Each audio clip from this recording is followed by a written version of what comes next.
Hello and welcome to day 3 of the Red Bull Battlegrounds in Detroit, live from the Garden Theater, where it is time for Main Stage Sunday. 8 players will be duking it out for $25,000 in prize money, and let's not forget about those incredible important WCS points. And of course, above all, the winner of today's tournament will also qualify for the grand finals of the 2014 Battlegrounds in Washington, D.C.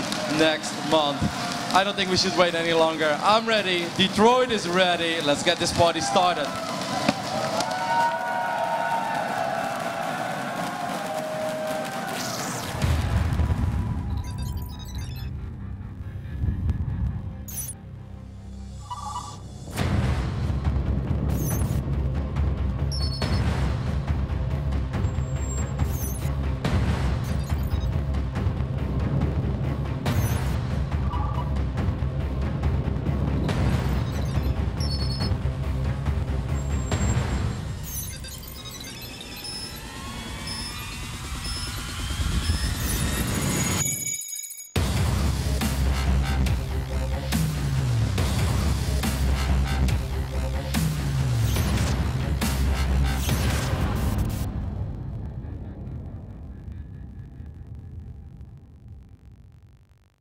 What's up, ladies and gentlemen? Are you ready for the final day of the Red Bull Battlegrounds Detroit? Hotswabs, they sound pretty ready. I'm ready as well. I'm ready. It's going to be an awesome day of StarCraft action. 8 players facing off to decide who gets that sweet cash money. Some players fighting for money, some players fighting for the WCS points at stake, and of course that so sweet spot in Washington, D.C. towards the end of this year. I'm Nathanius, with me is Hotswabs, and it's our pleasure to welcome you guys to the final day. We have 8 fantastic players coming up. If you guys are wondering, of course, this is all building into the 2014 Battlegrounds plan. This is the final event before the grand finals next month in Washington, D.C. We have 7 players qualified. Today, we will decide the 8th. So far, we have Party, SOS, Scarlet, Bomber, Dongrigu, Cure, and Trap. You can't really ask for too much better of a lineup. Sick lineup so far, and one more. These players today here in Detroit will actually join them. So we have 8 overall. And the lineup is looking sick so far. So yeah, it's really a treat to be able to come out here and watch players of this high skill level duke it out. We had a lot of really interesting games yesterday. I think some serious upsets. This is not the top 8 that a lot of players were expecting going into this. Some players certainly making it as far as we'd hoped, but some awesome foreigner showings as well. And I think when we look at this overall, it's definitely a great tournament so far. If you've been wondering the format that we've been using for this tournament, the prize money layout, there's been quite a bit to fight for. We started with a 128-player open competition. We have people from all over the world, and many of you awesome folks that came out from Detroit to play, duking it out for $25,000 overall. Those 4,000 WCS points, and like we've been saying, that trip to DC, Hotswabs. yeah, they really want to get that. A lot of players want to get the WCS points, and of course some are just here to get the trophy and the spot for the DC. That's right. We have players in this top 8 that are on the cusp of making it to BlizzCon. We have players that are already guaranteed to get into BlizzCon. So everybody's got a little bit something different to fight for here. As you can see, first place of this tournament will get $8,000 to go along with their ticket to Washington, D.C., but also 750 WCS points. Hotswabs, a couple of these guys in this top 8 really need those points. Indeed, especially Snoot. He's still in there, and he's going to face off against Stardust later on, and he really needs every single WCS point he can grab. And as we can see, the prize pool being spreaded up till round of 32, so it's very nice to see that 32 players actually getting a little bit of money here, and from there on it's just getting more and more till you finally get the final prize. Yeah, that's right. It's of course awesome. So many players getting paid from this event, but players like Snoot, like Violet, really need the WCS points. And speaking of those players, let's take a look at our schedule for the matches coming up today. The first series that you guys are going to see on the main stage, we have Hyun, ranked #1 in WCS points worldwide, up against Violet, who is sitting just around 21. If he can make a little bit further of a run in this tournament, he has a chance to break in to the top 16 of WCS points. We have Pol and San, both players that have been playing phenomenally well this year. It's going to be a treat to watch those two guys go at it. Yeah, exactly. Pol against Sun is an extremely good match. Then we have Stardust against Snoot. We just saw that last week in the WCS EU. And last but not least, Petreus against Teja, and Petreus actually beating Supernova yesterday. 2-0, right? Petreus has had an absolutely fantastic run. Certainly one of the lesser known players, I think, coming into this as far as the international scene goes. But, I mean, we were surprised that Supernova 2-0 Jaedong so easily yesterday. And Petreus 2-0ing him was, I mean, that was just madness. So what does it make? Petreus better than Jaedong, right? Easy peasy. I mean, he certainly played some phenomenal games so far. I'm really excited for these matches that we have coming up. I know a lot of the other guys downstairs are, of course, you're going to be hearing from us. You're going to be hearing from Todd up here as well as Rotterdam. And we're going to have Cam Dozer going out and doing some more field reporting for you guys, too. So, you know what? Actually, let's hear from Cammy himself. He's done a really phenomenal job getting you guys behind the scenes here at Battlegrounds Detroit. Thank you, gentlemen. Cam Dozer here, reporting once again from upstairs at Red Bull Battlegrounds Detroit in the player pit. Joining me is Letod. Ça va, Johan? Ça va. I'm doing well, thank you. No problem. Now, today is, as we know, the final event before Washington, D.C., the championship event in Washington. What's been your impression so far of the overall circuit that Red Bull's put on this year? I think it's been great. It's been getting better and better every single event, and it's this stop here in Detroit has probably been my favorite so far. Leading up to Washington, you know, it was the most stacked tournament in my opinion in terms of bracket that we had, like with a lot of players, a lot of good players, and I can't wait to find out who's going to take it. Yeah, this Final 8 is one of the craziest I've seen in quite a while. I want to know who you think the favorite going into today is.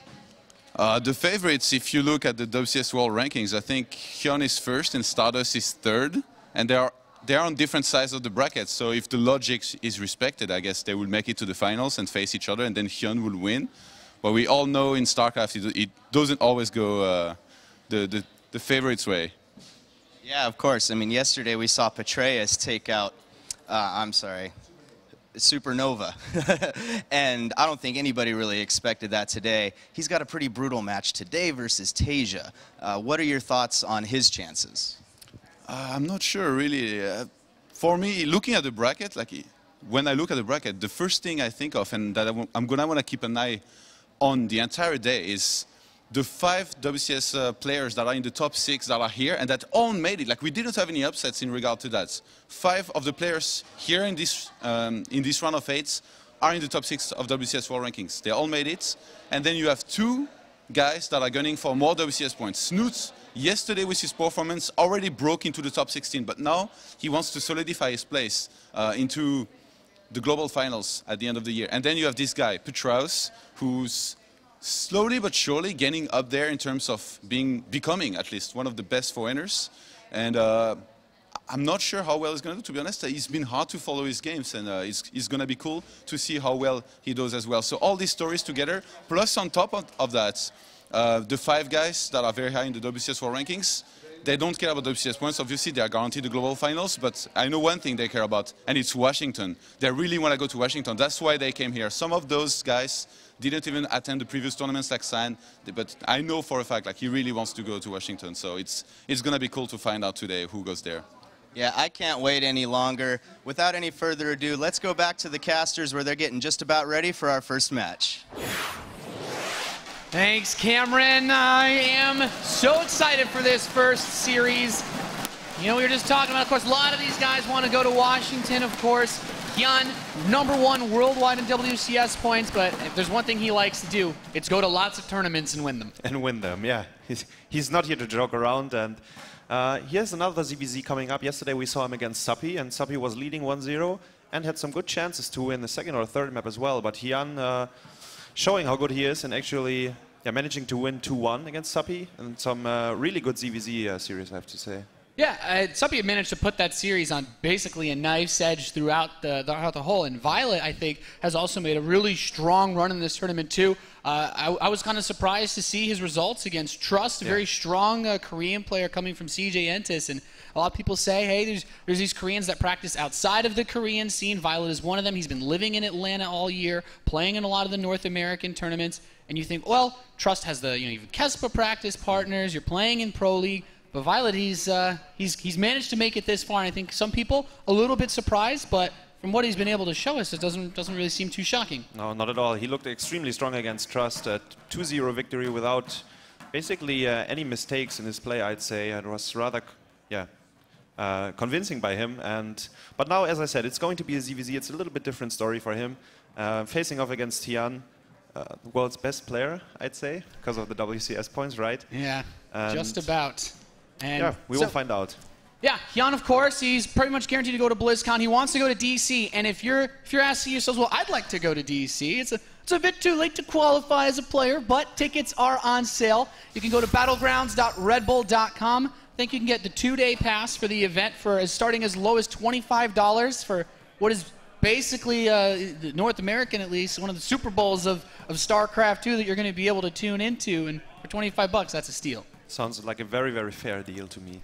Yeah, and if you want any more information, of course, you can always ask us online. You can tweet at Red Bull Esports with the hashtag Battlegrounds. Let everybody know what you're up to this weekend, watching some awesome StarCraft action, and let us know what you guys think of the show. We've done our absolute best. The production crew's been working very hard all weekend to keep a tight ship running, and we always love to hear your feedback. So, oh man, this first series, though, I think we're just about ready to start this off. Let's get into it, because I really can't wait for this top 8 to start. And I don't think the crowd can wait too much longer either. And the players neither. The players are sitting on the stage already. Hyun against Violet, the first match to kick off the day. A ZVZ, extremely high-class ZVZ as well. And yeah, there we see the players. Violet on the right side in red. Oh man, there's so much on the line with this top 8. As we just heard, you know, Snoot has gotten a lot of points so far. Look at Violet, he would love to get into the top 16 too. That's how he's going to crush Hyun, like an empty bottle of water. Empty bottle of water.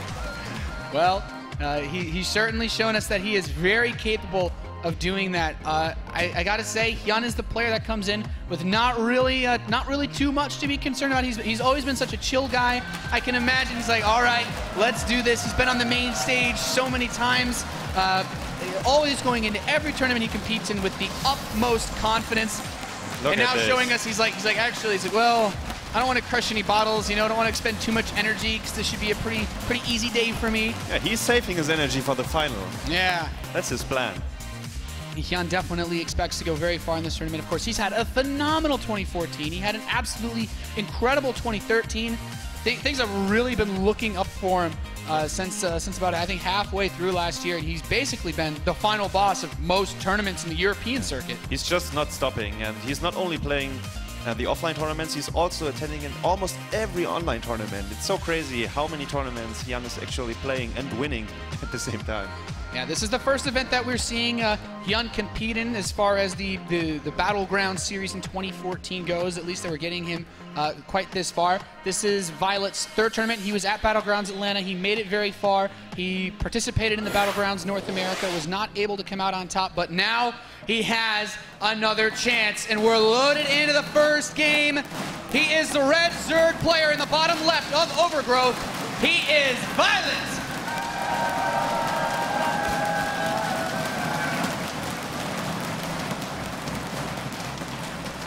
Hungry for a trip to DC and BlizzCon. His opponent's already going to one of them. Can he make it? He is from Team Rocket, Hyun!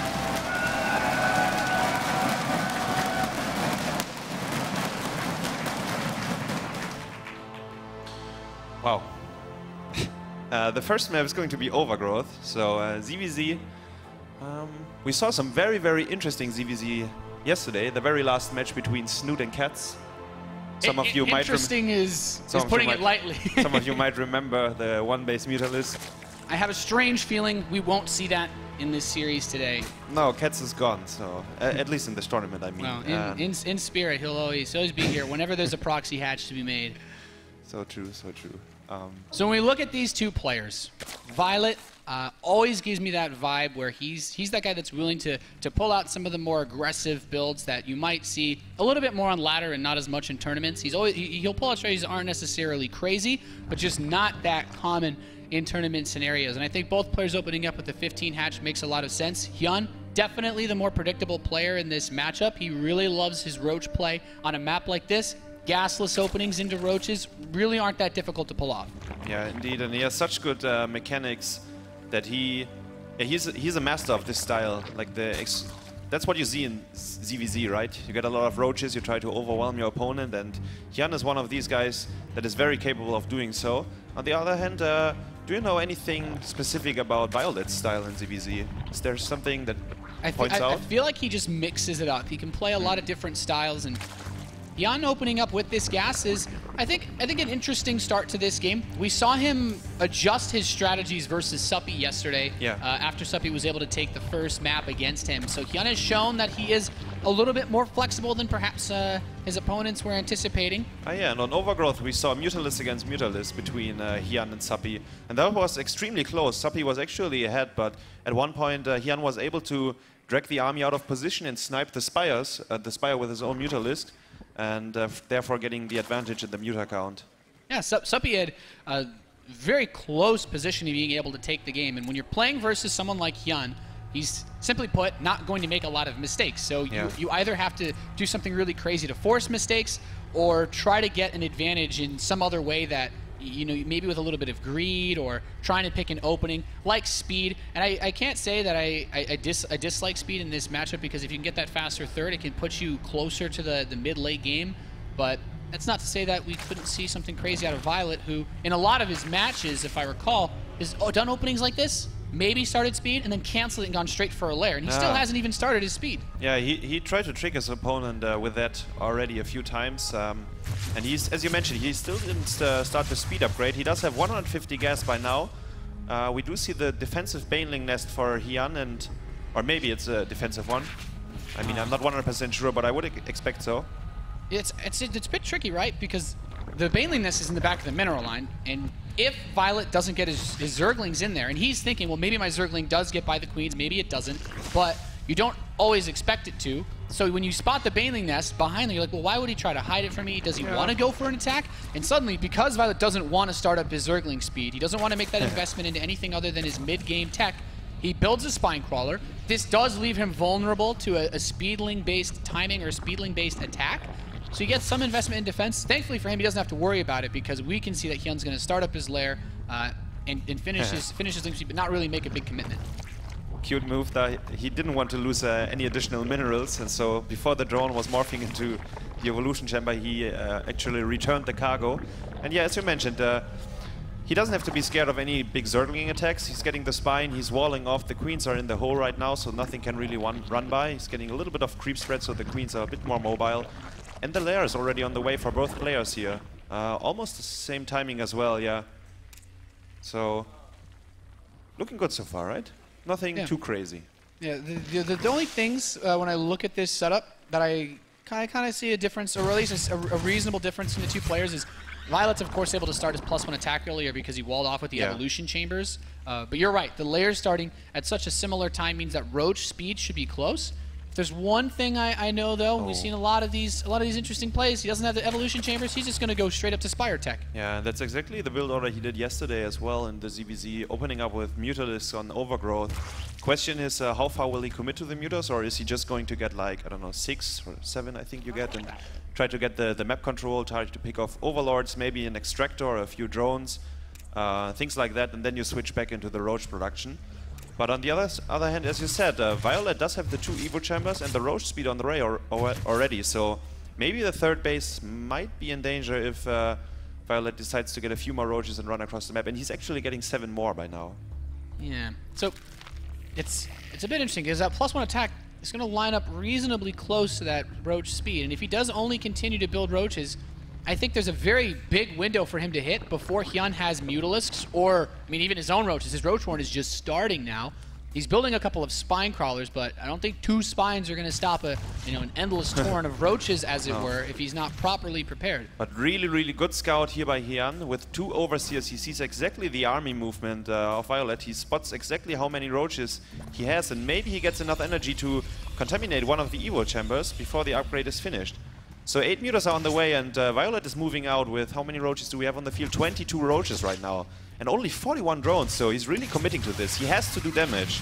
Yeah, I think there's certainly a big possibility of that these Zerglings run in, pick off one of the Queens, and every Roach that he kills at this stage of the game with these Zerglings, these aren't really meant to be his primary army. It's very nice pickoffs, but the Roaches are hitting the natural of Hyun. The first Mutalisks are coming out, the Queens are in position. The first Spine Crawler already killed, he runs right up to him. Second Spine Crawler is going to finish up. Drones being pulled off the line, and Violet looking to strike early damage to his Zerg opponents. So many drones have been died, 12 already. He's focusing on the drones once more. 14 drones, probably 15 or 16 will go down. He's running into the main base. The Zergling counter of Hyun has been cleaned off by the Roaches that were reinforcing this attack. He's just getting maybe 1 or 2 more drones before the Roaches will actually fall. But he also bought himself a lot of time to prepare against the Mutalisks. He's at home, he's getting 2 spores. Actually, it will be 4 overall, I believe. So he's going to be very safe against the Mutalisks here. Only his third base is lacking of defense right now, which could be a problem. Yeah, I'd like to see him get that spore up at the third base. Yeah. That's what he does right now. He's actually getting 2 more, so I think like 6 spores overall. The Mutas won't do anything against the bases at least. What's the overall worker count looking like now? So he's managed to get a small lead, which is nice. Of course, these roaches are putting on a bit more pressure. The nice thing about this is they're not killing a lot other than these Zerglings, but they're keeping the Mutalisks away from him, which gives him more time to secure his base, get drones out. This is so beautiful by Violet. Look on the left side, the top left side of the map. There are 4 roaches being hidden, and Hyun has no idea that they are still there. So once he sends the drones to a 3rd base once more, the roaches will run in and try to snipe them. Yeah, the Mutas are flying cross-map right now for the very first time. Before that, they only had to defend.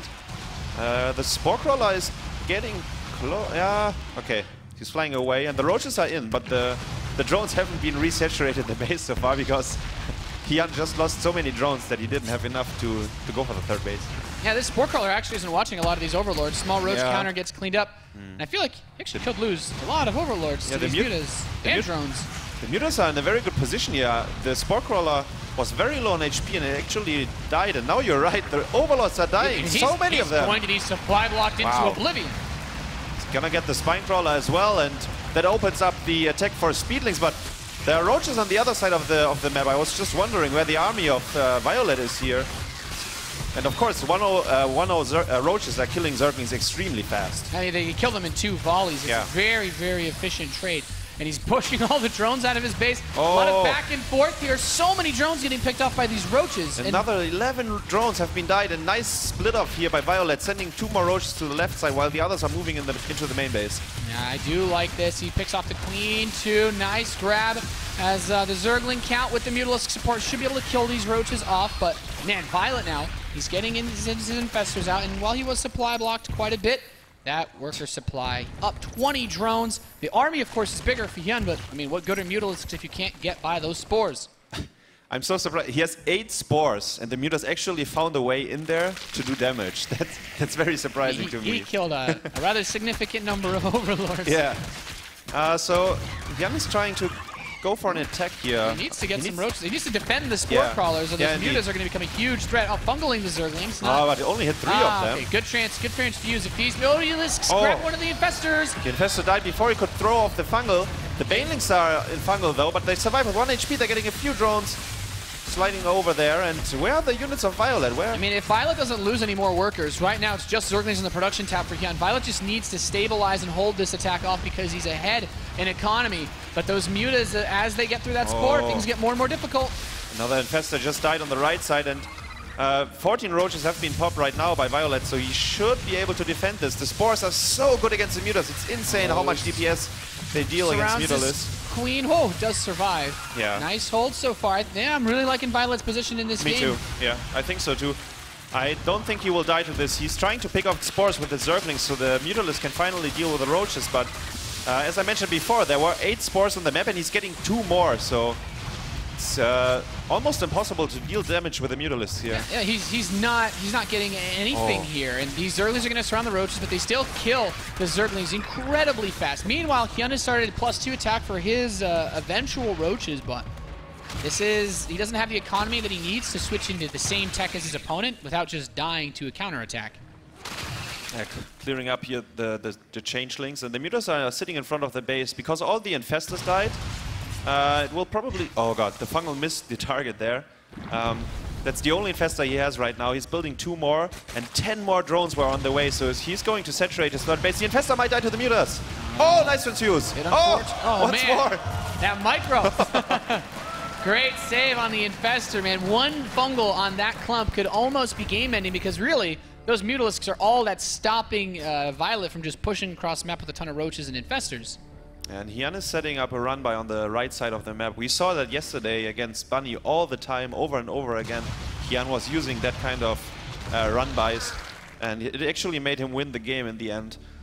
He's trying to pick up a few more drones with his Mutas. The spores, there are so many. There are 4 of them at the 3rd base, and 1 of them is going to reroute and will actually defend the extractor for the next time.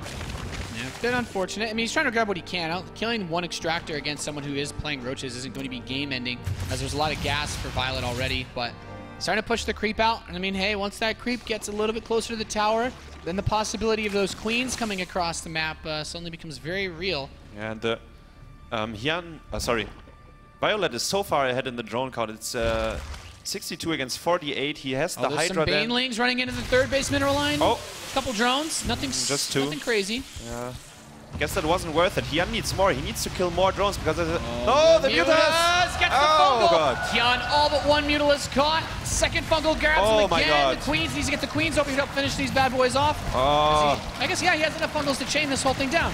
And Hyun was already behind, and now he's losing all his Mutalist flock here. Oh. All exploding at the same time, and I think this is the trigger for Violet to go for it. He has +2 roaches. He does have Hydras in production, 6 of them. Hydra range is on the way, and it's just looking so good for him. 160 supply against only 122. He's ahead in drones, he's ahead in roach count, and now with Hydralisks, he has the damage output he needs to, I mean, just completely shred this army. Even if there were any Mutalisks left, the Hydras would erase all shreds of doubt that this push can work. And as we see, the march of the penguins across the map begins. They waddle quite slowly, but they will get there. Eventually they will reach the natural base together with the roaches and Hydras. And we have 6 infestors.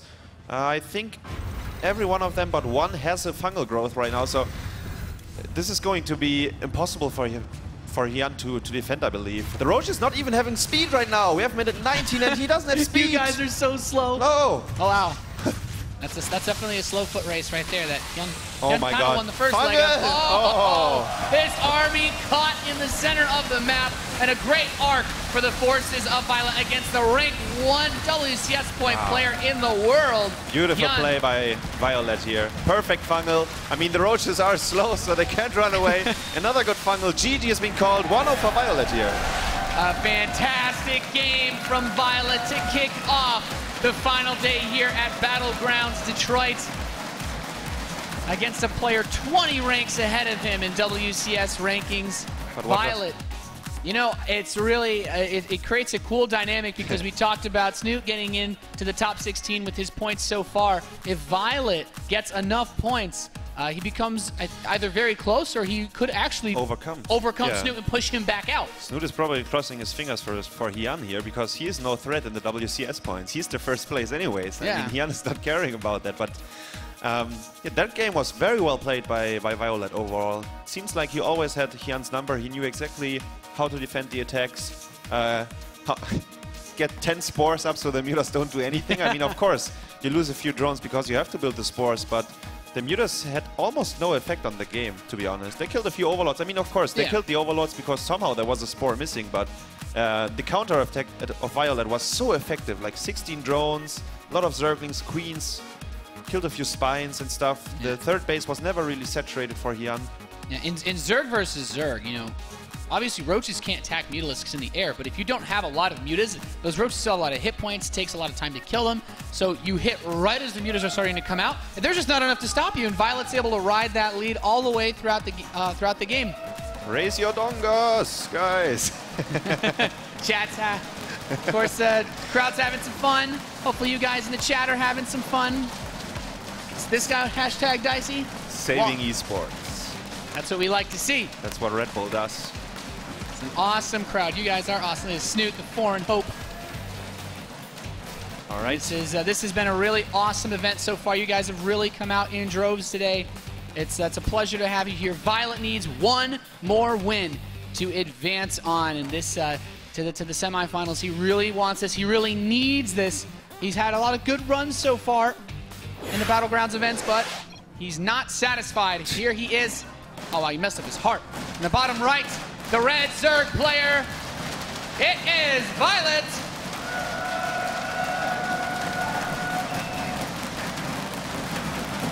One map away from defeating the rank 1 worldwide WCS player. In the top left, the blue Zerg from Team Rocket, it's Hyun!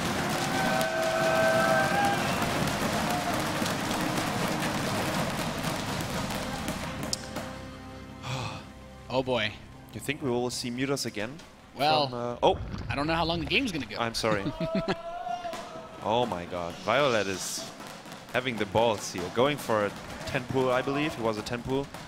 It might have been a 9er, but yeah, very fast spawning pool. Yeah. So a natural reason why you would want to choose an opener like a 9 pool, like a 10 pool, is you think your opponent is probably going to go for an, a hatchery first type build. On this map, it's also very easy, I think, to avoid the scouting path of your opponent's first Overlord, because they're going to cross each other's paths, and it's one of the few times that the Overlords crossing each other actually has significance in a game, because this drone is going out to build a hatchery, and because Violet's Overlord sees Hyun's, because he knows which direction this Overlord's headed in, he simply goes down the other ramp in that center area outside where his later 4th or 5th base might be.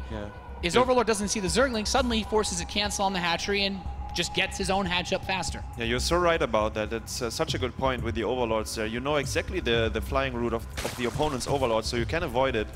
The second Overlord of Hyun is taking a different route though, so it might be able to spot the Zerglings, but it will be very, very late. And on Overgrowth we saw 15 hatch by both players, so I really like to see that from Violet, what he does right now, getting the very early pool, trying to put on aggression, maybe trying to get somewhat of a free win, because if he does this right, he might be able to win the game within like 5 or 6 minutes. And the Overlord of Hyun is turning around once more, so he will see the Zerglings, but they are almost at his natural already. I like the adjusted movement of this Overlord, but, you know, Violet is still... He actually pumped out quite a few Zerglings beyond that. It didn't start his hatchery. He went straight for an extractor. And now, I think very smart to go straight for the hatchery. You're guaranteed to either kill it or force a cancel now, because you're going to make Hyun pull down drones if he wants to save it. And then with how many Zerglings he's produced, he's simply not going to win that fight. So Hyun lets it finish.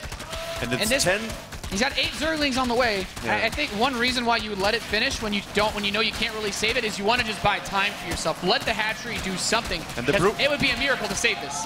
Yeah, and the Broodlings are not too bad either. Like, if the hatchery falls, he has to kill the Zerglings first, or very nice there by Violet. Oh, it says 1 HP. Okay. Very important to finish off that hatchery. But well done. What I wanted to say, the Broodlings are, of course, very strong in these small fights as well. So what Violet did here was just taking 2 Zerglings to finish off the hatchery, so he doesn't get too much damage from the Broodlings. And how many Zerglings do we have? It's 14 against 8, so Hyun is ahead in the Zergling count. Oh, and I think Hyun can take this fight. Violet's trying to get... This is some interesting micro battle we're seeing here, but yeah, Hyun is definitely in a good spot. You make a really good point about the Broodlings, by the way. Those things, they don't last very long, but they actually put out about as much, if not more, damage than Zerglings do without any upgrades. So speed is on the way, so Violet is completely all in here. He was mining a little bit of gas. He does have, actually his drone count is not too bad. It's at 19 right now, but of course he doesn't have the hatchery going up so far. Speed will be, or is on the way. He has a queen, he has enough Zerglings at home to defend, so I don't think Hyun will do too much damage here. But he will find out that the gas was mined and speed is on the way. What's important is that Hyun now knows what's coming his way. The biggest problem is he doesn't have any gas, so against mass Zerglings, when there's no gas, it's just going to be slow lings versus just speedlings. Without the natural being done for Hyun, he can't get a creep tumor down. He can't build a wall to try to block this off. So he pretty much just has to stand and deliver against this Zergling force. And 2 queens on the ramp, I think, is probably going to be the only safe way to buy himself some time. Additional 14 Zerglings. He builds more and more. Probably the next inject will also go into Zerglings. If that's the case, he really needs to do some damage. As you mentioned, the queens will be on the ramp, so you can't walk up. But he might be able to snipe the natural once more. Do you think that's possible? It's going to be quite difficult, because he's either going to be in range of the queens, or the drones are also going to be able to hug. I do like trying to pick off workers, though. Oh, these Zerglings! He slips in and actually gets on top of some of these queens. Oh my God, a lot more damage output. The drone's being brought back, but one queen so close, he kills it. 6 drones, 7 drones already. He's 8 drones. He killed 8 drones with it. Oh my God, Violet. The positioning on the queen just not enough for Hyun. He's going to kill another queen. Oh my God, so good by Violet. He saw the opportunity and he did it so well. He got 2 queens, he got 8 drones. Hyun tried to save his queens with a drone slide, but in the end he was losing 8 drones. He will probably maybe lose 1 more, and the Zerglings will try to run into the main base to scout, see the gas timing, and you will find out there is no gas. There's still no gas. That means he doesn't have to worry about banelings, he doesn't have to worry about roaches. There is nothing Hyun can do but make drones, queens, and slow Zerglings. Yeah, it's 30 drones for Violet against 25 for Hyun right now. Both have 2 queens, so they can inject non-stop. And will probably go up to a lot of drones, and he's going to go for the slow link counter. It's not necessarily a bad play, because there's not any units over here for Violet. Yeah, it's just very slow. But the drones can run away, so he might be able to pick off the queen. 12 Zerglings on the way. I think Violet should, yeah, exactly, that's what he does. Yeah, nice, a little bit of hold position micro to try Yeah. to hold away those forces. And I mean, the speedlings, even if there's no actual attack or armor advantage for having speed, the way that the Zerglings can simply position themselves around the slow links faster to get surrounds on them is just, it's, you know, it's invaluable. 11 drones just being made for Hyun. He does have the one spine crawler. He's trying to wall off, and I think this is a full wall off with the spine crawler in the small hole over here. So the Zerglings shouldn't be able to run by. On the other side, Violet is not getting any additional Zerglings. He's getting drones. He's getting his third base. He's probably going up to Lair very, very soon as well. He's getting one of the Evo chambers. And just getting more and more drones because he's slightly ahead and he knows that right now. Yeah, I think this is a great time right now for Violet to just power up, man. Get that third base. As long as he has the speed, he has the map control, there's nothing that Hyun can do to contest his third, short of going all in. And Hyun does start his Zergling speed. We've seen him make a little bit of Roachling play in some of his previous series, but I think with the lead that Violet has, Hyun is going to need a really, really big play somehow to be able to bring this game back. Yeah, Hyun builds, actually, I just wanted to say 10, but it's 22. 26. 26. He wants to cancel the third base. You know, Violet doesn't have a wall, so if Violet doesn't take this very seriously, he doesn't have a creep tumor either, so he can't really... I mean, he could try to build a wall around this, but still, there takes a lot of buildings. There's a lot of surface area for Zerglings to attack. You're right. There's no wall, so if speed finishes, and he's able to run by, he might do a lot of damage. The drone is... got transfused. You know, Cat style. the scary thing is, Violet, if Hyun sells this third base well enough, then Violet's simply not going to expect this. No, now he starts to see the lings. Yeah, he just saw all the little Zerglings. He's getting 9 roaches, plus 1 is on the way. Oh, great catch on all these Zerglings caught on the right side. Everyone that he kills now makes defending more difficult, but Violet has 13 roaches about to pop out. That bought him a lot of time, these Zerglings. Even though they were surrounded and died for free, he got a lot of time. So 9 roaches are on the field right now. No Zerglings at all, so maybe the Speedlings can run by the roaches, or I don't know if you want to fight the roaches, probably go for the drones, but there are none at the third base right now. He gets us around these roaches, but even without the +1 upgrades, the roaches have a base armor of 1, and with this many clumped up, you're simply not going to kill them with these melee units. At least he was able to see that there are no drones at the third base by now, so economy-wise, it's very, very even. It's 45 to 45.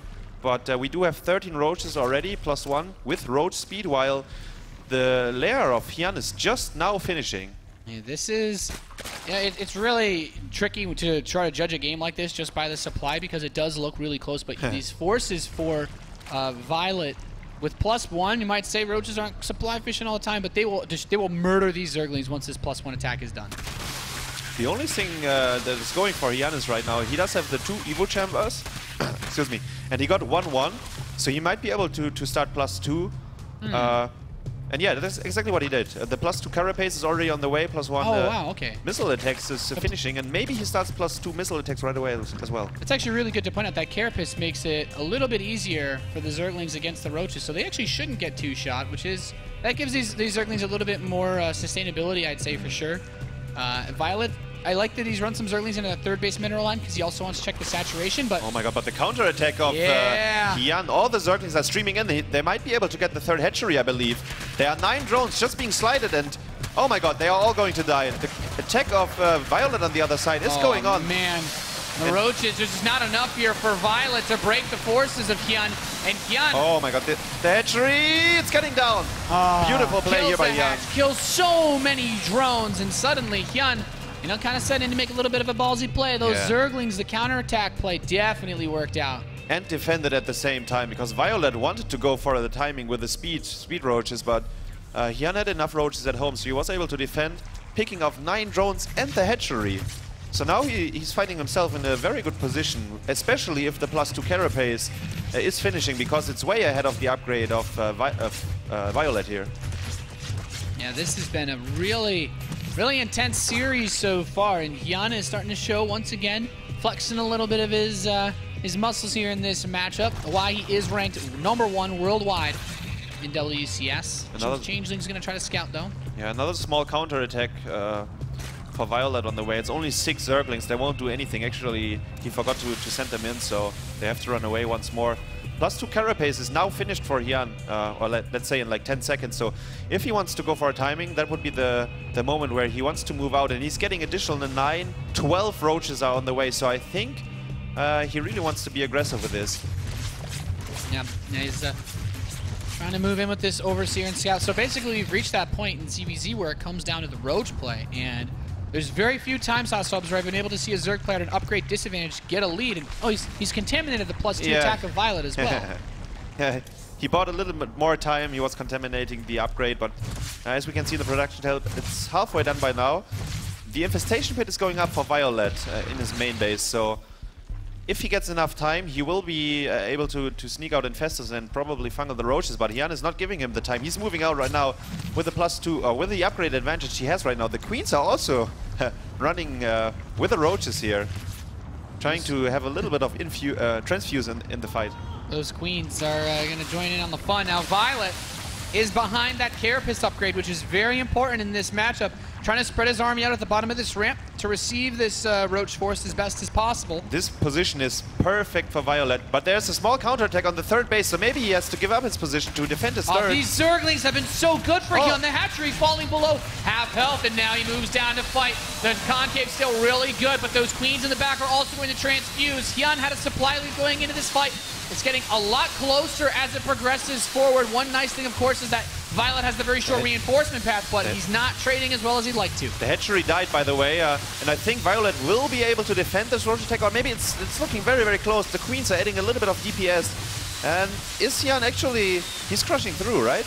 With the reinforcements he has, he's crushing through. Hyun is making this work. I think the +2 attack finished for Violet, but he just did not finish in time to make a difference.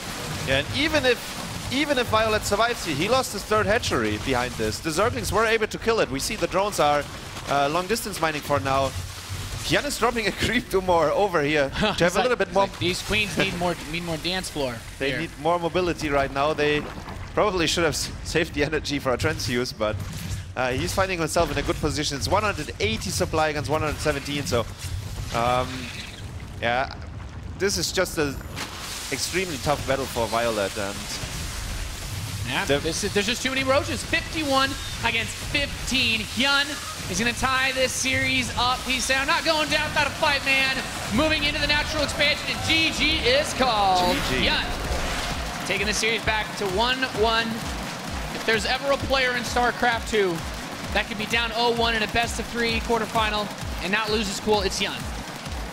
Absolutely right, and it all came down to this one counterattack in the middle of the game with the like 20 Zerglings going for the third hatchery, getting 9 drones, getting the hatchery as well, while he was also defending the roach attack of Violet. So he basically won 3 battles at the same time.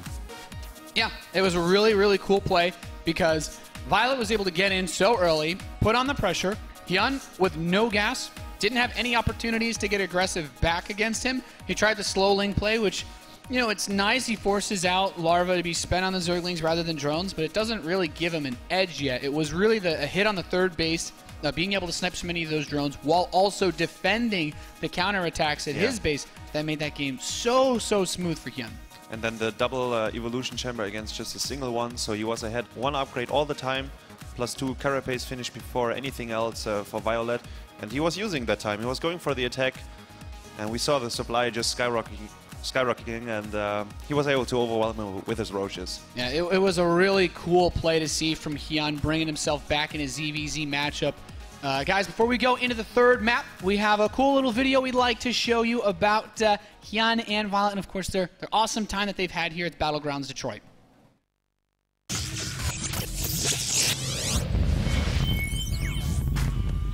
Everybody say, you know, unbelievable, but you know, Hyun's beatable. 최근에 이제 제가 김동완 선수와 이제 했을 때 컬른 IM에서 이제 했었거든요. 근데 그때는 제가 2대1로 이겼던 기억이 있는데 그때의 기억을 살려서 이번에도 이겨주도록 하겠습니다. This tournament is really important because I'm pretty close to the BlizzCon.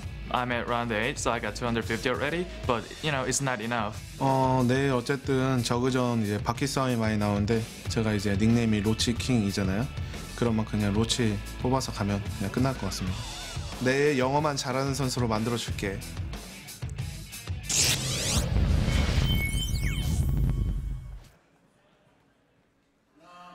Nice little bit of banter there. Hyun, I don't think anyone can contest that he is the Roach King. The Roach King, that's what he is, and that's what we saw last map. And yeah, he's tying it up. It's 1-1. The third map is going to be Catalina, Catalena, whatever you want to call it. It's a 3-player map in the ZVZ between Hyun and Violet. And they are both ready. They're both ready to give everything to win this best of 3. That's right. We're loading in. And this matchup has proved to be exciting to kick off the final day here at Battlegrounds Detroit, of course. Thanks to all of you that have come out to watch live and those of you tuning in online as we move into the deciding map. Only one can advance in the top right position. The red Zerg player, he is Violet.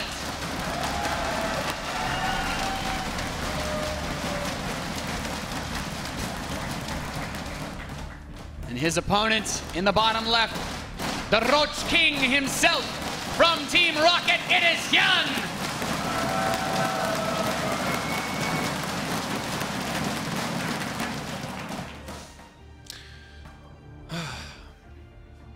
We've seen some pretty crazy ZVZs on this map, Haswabs. Yeah, I just had a flashback of the Cat Snoot game, because that was the map where we did see the one-base Spire, and actually with a very beautiful transition into Mass Roach and being able to take down Snoot. But yeah, we will not see that this game. We won't see an early pool either this time, because both are getting more drones than 9 or 10. So most likely it's going to be a 15 hedge for both sides. The only small difference here, Violet is going to find his opponent first, because the Overlord was flying into the right direction. But I don't think that really helps you that much in ZVZ, because especially if both are going for 15 hedge, there's not too much you can do in the very, very early stages of the game. Yeah, I think one potential side effect of the way that Overlord scouts, though, is on a lot of maps it's difficult to get to scout your opponent's gases, because if they open up with a pool and you scout them late, then at times they can have a queen out, and it makes it very difficult to get a read on that. And if you don't know whether or not they're going gasless, sometimes you have to be a bit worried yourself. Hyun is actually often super safe. He went for that 15 hatch, 14 pool. So he wanted to make sure he had his spawning pool out as fast as possible.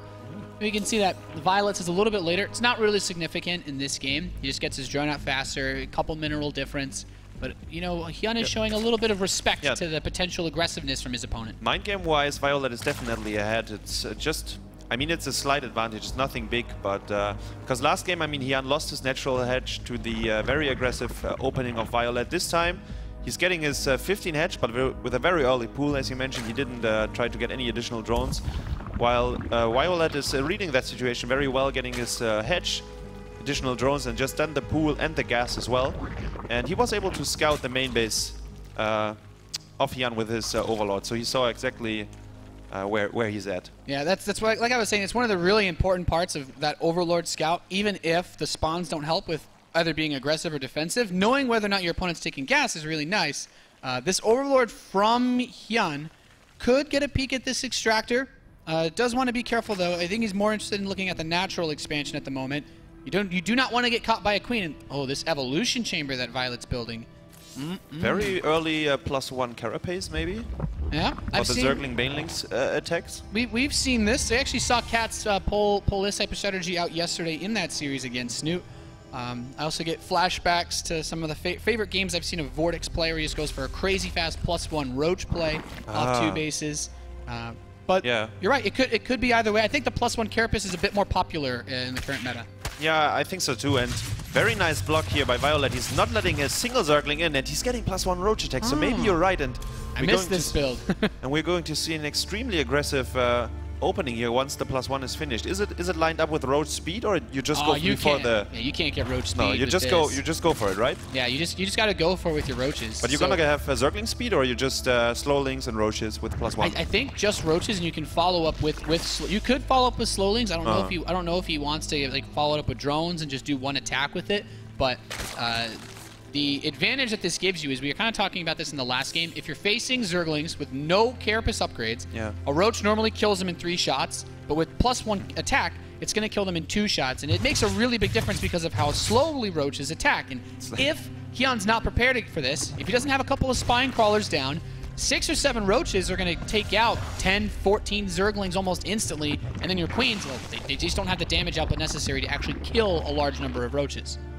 Yeah, it's a very crucial upgrade. Reminds me a little bit of the PvZ, so the roaches can feel like zealots, two-shotting the zerglings of the opponent. And the roach run is finishing. It's halfway done, the +1 attack, and he's getting 5 roaches, probably a few more. Yeah, he has a lot of larvae. 9 roaches with this push. And Carapace starts up for Hyun, but it's simply not going to be a factor in this attack. It's not helping. You know, Carapace might be done by the time this game is over. Yeah, it's hurting him because it costs a lot of money. And he doesn't have a single spine or anything at home right now. He's getting a few zerglings, 16 of them. Oh, man. He doesn't have speed, he doesn't have the roach run, he does have a wall off, but... He's about to see the roaches coming out now with the Overlord he has placed in front of his base. He sees them, and the +1 isn't done just yet. Spine. Yeah, double spine. Oh my god, he's supply Spine blocked. crawlers take 50 seconds to build, man. This is going to take a while. And as you mentioned, he's waiting for some overlords to finish. Now he can try to build roaches, but even then, the roaches kill the other roaches. And like, I think it's 2 less volleys with just +1. And Violet gets the lair behind this, so it's going back to drones as well. So this roach force is the attack he will have, and he will do a lot of damage. Just look how fast those zerglings die. You're simply not. And now they're going to get into a choke point. These queens, with the wall not being complete, he can't transfuse it to keep himself safe. He gets in. There's a single transfuse because he's focusing the other queens that have the energy. Now the spines are finishing, but he's just running by, I believe. Yeah, this is tricky. I like that he managed to get just enough time for the spines finish. Zergling counterattack is a brilliant maneuver by Hyun. Picks off the queen. He's going to try to kill some of these drones, and the roaches are doing what they can, but not a lot of them actually made it into the main base of Hyun. But it's enough to one-shot drones. He's getting 4 or 5, maybe a 6th one. He needs 3 to one-shot, so now he's out of the perfect number. Oh! Last barely drone. catches the 7th drone. So let's take a look at the overall worker count. This is really important. 43 to 41, so it's just about even. Neither player has a third base done yet. Hyun's is starting up a little bit faster than Violet's, and Violet's going to take his now. But one thing I do really like for Violet in this position is that already having that attack upgrade done definitely helps, because the attack upgrades simply scale better for Roach versus Roach than the Carapace upgrades. Yeah, and the Roach speed is on the way already. For Violet here, because he, as I mentioned, he was starting his lair while he was moving out, so third base is on the way for both players. Yeah, and Hyun also had to spend a lot of resources as well as the few drones to build these spine crawlers. Yeah. We're not going to do too much for him in the next few minutes of this game. Yeah, but they're also not too bad, because if he's slightly behind, and if Violet wants to go for an attack, the spines always help a little bit, but you're right, it's not the perfect thing to spend your money on right now. Violet is not getting another upgrades in his Evo. That surprises me a little bit, because Hyun is already starting his +2 Carapace. He's going for +1 missile, so... It looks like Violet just wants to hit him again once Roach speed is done.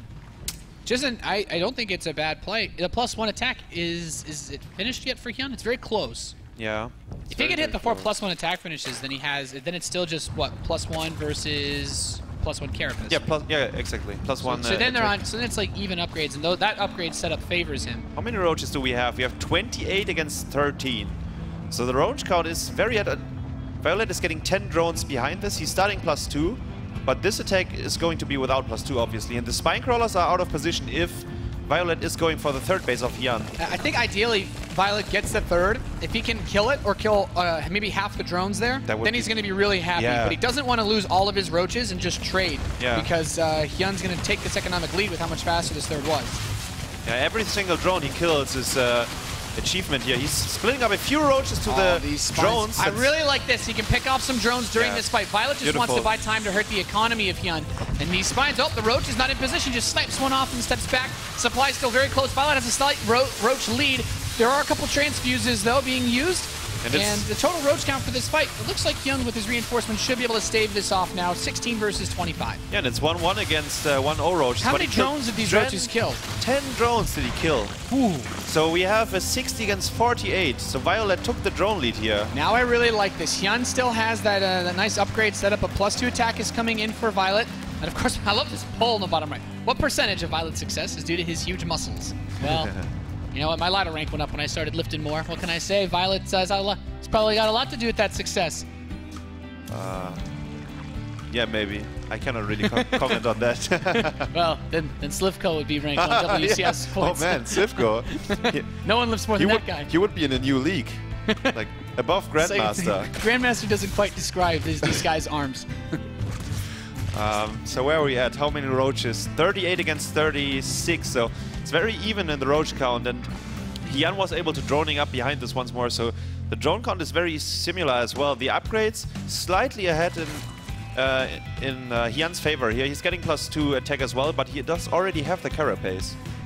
Yeah, so like we said, the attack upgrades scale better, but even though this +2 finishes faster for Violet, unless he does something with it very soon, it's still reaching that awkward setup because the +2 carapace of Hyun will, you know, it kind of like effectively neutralizes the +2 attack, but then Violet doesn't have any carapace upgrades to neutralize Hyun's +1 and his eventual +2, so Hyun's roaches at the moment are just better. While there may be more for Violet, or maybe more economy to produce more roaches, you still don't want to lose a straight-up fight this bad. And fantastic contaminate use on the evolution chamber of Violet's carapace. Using the Overseer to delaying the Evo Chamber, and he's doing it again. Oh, this is so smart. He realized, oh, look at this, he has 3 Overseers over there.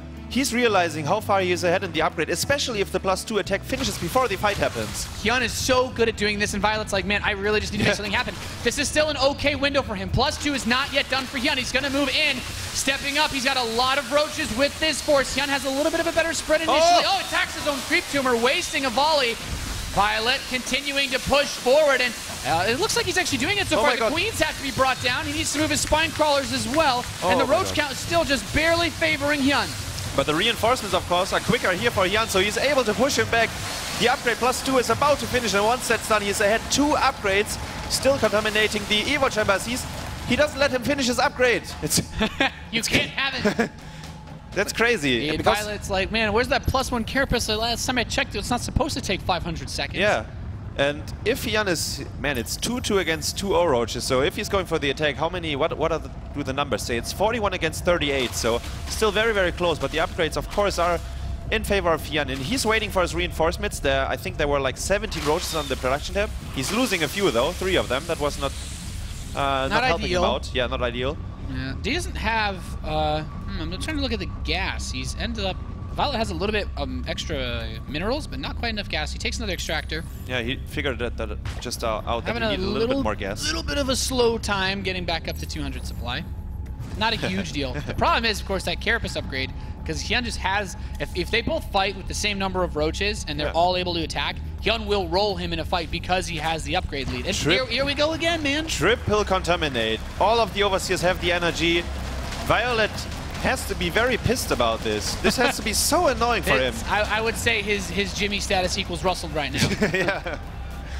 And yeah, both are at 200 supply. And as you mentioned, same roach count, but of course you're ahead in the upgrades. It's a few roaches being split up to attack the roaches, the drones, sorry, while Hyun is going for the big attack in the middle of the map. And Hyun, both players are spread pretty damn well. Hyun has those upgrades. The roach count is dead even at this time.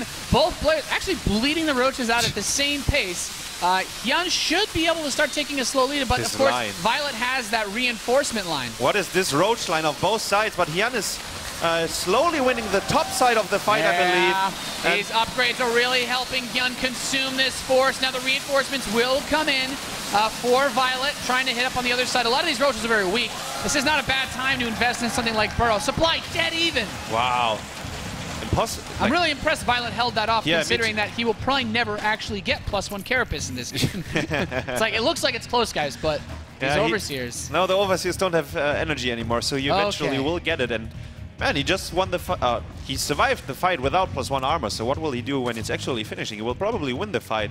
Supply is still very, very even. Violet I'm really impressed he didn't die there. Yeah, me too. He did actually get his Hydra then. He's getting a few Hydras in the mix, and he spends his money on the infestation, but that might be too much. Yeah, he just needs a little bit of time right now. This is one of those switches that lots of Zerg players die trying to make. Hydras are good, but in that short window where you need the upgrades for them, if you get attacked, you're just not going to have as many roaches as your opponent. 3 roach run by in the third base once again of Violet here. Hyun is getting a few drones, but what he really achieves with this, he's pulling back the army. He's getting a little bit more time, but on the other hand, I have to say, Violet scouted the I think Hyun's seen the Hydralisk, and so he should know. Yeah. Should be like, well, maybe this is a good time to attack because he has a lot of supply invested into this. Once Hydralisk range completes, I think defensively, the Hydralisk move is phenomenal because as long as the Hydras are behind the Roaches, more of your army can attack at once. Roaches are very low range. That's why they need to be spread in, as we saw, the epic lines across the map. Yeah. So Hyun's response is Burrow. I do like this. A lot of his Roaches were weak after that last fight. Burrow move is also great for the mid-late game harass, and he's going to get his own Hydralisk in. I would have loved to see the Burrow movement being completed already, but yeah, he needed every single mineral and gas to pump it into the Roaches. He's getting his own Hydra then, as you mentioned, and his 4th base. And maybe the game will slow down a little bit because Hyun couldn't use his timing window, which is so interesting. 2-2 against 2-0, and he couldn't really go for the kill.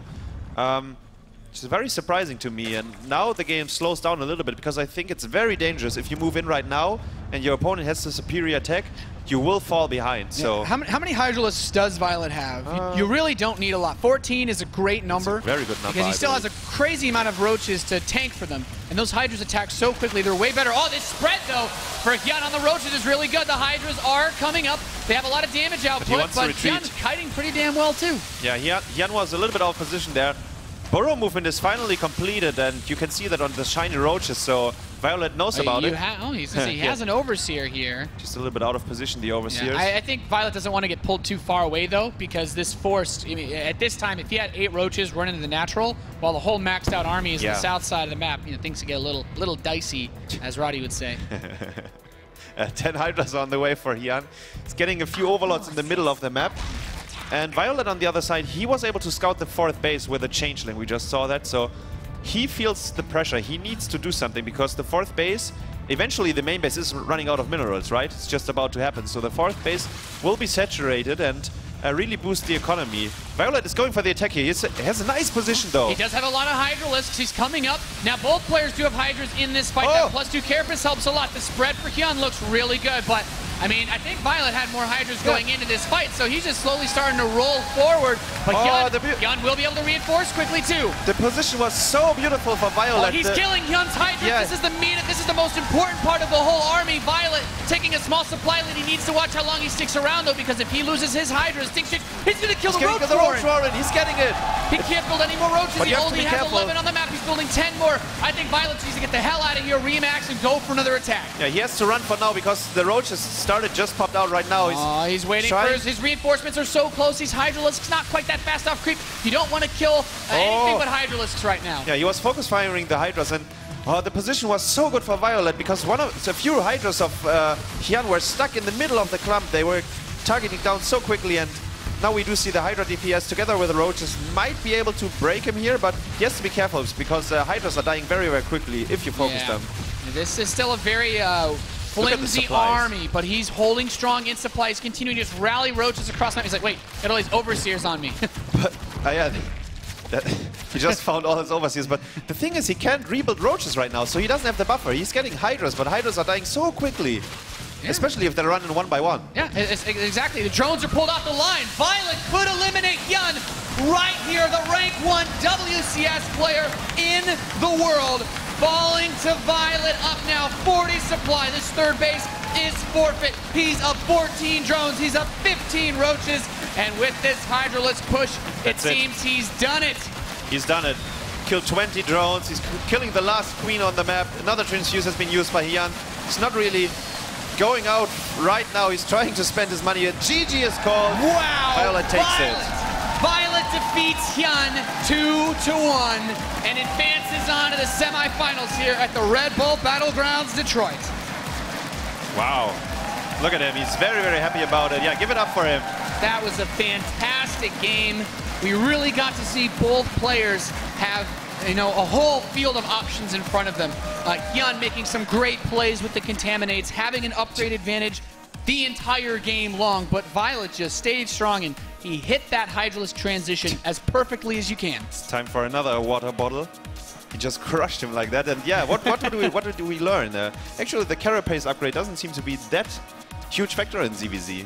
Yeah, I think especially once you have Hydralisks, those attack upgrades, like the Hydras attack so quickly, and it was, I think, the most brilliant play of that game may not have even been the Hydralisk push, but when the +2 Carapace finished, and he had his own +1 just delayed so long, and Hyun makes this really big push outside the 3rd base, And we've seen so many times this doesn't work. And then once you come in with these Hydras. Look at the position. A lot of Hydras of Hyun actually in the middle of the fight, so some of them died very, very quickly. And all the Hydras of Violet being in the back, as you said, the DPS is so high. And yeah, the Roach is dying so quickly. And now when the Hydras are just left, they are dying like flies. Look at this. Yeah, once you lose your Roaches, you need to keep those Hydras alive. They have, it's just 80 hit points. The Roaches make mincemeat of them, especially other Hydralisks. And this was just the tipping point. You kill the Roach Warren, and you basically say, yeah, you're stuck on just making Hydras, which will die instantly. Yeah, you right-click the Roach Warren, and from there on, it was, yeah, there was no way of coming back because you can just reinforce with Zerglings and Hydralisks, and both are not that good against Roaches, especially if you have hedges everywhere, so they run in one by one instead of being together. There's just no way you get out of your army again. Yeah, it's oftentimes like a lot of those, when you're trying to fight against a full force like that, you want to have your units clumped together no matter what race you're playing. If you're trying to hold off a push, you want to get all your forces together, because when those Hydras get picked off one by one, they're pretty useless. It happens in matchups all the time. Even Hydras getting picked off by Phoenix, like 5 of them will do the trick, but they all have to somehow get together.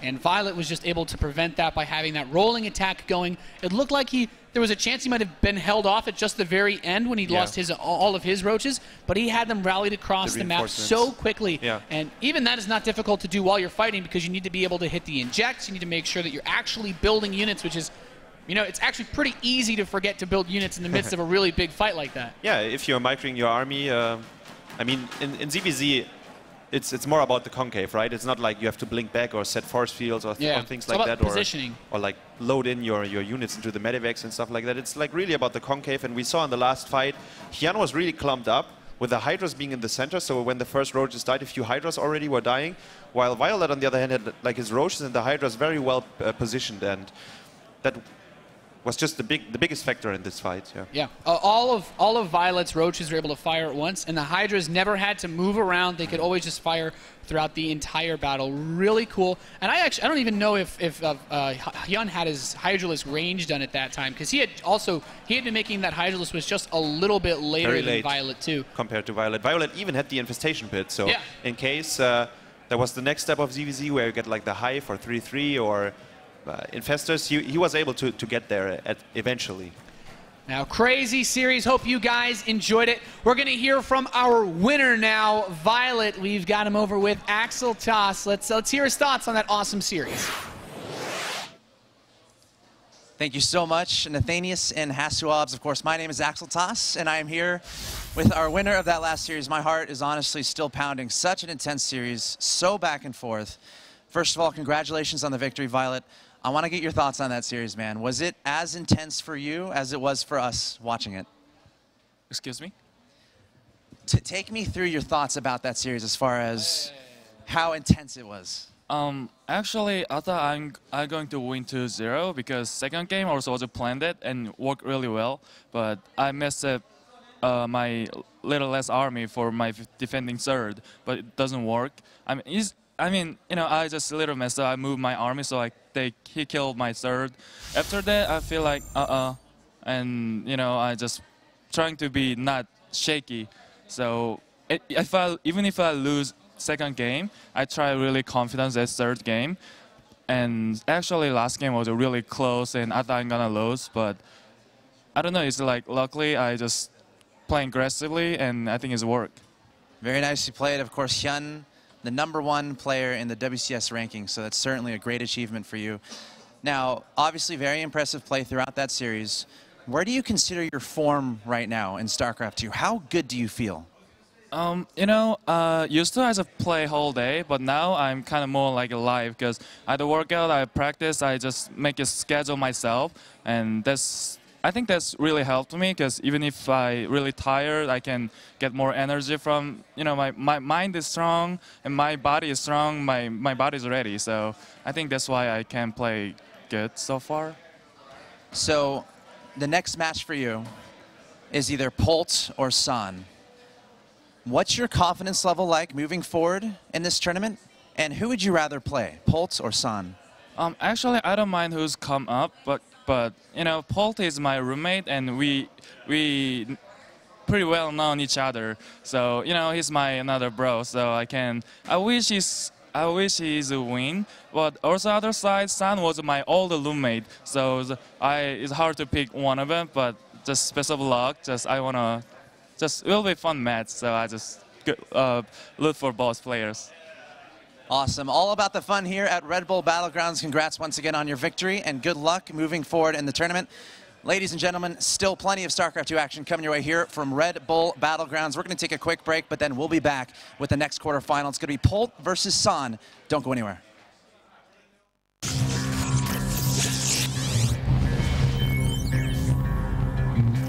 Welcome to day 2 of the Red Bull Battlegrounds in Detroit. We have 32 players left.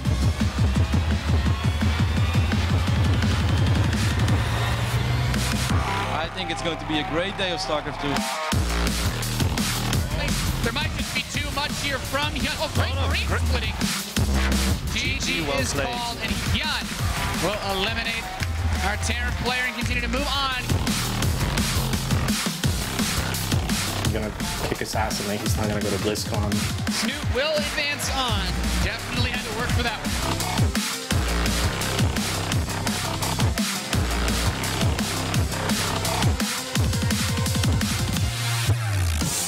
Kane, I don't think I'm done with trouble. After I'm done with him, he'll definitely go back to another game.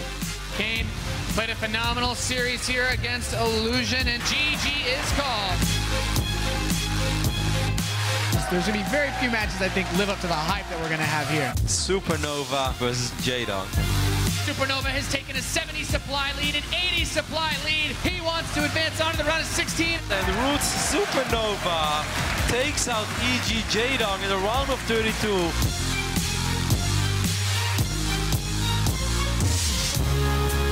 A super big shout out to Petraeus. That is such an awesome win for him. I know that he was really excited to come out here. He's the only foreigner who was actually beating a Korean to reach that round. Can you believe it?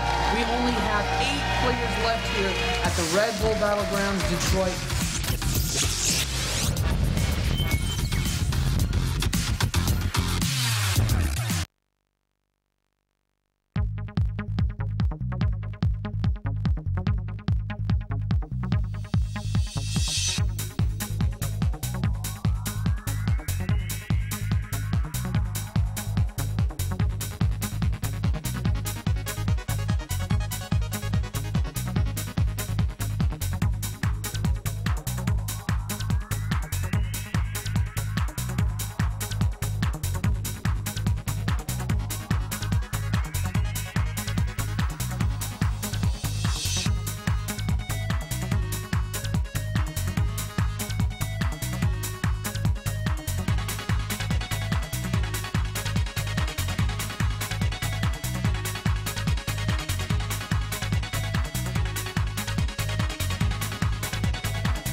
Welcome back, ladies and gentlemen, to Red Bull Battlegrounds Detroit. I'm Cameron Camdozer Reed, hanging out with Tasia, who's going to be facing off with Petraeus later on in the semifinal round.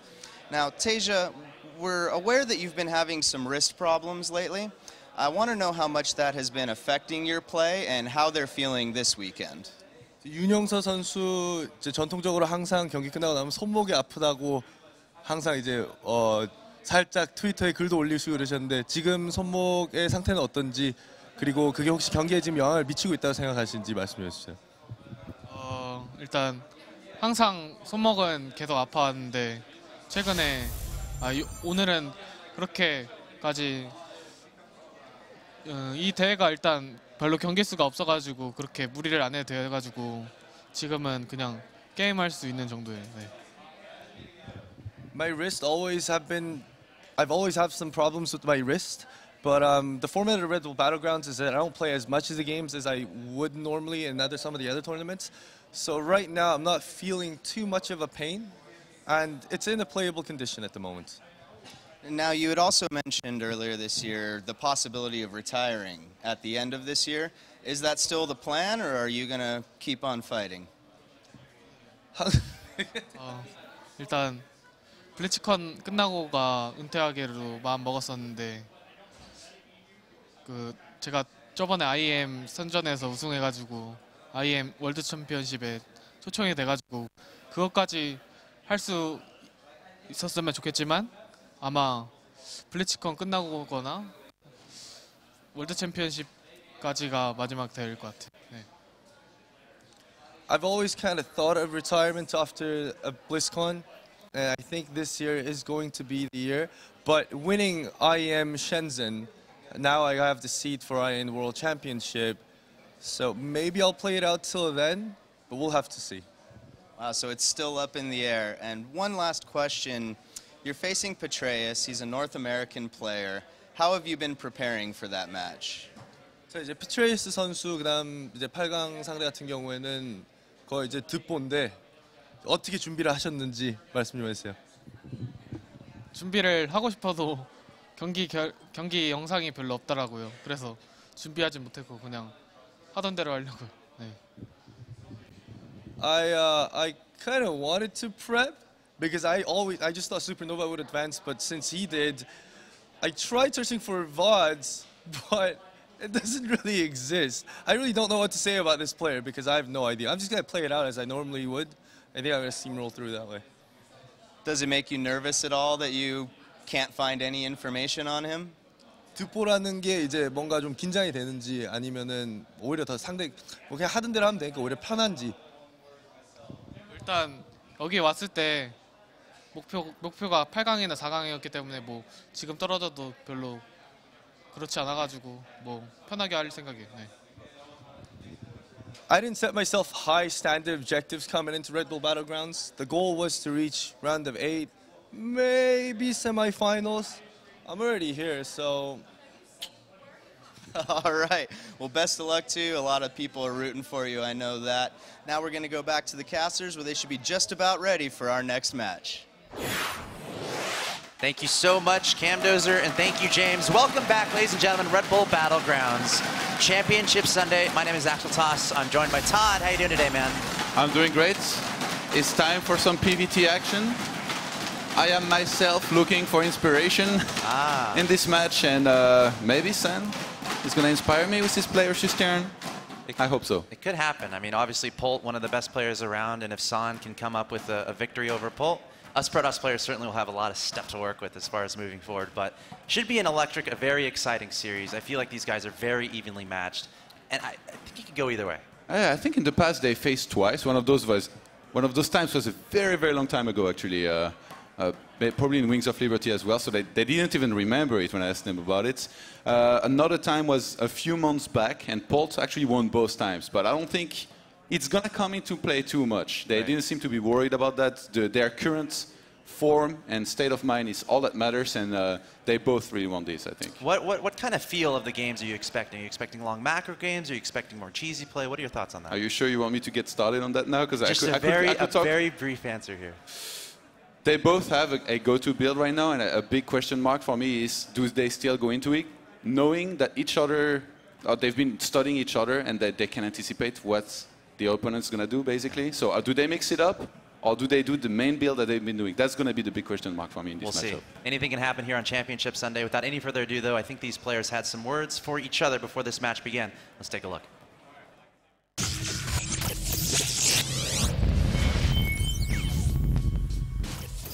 This is the last chance to qualify for the DC one. It will be really good to qualify and win this tournament. 성훈이 형이 지금 해외로 나갈 수 있는 기간이 1년밖에 안 남았는데 저는 한 3년 정도 남았거든요.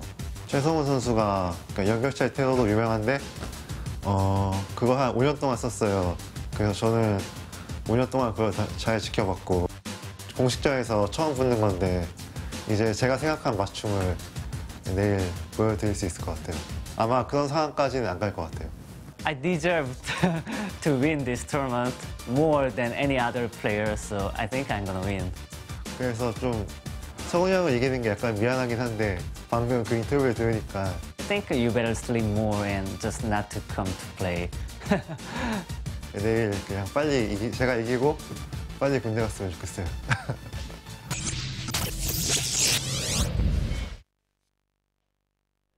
Oh my gosh. I think the stage is set. I think it's safe to say. I did that interview myself, and when he gave the answer, the entire crew and the sound guy went...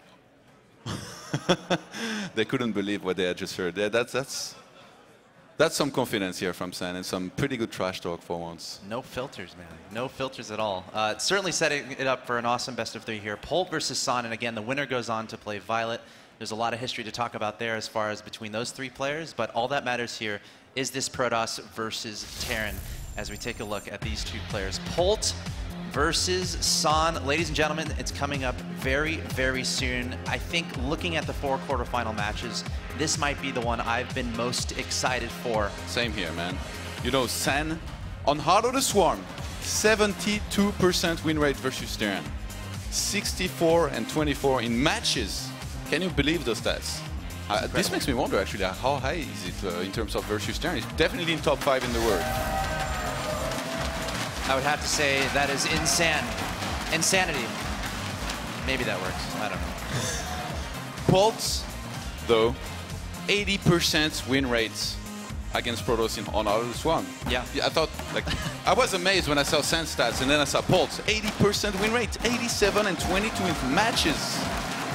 It's like they're both winners. They both have ridiculous winning percentages against the other. This is definitely a clash of the titans in this matchup that we're going to have happen here.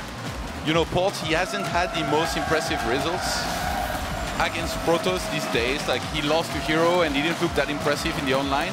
Sure. But before that, you know, he beat Hearthstone, Creator in some online tournaments.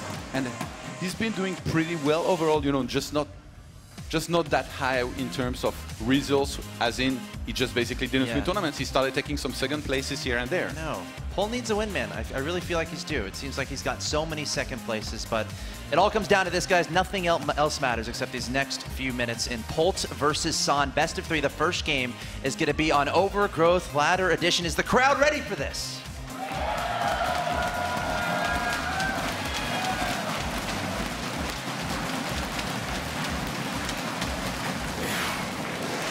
I know I'm certainly ready, and here we are in the first map. Ladies and gentlemen, in the top right-hand location, I present your red Protoss players, San!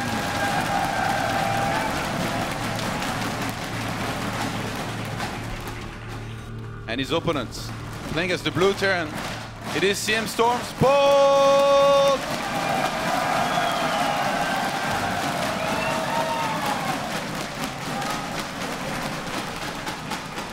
Get your notepads ready, because this is the stuff you want to write down. This is the highest level play on the highest level day of StarCraft 2. Red Bull Battlegrounds, Championship Sunday. These guys will hold nothing back. They will show all their strategies. They're basically defining the metagame right now. I mean, in terms of TVP, it doesn't get any better than that, really. These guys are ranked 5th and 6th in the WCS World Rankings. They're not here for WCS points. They want to qualify for Washington. That's what they're here for. Polt has been trying pretty hard. He hasn't made it so far. This is his last chance. So I'm going to talk a little bit about build orders here. Go for it. And in terms of strategy, Polt We know him as that Terran who goes for Reaper expand a lot, then adds on double barracks, gets a lot of bioforces, and he's had a lot of success with that. And even though it's still predictable, he somehow makes it work every single time. It feels like he doesn't lose much against Protoss. Whereas San, he's been mixing it up a lot more in terms of openers. San has been opening with a lot of Twilight Council quickly, going into Blink plays, and then from there going to double force, something like Colossus. But Port is already mixing it up in this series. This is like my question mark from earlier. Is basically my question is already being answered here. Those players, they're going to mix it up in this series, and with Port making the first move, we're here with a CC first. So we all know Polt as a guy who has this go-to play style. And he's actually mentioned it as a potential weakness for him, where he's played so many games, he plays just this cookie-cutter, really solid style that just works.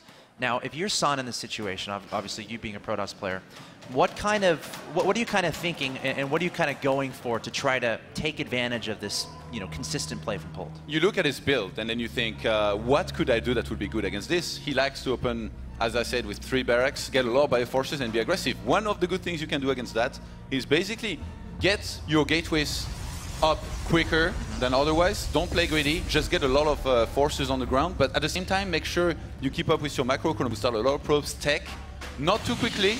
It has to be a right balance, of tech. Not too slowly, not too quickly. And at the same time, if you have enough on the ground, the first time Pulse attack hits with a lot of bioforces on the ground, you can crush it if you have just like 3 sentries ready to force field or something like that. So this might be what we could see here out of San, who, by the way, didn't go for a single scout so far in this game. Confident. He has no idea how fast that command center is. I mean, he can kind of guess, obviously, based on the typical play style of Polt. But macro-oriented, these guys are. We're not seeing any crazy proxy plays. Again, a very important game. It is game 1 of a very important best of 3 where the winner moves on to play Violet. So not too surprised to see Standard play thus far. I'm really curious to see whether he's going to open Twilight or not. He's been doing that a lot in the recent days. And yeah, it's going to be the Twilight. So when San does this, he basically goes into Blink. And it's a little bit weird because I studied his build very closely. And some things are strange. Like, for example, when you go for Twilight like this, you would at least add 2 gateways, whereas usually he adds just 1 and then gets a Robo. And then once that's up, he gets Blink, get a few Stalkers out, and he gets double Forge for upgrades and a Robo Bay right after to take to Colossus. And stylistically against somebody like Port, who doesn't pull SCVs very often, I really feel like SCV pulls is what really can beat these builds. It's true. So against Port style, this could do very well, but at the same time, Port is just so good with drops that he could also like somehow find a weakness in the defense. But remember what San said in interview. If you try to snipe my Nexus, it's not going to work. Not going to work. He knows. Polt is infamous for the Nexus snipes. His favorite unit is the Marauder, which makes a lot of sense. Does a lot of damage against those favorite Nexuses. unit is the Nexus. Fair enough. But look out for those drops. And San has said he's aware of this, so he should be prepared. We'll keep an eye on that for sure. That's certainly going to be a storyline that we're going to have to keep an eye on as this game goes along. We have a little altercation here in the middle of the map. 2 Stalkers against 6 Marines. Oh, San is doing this so well. It's actually really hard to catch like this. Like Marines, like they shoot and they move right after. Yep. Really takes the top Protoss to pull it off that well. And Polt is anticipating the retreat from the Stalkers. He's going to try to get on top of them. Oh, gotta be careful. Oh, he tried to hide at the last second, maybe hoping they will go through there. And look, already some adjustments in San's build, as I was talking about. Instead of getting the 1 gateway he gets usually, or at least that he made against Bunny when he played him recently in WCS Europe, he gets 2. So he's going to be up to 3 gateways very quickly. He's going to be able to start on warping in Stalkers 3x3. Yeah, he's got a pylon there. He gets the Robo, which is hidden behind the natural, by the way. Yeah, those pylons give him an option on being aggressive. Yep. Doesn't have to, but it's nice to have. Like, he could easily, right now, take those Stalkers, go across the map, and warp in some Stalkers. Yeah, but he's warping in Stalkers already, so he's definitely anticipating some kind of attack soon, or he wants to be aggressive. We'll see if he drops down to double Forge, then Robo Bay behind this very, very soon here. Going straight for a 3rd. Now, when you invest a lot in Stalkers in the early part of BBT, obviously you're sacrificing the speed of your upgrades, and that might be a theme to look out for in this series as well, as we see +1 weapons already being started here from Polt. No Forge in sight just yet, San. More Stalkers being warped in, by the way. He made a lot of Stalkers. This is a big investment. He has to be aggressive. He has to get some damage done. Now, on the other side of things, if Polt can defend this without taking too much damage, he's going to be in a beautiful position. I like Polt's position here, actually, because when you make those Stalkers, you either want the Terran to attack into you so you can kill everything, or you either want to attack and do damage. But in this situation, Port knows that there is a lot of Stalkers, so he knows there's probably Blink, even though he didn't scout it. Yep. And he's just going to stay at home and defend, and I think he should be fine. He should be fine. Of course, he had a Marine at the Watchtower, so he had a good idea of how fast this is coming. Meanwhile, behind this, we have a third base being placed down by Sam. Very soon. I think it will be very soon. When you open like this for Blink Stalkers, a lot of the time you go into Colossus, and now he just realized that he wasn't going to do any damage, and that Port wasn't going to attack early on. So what is he going to do? He's going to throw down a third base, tech to Colossus, do a big gateway explosion before it gets up, and then make sure he can defend, because we have to assume Port's going to be able to realize soon that there is a third base, and he's going to start on being aggressive soon as well. And those Stalkers, I mean, he just lost one, but for now, San's just going to play it defensively. This game, man, I'm already getting like a little bit of chills inside my body. Some auto-resist nerd chills. Yes, because this is what we were looking for. I mean, it's already turning into a bit of a macro game. You know, we're seeing some, pseudo-aggressive strategies, but neither player like really committing to a two-base thing. So I feel like, we're going to go to 3 bases. We might go to 4 bases. We're certainly in for a treat here in game 1. I thought there was a chance they might just play standard and try and play better than the opponent just by playing the style they're comfortable with, but already both of them went out of their comfort zone, mixed it up with their builds, and are trying something special. And man, that third base, I'm not sure he can keep it alive, San. He has got a lot of Blink Stalkers. I mean, he's really good at micro, obviously. Warping in some Zealots, has force fields available, and obviously has that Blink upgrade. So look at this, Combat Shield and Concussive Shells just finished. I guess he has one Colossus now, so we can definitely defend that. Defending the drops can be tricky on this map, especially since San only has 2 observers, and one of those is actually in Paul's base.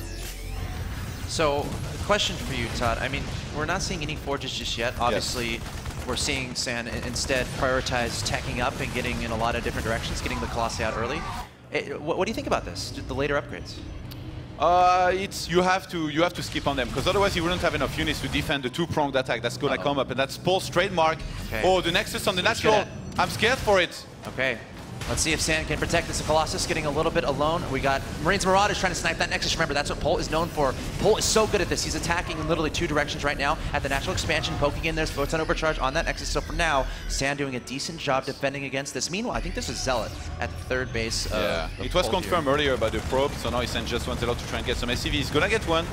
According to San, Polt has been playing that Nexus sniping card for 5 years, which is definitely an over-exaggeration, but he made it sound like he was definitely going to be ready for it, and so far he's defended well. He's doing well. However, the battle is just about to begin here. The Marines and Marauders coming for the Colossi, trying to back forward. And look at this, there's not a lot of units left to supplement these Colossi. Polt charging forward. He has a lot of medevacs here to help out. A third Colossus coming forward, but Polt targeting down the Colossi, charging into the third base, taking down so many of his Protoss units, and San losing a good amount of his expensive units, but ultimately holding off the attack. Ooh, I thought San was going to blink into the Widowman here for a second. You know what happened here? Polt realized there was enough units in the main probably to defend the drops in the natural as well, so he regrouped around the third base, and he went in and he reset the Colossus count, which is so important. How is that supposed to hold? Polt's stimming forward. Only Zealots here. There's not any Colossi in this competition. The Nexus might be sniped. This is what Polt is known for. Also, there is no charge on these Zealots. Polt playing a great game. Look at that. GG already. Polt takes a relatively comfortable game 1. I'm a bit surprised. I didn't think it would end that quickly, but I think a lot of that had to do with sniping those Colossi and San just not having enough units to kind of supplement those big guys. You know, charge did not even start in that game. San was trying to play the opponent here. He tried to really play defensively at first with the Blink Stalkers. Then he was like, well, he's not attacking me, so I should be the one pressuring. And then Polt was just too solid back at home. San saw that right away, so he didn't commit anymore to aggression. He immediately went into a third base. And then from there, Polt realized what was up.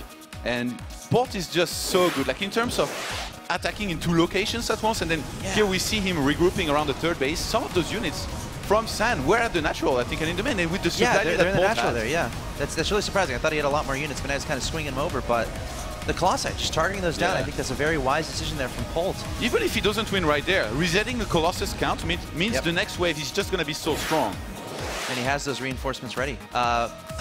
I'm a little bit shocked there. I mean, what's going through San's mind right now? Like, a pretty one-sided game there. How does he regroup and win 2 in a row here? You know, going into this kind of match, you have to be wondering how well is your opponent going to play. Is he really going to bring it? And Polt, like, I mean, he really brought it here. So San definitely needs to be thinking about what just happened in terms of not only build order, but in terms of defense, because he thought he had a solid plan to defend against the multi-pronged attack, but the reinforcements came too late. And you know, as I mentioned, there was only 2 observers made by San in this game. If you want to play this style where you take a third base, you need more than that.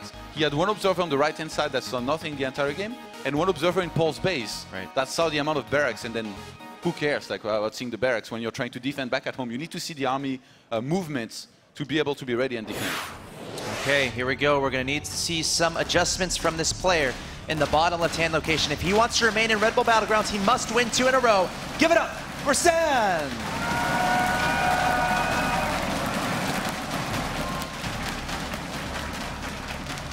And his opponents. He played one of the best TVPs I've seen in recent days against San in the first game. It is TM Storm Sports!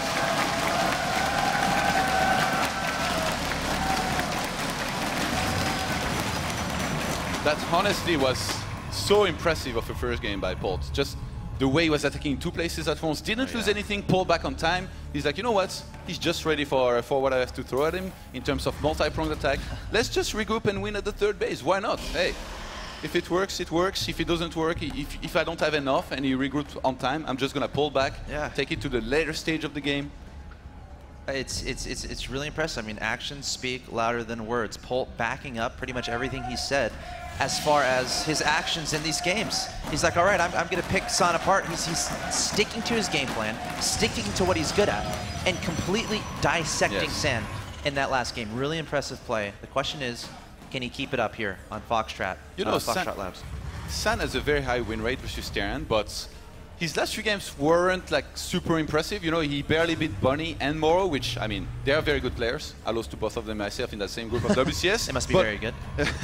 But he, like, you know, it was a 2-1, and if you see the games, you could see that clearly Bunny could have won in these games versus San. So maybe Paul studied that as well. He learned a lot here and there. And as I said, you know, San opened with Twilight as well. So if you're able to anticipate that, if you know that somebody's going to open Twilight, I mean, if you look at the build of Paul's, it wasn't a Twilight Council blink all in. It was kind of a defensive version. And in terms of build, if Paul had done his usual build and had to face the 3 gates and moved out and lost everything, he would have been in a bad spot. So Paul, doing his homework and adjusting, he definitely got the better end of that compared to San.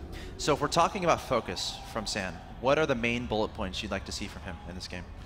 I mean, unless he's going to cheese or do something special, definitely looking out for those Nexus Knight, which he's been doing well. But right now, what he needs to adjust to the most is maybe doing a little bit more scouting, making sure exactly what he's up against. And in terms of build order, the one that he picked before just got countered perfectly. So maybe mix it up himself. Maybe open Colossus quicker, get Forges quicker, and delay that third base a little bit more. Because really, it was that third base that he took very early. The gateway explosion happened behind this, but when Port attacked on the left-hand side, he had like 150 supply against 130 or something. He had more than 20 supply difference. In which case, it's very, very hard to defend, photon overcharge or not. Yeah, and the medevac count, I think, was brilliant too. I think he had like 6 or 7 medevacs at that point, which makes that bio army so much stronger. And again, Polt's so good at just dissecting his opponent. Of course, looking at the openings here, we have relatively standard play from both these guys. Polt, I love this choice by Polt to go back to his standard go to San now, because San is probably wondering, well, I just played against a CC first. Is he going to do it again? And in this case, he chooses to not scout again. And if this time he plays like you would against CC first, which is maybe, you know, a little bit greedy with just barely enough unit to hold. And he realizes too late that he's up against the standard style of Polt, maybe he's going to get countered again. So San really trying to do minimal scouting here to save some minerals, and Twilight again. There it is. And something I've seen from Polt, you know, he'll send like weirdly timed attacks across the map. So you got to be so careful as a Protoss player, because Polt will literally just pack up, pick 10 Marines, 2 Marauders or something, and be like, hey guys, can you all go attack the Protoss at a very weird time where maybe only a photon overcharge is available, or maybe there's only 1 or 2 units. So that's something else that San has to look out for, because Polt, with this opening, that kind of leaves an opportunity for that to happen. You know, Polt, he scouted one of the gases. I'm not sure if he saw the other one. And he's being very thorough right now, out on the map with Marines. He's checking for every single spot. He's going to be up against a Dark Shrine, so luckily for San, he has sent a probe out on the map to proxy some pylons, which would have been a big tell of the potential Dark Templar attack. We could have... Oh, I think he's going to see the Dark Shrine. He's definitely Oh my gosh. No, he's going to go down. Don't worry. I'm worried. I'm worried. He's going to see the Twilight not researching anything, at least. Is he going to see it? No, he can't go around now because he went this way, but I think he should know. Like, you can see if the Twilight's researching something, and right now he sees it. That's true. That's very good. Oh, actually, that Okay, Reaper so he is should perfect. know the Dark Shrine is happening. San already did something like this previously against Bunny in WCS, where he went for Dark Shrine. At the time, he made Blink anyway to kind of, you know, make believe. Right. And he did a DT drop into Colossus, and then later on took a third base. And he actually lost that game very closely. Okay, we'll see what happens here. What's going to be important here is that pylon that's all the way across the map. That hasn't been scouted yet from Polt. That means right when that Dark Shrine finishes, well, hold on. He's kind of going in that area. If he goes up a little bit, you can see that pylon. Oh man, No, he's barely missed it so far. It's one of the... I think the first DT has just been Yeah, working. and there is no turrets, There's no guys. turret. There is one scan about to be up. Engineering base starts only now, but it's only one DT though. If he can scan and kill that one, he will buy himself a lot of time. And eBay, you know, he's gonna finish very quickly. It's a building that only takes 35 seconds. Polt making most of the situation now. He's gonna send back the SCVs. He has one scan, but not enough bioforces to maybe snipe it for sure. He might have to. He's gonna lose It plenty is more time. SCVs He here. needs to scan now. There it is. Okay. So, workers killed. Okay, not too many. However, there's another DT in the natural. This is great for San. He's gonna do so much harassment. And across the map, he has enough units already to defend any kind of attacks from his opponent. He's got sentries to force field and guardian shields. So excellent start here out of San and Polt. I guess he misread the situation even though he has seen the Twilight.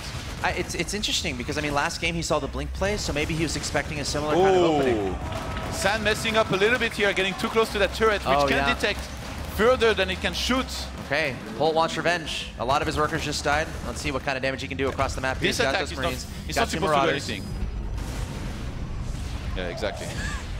It's not going to do anything. I feel like if that was maybe 45 seconds earlier, because remember he's kind of stopped that army in the middle of the map a little bit. But San, he had planned for this because he already had 2 sentries for the longest time. I mean, Guardian Shield in those small fights is the biggest of deals. Yep. And that's kind of the timing I was talking about earlier there from Polt. It's a little bit wonky. Maybe it does damage, maybe it doesn't. The main intention is just to poke a little bit, and something really to highlight right now is the Harvester count. It's currently 50 to 38 in favor of the Protoss. It's a big deal here already. San definitely getting a good start here as opposed to in the previous game up against Sports. And now he's forced to bunch of turrets. Like, it's actually funny, like that one turret in the main. Like, I guess he's funky position. Safe against Oracles later, a little bit, maybe. He's gonna find nobody goes DT into Oracles, I think. It's true. It's kind of if you have a Death Wish, you can try that, but I've tried it actually, and it doesn't work. I expect maybe a few more gateways being added on. We see already 3, and just a third base from there. San this time, actually, he's maybe being a little bit more shy than he usually would be, because he only went for 1 forge. A lot of the time, San goes for double forge. So maybe really giving a lot of respect to Polt here.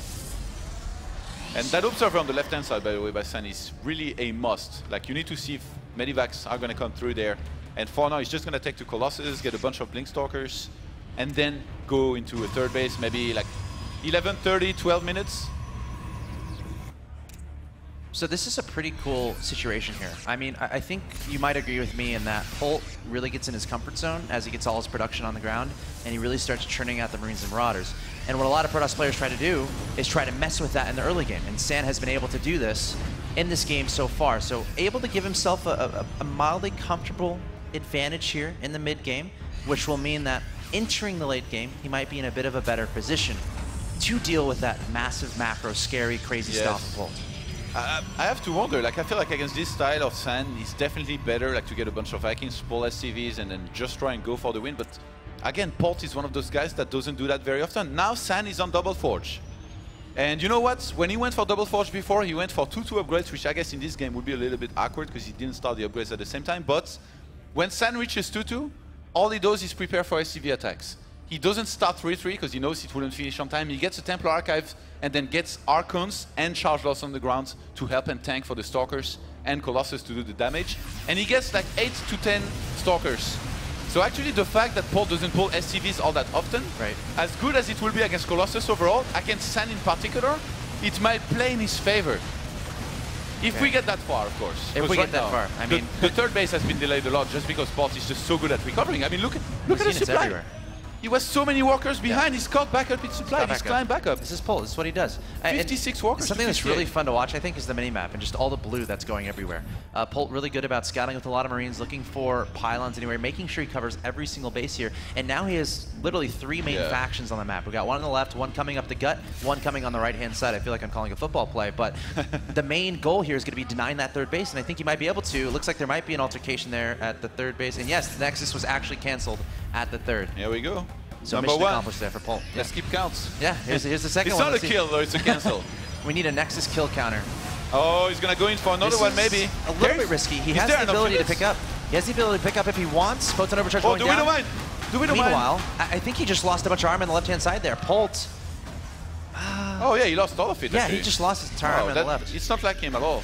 That was very strange. Okay, so I think he thought that San was going to pull his entire army towards that natural to help protect it, and then he kind of lost focus of his army on the left-hand side there. Second starport is on the way. Okay, I was going to say, there is no armory in second eBay, but here it is. He just starts it only now at the natural. And I guess Polt's already being saturated on 3 bases. He's definitely going to be happy about that, but it's definitely not like in the previous game where, you know, he went in, he did a lot of damage. All he got achieved here was a cancel on that Nexus. He never reset the Colossus count, didn't get any snipe on any of them or anything like that.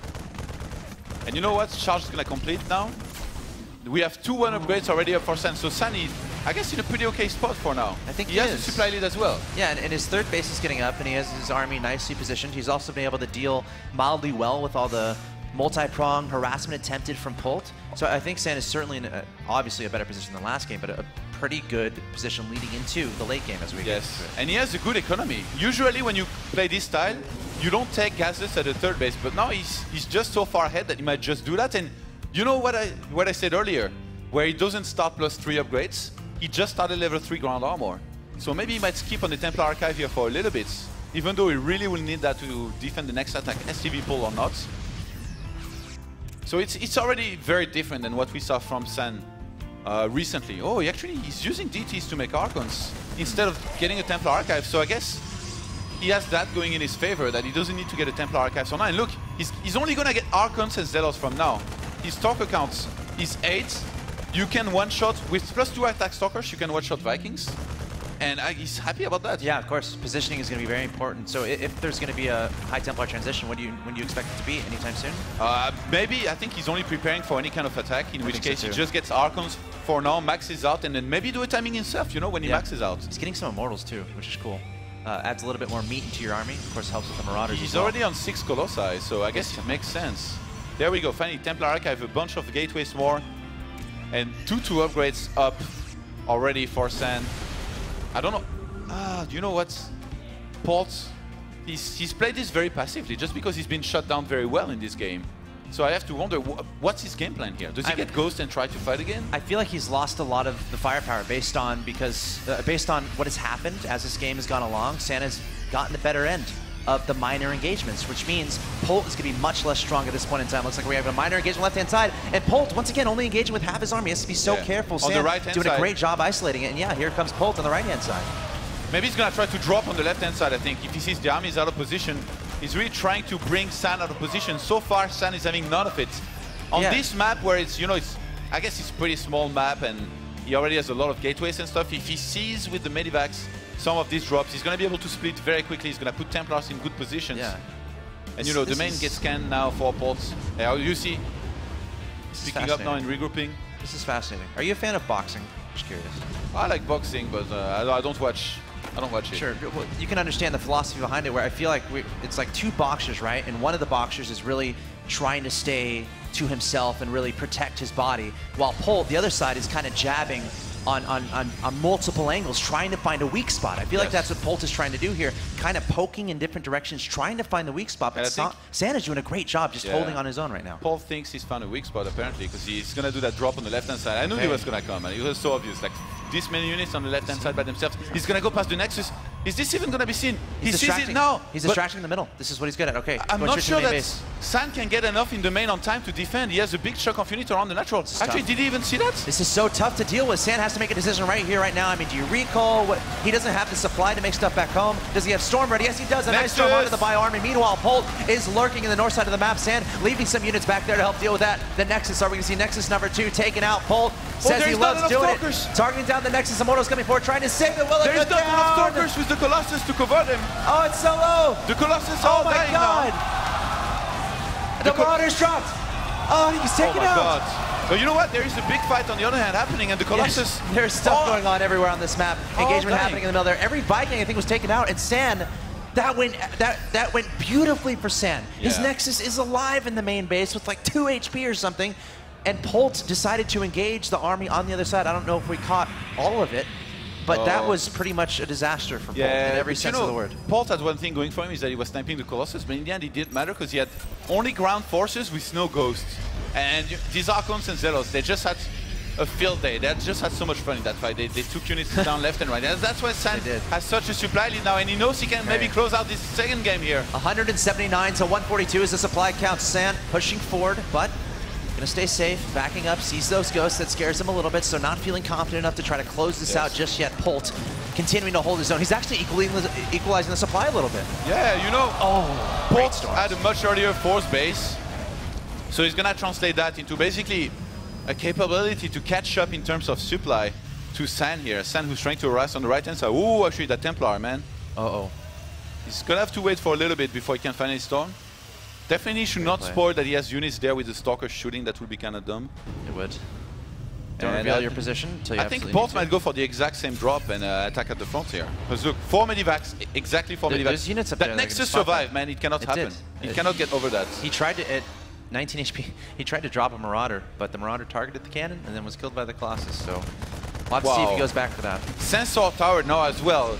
I don't think we've seen too many games of Polt where a Protoss survives long enough, or the game goes on for long enough, to see Sensor Towers, lots of ghosts, and some very late game TVP, and I think we might see it here.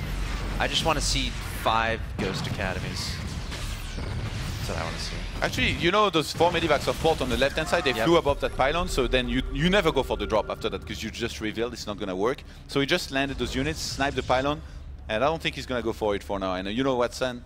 He was moving in position to potentially intercept that and kill it. A poor Marine on the bottom right-hand side scouted the pylon that was there and got killed. Yep. But Marauders are going to avenge it. He will be remembered. There they go. 2 Zealots trying to hold strong at this location. Pylon taken out. I love how San is just putting units everywhere, putting buildings everywhere. He wants to make sure he knows exactly where Polt is. Oh, the Observer of San saw these units coming on the left-hand side. He's sending 2 Templars in to try and storm. Careful, look out for the storm. He's actually flanking a great storm there onto the units. Polt going to be retreating from that location, and San once again doing a great job. But now the question becomes, you know, securing that next expansion. Because as you take more expansions, you're spreading yourself out more and more, and that might be an advantage for Polt. You know, I always wondered what it will be like for Protoss to survive long enough, like I would say like past the 22nd minute mark, and how Polt would counter that. And right now, instead of just like all-inning or trying to be overly aggressive, he's trying to find a weakness once again, like you talked about before with the boxer analogy. And he had a much earlier 4th, he has an earlier 5th. Polt is looking pretty good in a very long game here. He's getting sensor towers, he's getting all of his upgrades. Look at this. Building armor, high-sec auto tracking, vehicle, ship, weapons level 3. I wonder where he goes from here. I mean, he has 2,000 gas, and that's a very important thing to look at as the game goes along. That's going to enable you to build all that expensive stuff. Maybe he should try to lose some of his Marines, because I think he has too many. It's like 34 Marauders, 34 Marines, and 9 Ghosts, and replace them with Ghosts. If he goes up to like 20 Ghosts, this is just so strong. Like only Tempest. All right, good night. A good idea from San, but Polt ready and waiting for that. Polt's going to take a 6th base, man. Yeah, why not? Why not? 4K no. DT and 2 Zealots going over the right-hand side to try to prevent that. How many Templars do we have on the map? This is very important at this point. 7. Could be a little bit more, but 7 is already definitely a good start, I guess. I mean, it's going to come down to micro, right? Like the Ghosts, do you have the ability to shut down those High Templars in a matter of moments? It's that simple. If San does not get any good Storm off in the next fight, I don't think he can win. Colossus plus Storm is the real strength of the army that he has, and both of them get countered by Viking plus Ghost, but I would say it's definitely harder for the Terrans in terms of micro to Yeah, you know, making sure the to not ghosts mess are it up, basically. Because if the ghosts get fed back, then obviously it's the other way around. So a lot of it's going to be positioning. Where are these units coming from? I would love to see, as we see right there, pylons placed in maybe weird locations, because at any moment, you can just warp in some reinforcements there and try to flank. Port has done a very good job of not making too many SCVs, by the way. He's only on 52, so his maxed out army supply is 148 against 129. Wow, that's huge. That is absolutely massive. Polt playing the late game incredibly well. Of course, you have those mules. So that, make sure that chunk of army on the bottom right-hand side is going to do so much damage. Sand doesn't have enough. That base is dead. Is it? Are we sure? I think we're sure. High Templar coming forward, going to try to save it. And there it goes. The Nexus getting taken out. A great snipe there from Polt. And we talked about this. As the game goes along, it's harder and harder to secure more and more expansions. Polt is everywhere here. There might be an engagement actually in the middle of the map. The Ghosts trying to throw down the EMPs, nailing the Archons. They're getting melted away in a matter of seconds. At the same time, Polt going to be sniping another Nexus at the top left-hand location. But he didn't even bring the Vikings here. He didn't even bring the Vikings. He was only trying to do damage with his ground army to trade it for units and bases. And look at this now on the top left-hand side. Great storms under those Marines Marauders. Polt is not going to be able to take that base down. Meanwhile, taking down another Archon on the right-hand side. And Polt doing everything he can to spread Sand apart. And he's doing well. He should be able to cancel that base, which was going to be the new 5th base. Now Polt is on 6 bases against 4. And the main is mined out. Actually, the natural, I think, is mined out too from Sand. And Polt's bank is getting bigger and bigger and bigger and bigger. You know, Sand splits since the start of this game were pretty much perfect up until now. Like this two-pronged attack by Polt with like 70% of this army on the right-hand side and 30% on the left was perfect because Sand splits, I guess, wrong. He sent the smaller chunk of his army on the bottom right-hand side and his base died. A lot of important units died. And man, that PF. Will it fall? That PF is beefy. I think it's fine. No, I think he might die. It's gonna be close. Could have gathered some mules. Taken out. But I don't think it's not worth it. Like no, it's, I mean... he just lost so much just to kill a single PF. Polt still has plenty of bases, plenty of income. Much more than his opponent. Man, those units on the top left-hand side were picked up and actually just 2 Marauders were saved and Argonaut no escape. There is action everywhere. Our observer is doing a good job, but I feel like he's going to have a heart attack before the end of this series, man. I feel like we're seeing a really cool dimension of StarCraft that we're not necessarily used to, and this is where Polt really thrives, where it's less about, okay, what units do you have, what units do I have, and more about, okay, let's think long-term as far as economy, and how many bases I have versus how many bases you have. I think ideally Sand would like to take to Tempest, he just doesn't have the economy. You see he's not even maxed out. Like, when you're on 6 bases and you're already maxed out, that's when you take to Tempest. But right now, Polt has not allowed that. And, well, I guess it's good for him, because it would be pretty bad if he allowed a lot of Tempest to go up. Then from there, it's very, very hard to win. Polt has a big chunk of army on the bottom right-hand side. Yes, he needs to come back with that to be able to defend against this. And he's finally going to use his Vikings here soon, I think. Okay, hold on. Polt is very spread out. He can't... he's just going to let that die and counter-attack on the bottom right-hand side. And keep enough back at home that if he gets attacked, he can defend. I think Sand is pretty wise here, splitting off some units, trying to... You know, he's kind of realizing that Polt's army isn't in the area, so he's like, all right, his army must be somewhere else, which means I'm vulnerable somewhere else. So he's pulling his army back to try to deal with that. Let's see if he does it. I mean, obviously the space isn't incredibly important. Look at that scan. He's like, oh, delicious. Nothing there. Nom, nom, nom. Nom, nom, nom. Give me another Nexus. Probably going to go into the main. Oh, he gets on the chase. That's huge. Can he get it? No, Colossus can barely get out alive. And look at this. Polt knows that the army is going to regroup there to try and defend against this. Look at so the big chunk of his army. He's positioning it really well. Okay, so Sand is pulling back to defend against this squadron. There's Templars here. But guess what's vulnerable? The top left. Be careful, Polt. The Vikings. Oh, great storms there. Oh my God, the Vikings took so much damage. They start dying. He's not going to have anything against those. Oh my God, Colossus. Sand coming in from the bottom right too. Sand actually surrounding from both these locations. The Archon's doing so much damage to the Vikings. How much does it matter? Right now, Sand does have a supply lead, an army supply lead actually being taken as well. The Nexus taken out, but as they say, at what cost? Meanwhile, Polt attacking into the natural expansion of Sand. These players are absolutely everywhere. Ultimately, I feel like Polt is still in a very solid position. He has that 3,000 gas in the bank, and he still has those bases mining on the right-hand side while eliminating yet another Nexus there from Sand at the top left. Actually, I think he noticed himself that he had too much gas. Oh my God. That's a massive storm here. Polt not paying attention for a second. He's dropping in the main now. He's starting to take out Pylon. He's going to get the Templar Archives. Templar Archives is gone. The DD gets scanned before it even gets up. It's done, and he can pick up and get out of there if he wants. He can hold strong against the Zealots. Meanwhile, Sand is attacking at the top side of the map. Oh, he's going to go for it. There's no PF there. He's angry. He's up 164 to 142 in supply. Does Polt have enough army back home to deal with this? He needs good EMPs. 102 army supply against 108. He needs very good EMPs. Oh my God, look at those storms from San. That is not what Polt wanted. And now a 160 to 112 supply lead for San. He has to win this right now because his economy back home is in shambles. Polt having trouble coming up with the army to deal with this. Polt is behind by so much supply. There's the GG.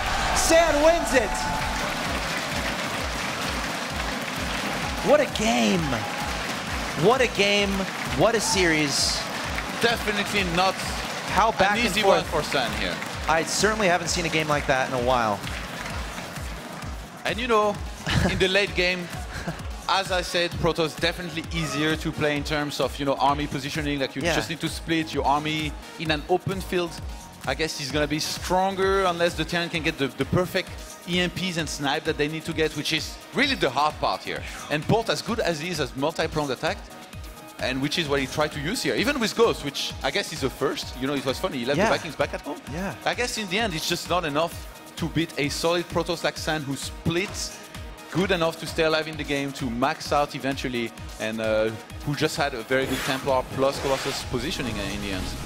And if you talk about that moment right there, yeah, that's pretty much like, honestly, the last minute to 2 minutes of that game, every single button you press is ridiculously important.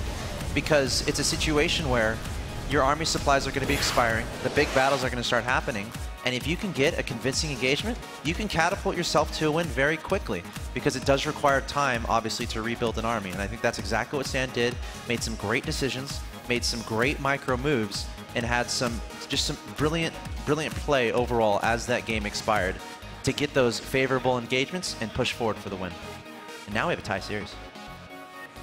I'm very impressed by both players. After this game, you know, Polt, even though his maxed out army and his late game TVP, like at first it was good, but then the very, very, very late game and those big fights is the real difficulty. You know, getting those EMPs, getting those snipes, it means you get to need the perfect scans, and here at the end, I'm pretty sure he was looking at his army in the main of San, which wasn't the priority. Right. The priority was holding that attack from San, which if he had done that, I think he would have won the game. I agree. And now he wasn't looking, his Ghost got stormed, the entire army as well, and then from there, I mean, it never goes well. If you open the fight with perfect storms on big chunks of Terran army, it's just never going to go well for the Terran. The perfect storm there from San at the end, and we have quite a treat in store for us, ladies and gents. We are tied 1-1 here at Red Bull Battlegrounds in Detroit. The winner of this game will advance to the next round. Will it be this Protoss player in the top right? Give it up for San!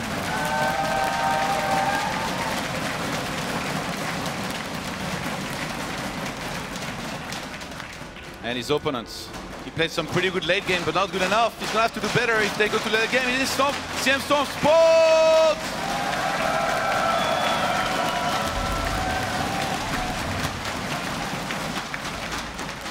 All right, so San just qualified for WCS Europe round of 16, and to do that, he beat 2 Terrans. When he played against Bunny on this map, he already did something kind of interesting in the early game. He made his second pylon at the ramp just to get a little bit of vision, but so far, he hasn't been doing those things against Polt, because I guess he thinks that Polt is not that much of a tricky player that will like ever cheese or go for a quick SCV scout or even a proxy, which I guess on this map, there are not that many proxies possible and they are not that great. It's a 3-players map, you know, other than Reaper or something in the middle of the map. You can't do too much. Then again, you know, I guess something like 2 racks can counter Nexus first very well, but San is just so convinced that Polt is never going to do that, that he doesn't even scout, which in this case, he's proving to be true. Polt is going to reopen with the thing that brought him success in the first game, the CC first. CC first. Wow, my heart is racing, Mr. Todd. We're tied, 1-1. Loser's out, winner moves on. That second game, I felt like Polt had a pretty nice advantage. And then I think he just spread himself out a little bit too much. I think it came down to that. Maybe lost a little bit of focus near the end. Yes, the power of Protoss. The power of Protoss. We definitely saw some of it in the previous game. I think we might have some Protoss players in the audience. Usually the people who say the power of Protoss are not Protoss players. This is true. That's a valid point. Unless we are drinking and watching some PvP. And which we're doing later. Polt, I mean, with this build, he just did so well in the first game. Like, we know him as the guy who opens Reaper, adds on barracks, and then gets a lot of bioforces on the ground, and, you know, opens with a gas. he doesn't really CC first all that much, I feel, against Protoss, whereas here he seems to think he's going to be a good option to try and beat a Sand who just doesn't scout early on. Yeah, I mean, I kind of like it, you know, based on the lack of scouting, and as far as Sand doing something insane in the early game, like I don't necessarily see that happening because it's 1-1 and it's a very important match. He could do something like, you know, open for the blink again, knowing that it could be scouted with, like, with a scan or something, and knowing that it's a CC first, he could take a much quicker third than before, and then play with a style where you get a lot of gateways behind it, then you get charge, you get a lot of sentries, and then you can defend a lot better than if you take to Colossus like he did before. Just with gateway units, you know, having the warpins would definitely help defending between that third base and main base. Or he could even do something like maybe a 7-gale Blink Stalkers, which we haven't seen for a long time, but against the CC first can work. It's very risky though. Like if somehow Paul gets a whiff and sees it coming, it can get shut down very easily. So we're gonna have the Twilight here once again. To be honest, I just think San's gonna play similarly to what he did before. Get the blink. Yeah, like get the blink, get some gateways, take to Colossus. Maybe with 2 Forge this time. Yeah. A later third? Yeah, on this map, I think he just takes the third like around his natural and main, like the one kind of in between, that's just below. And then from there gets double Force, takes to 2-2, gets charged, and then adds on Archons and Zealot. This is his go-to build. This is what he's done well with recently. Whereas Sports, definitely gonna wanna be looking to try and do some drops, snipe some Nexuses, or at least some units here and there. Certainly. Pulse's strength, you know, the 2-pronged attack, you can try and do it. Yep. But Paul's strength is that he doesn't lose much if he sees that he cannot make it through. You know, he pulls back, whereas a lot of players will commit to it. They're like, well, it's Protoss, you know, I don't wanna get a taste of the power of Protoss, so I have to do damage. I need to kill him, or at least do a lot of damage before, and then they commit too much and they lose units, and then it only goes down here. Whereas Paul, he pulls back on time a lot of the time. And look, in this game, San is going back to what we saw him doing in WCS Europe. It's only an additional gateway so far. I'm pretty sure he's gonna get the Robo with this. Yeah, those Marines with the photon of a charge being available shouldn't be able to do much. Should be fine. Actually, he's saving the photon of a charge. Whoa! Stalker. Getting some probes here. 1 probe taken out, 2, 3. 3 probes. And a Stalker. Not bad. 6 Marines. Really not bad at all. 32 SCVs to 33 probes. Usually you're supposed to be ahead with the chrono boost. So Pulse already making some good things happen for himself here early on in this game. I like that. I mean, those Marines, that's the most you're going to get out of them, I think. So why not attack there and get some probes, and then you're hitting the economy of your opponent. Of course, the economy is probably the most important facet of the game as in the early game. So I really like that decision. Well, double Forge. Robo Bay. Oh my god, barely out of the range. Wow. So this is going to be missed. One of the gateways, though, gets seen. So right now, Paul has to wonder, are there more gateways just right outside of this scan range? This could make him a little bit paranoid. Look, he's getting a second bunker and a turret. DTs were made earlier in Jeez. I mean, it's best of 3. One of the previous games. This is the stuff Bolt is considering based on last game. He's like, and you know what? This is really bad because you lose so much money doing this here as Sport. I mean, it doesn't put him like super far behind, but you don't want to be making extra bunkers against somebody who doesn't even plan on being aggressive and who was actually playing it sort of greedy with just 2 gates at first, then double Forge, and then the Robo Bay. And in a game this intense, in a game among these players that are so high level, every single mineral is so incredibly important. So you might think, oh, you're putting too much emphasis on these little moves. No, it's actually remarkably important, as these guys pretty much know exactly how much money they're getting at every given time in the game. This is interesting here. We might see a similar game to we saw in the previous one on Foxtrot, but on this map it's much easier, I feel, to be aggressive, you know, with the open field middle of the map. And I'm sure Pulse is definitely going to want to commit more to the attacks. The thing is, if San is good at defending, then and he can't find a weakness, they're going to go into the later part of the game here as well, which San won convincingly in the end. I mean, the last fight and the hold back at home was good enough. Yep. I still feel like Pult really wants to go to the late game without any doubt, even though, you know, he obviously lost at the end. Not the very late game, like Sure, he wants to get into that macro mode where he can just churn out the Marines and Marauders and attack in multiple locations, be able to reinforce very quickly. So Blink already finished, but we have only 3 Stalkers made. He might add on a few extra ones. Ideally, like, I mean, Sandy would like to be starting charge very, very soon here, as we do see a third base already starting for Port, which is going to be checked for very soon by a probe, and a proxy panel was already made. Scan. Colossus coming out. Careful. He needs to be careful, yeah. He got very close. Actually, I think San was about to force field here and maybe trap some of those units. And he already has Blink, remember. Even though he has only 3 Stalkers, photon overcharge plus Stalkers take down Medivacs quickly. Probe scouting that third CC. And I don't think he revealed that he saw it, so yep, you're Paul right. doesn't know. So a good thing San can do is swap in some Zealot and go for a cancel it. That's exactly what he's going to do. Just one. Kill the SCV, delay the third CC just a little bit. In which case you actually revealed you have a proxy pylon on the map. So yeah. It's like, you know, that domino effect of things that keeps on happening. But delaying the CC is definitely good. It's certainly worth it. I love that pylon location too on the high ground there. It's not going to be the easiest thing to find. And that's something that Polt's going to have to attribute his attention to, which is attention somewhere else. SCV, nice cancel, just going to back away from there. Zealot saying, come back here. Polt is on points.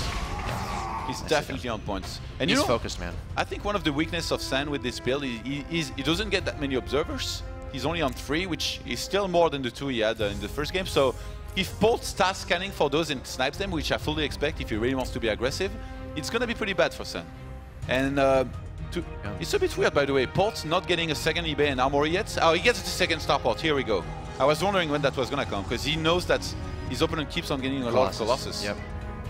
So at this point, Polt is going to keep a really close eye on the third base of San, because as time goes along, he has the third base, his opponent doesn't. So economically, he's going to be in a very favorable position. Of course, we see what is the most annoying play to defend.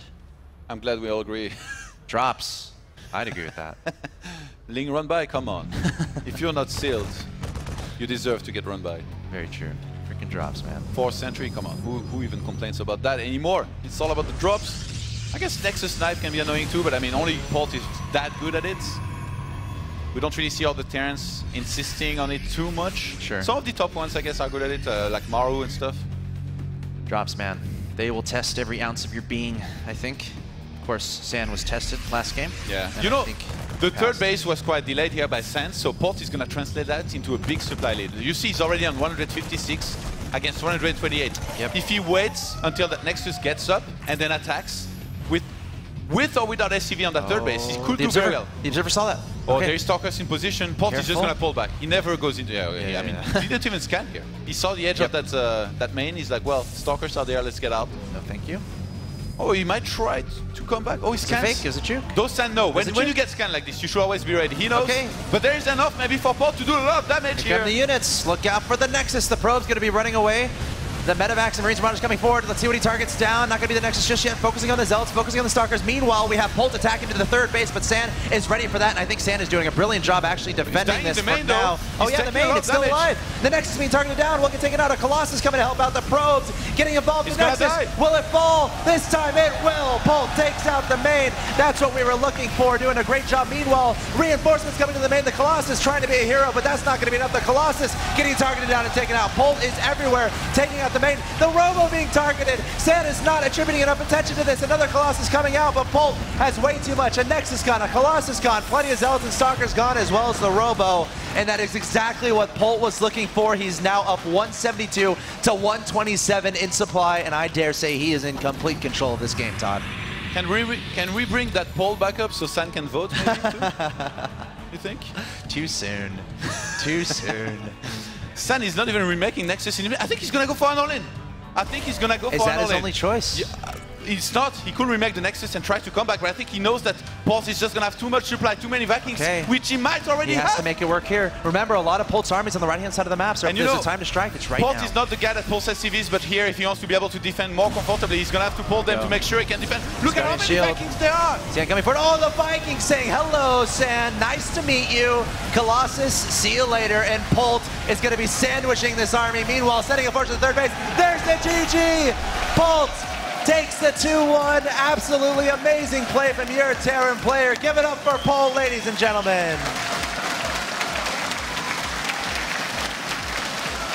Polt just played fantastic the entire series. You know, the game that he lost took it to the very late game. And in the 2 games that he won, it was just so convincing. Like, it wasn't even close. He was just attacking the whole time. I mean, this drop actually in the main was ridiculous because he faked that he was going to go in, or he was going to go for it. He saw that there was defense, then he pulled back, and he's like, what's the next step? Yeah. You know, there was so many mind games. He was like, it's a juke, man. He was like, what did I do in the first game that worked out so well? Well, I pulled back, I attacked the third base with everything. So that's what San is going to think. And then he comes back into the main. San is a little bit out of position, so he cannot snipe the Medivacs. They drop in, and then once that fight starts here, he moves his units back a little bit. to make sure not all the Zealots could be attacking the main. And he had too much here. He had too much. Photon Overcharge is good, but again, it's not good enough against 4 Medivacs filled with units. It was incredible. I mean, the moment Polt was waiting for in that game was for San to feel brave enough to move out and take a third base. And right when that happened, Polt was ready with 4 Medivacs in the main. He saw some units on the edge. San might have felt a bit of a comfortable feeling having those units there. Polt kind of did a juke, and there is no comfortable feeling when Polt has units on the map, when he has those Medivacs available. Which is all the time. All the time. And he was able to swoop in, take down that main base, and then on the third, it was just business as usual. So really good play there from Polt, taking the 2-1 victory. And remember, losing that second game in the late game. And I feel like that's where Polt is strongest. He wasn't able to pick San apart, able to have the reserve and the maturity and the wisdom and the experience to bring it back in game 3, stick to his guns, going with the command center first, and then just playing very smoothly and methodically and playing to his style. You know, I had my doubts going to this series. I wasn't sure Polt was gonna do that well. Well, on one hand, he's on 80% win rate, and we have San on 70-something%. So I wasn't sure. But looking back at the series, again, the 2 games that he won, so convincing. The one that he lost, he put up one hell of a fight. So very, very impressed by him here. So fun to watch. So fun to watch Polt. And that means he's going to be moving on in this Red Bull Battlegrounds tournament to face off against his roommate, Violet, in the next series. You live with them as well, right? I do. They're both my roommates too. So I'm not biased though. Come on. Not at all. That being said, the next series coming up, I am super excited for. It's Stardust versus Snoot, and I know the crowd is probably very excited for that too.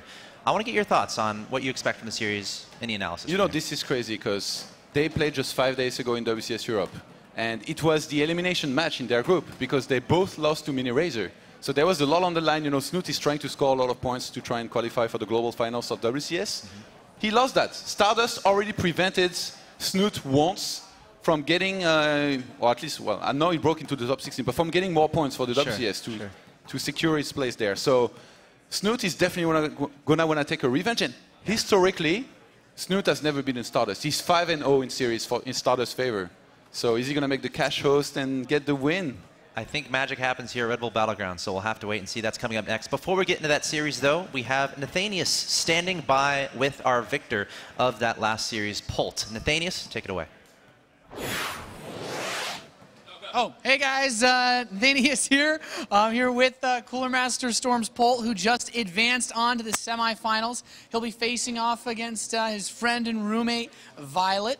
Of course, it was just a pretty intense series, but I think the finish was a very well done maneuver you made, and I just want to throw back to the video that we saw right before the match started. You guys threw a little bit of banter. San said the Nexus sniping spree comes to an end. Would you agree that Nexus snipe in the third game had a big influence on finishing the series quickly? Yeah, that's true. Of course, my big drop there with 4 Medivacs did a lot of work, and thanks to that, I could win. All right, now in the second game, I think this one, this was a pretty epic game. We don't see a lot of players choose Foxtrot Labs in recent tournaments.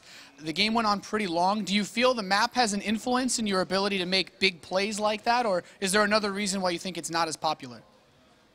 In the beginning of the second game, since I didn't know about the DTs of San, so I lost a few workers, and I couldn't be mining on my naturals. So I was a bit behind. So I thought, in early game, there's no way I can beat San. So I had to go to late game, and it was okay. I went through that very well because San thought he was ahead, so he played very safely. But at very last of the game, I messed up totally. I lost all of my ghosts, and the game is over. It was definitely a difficult game playing in the long run on a map like that against San. There's quite a few good players left in this tournament. You're up against Violet next.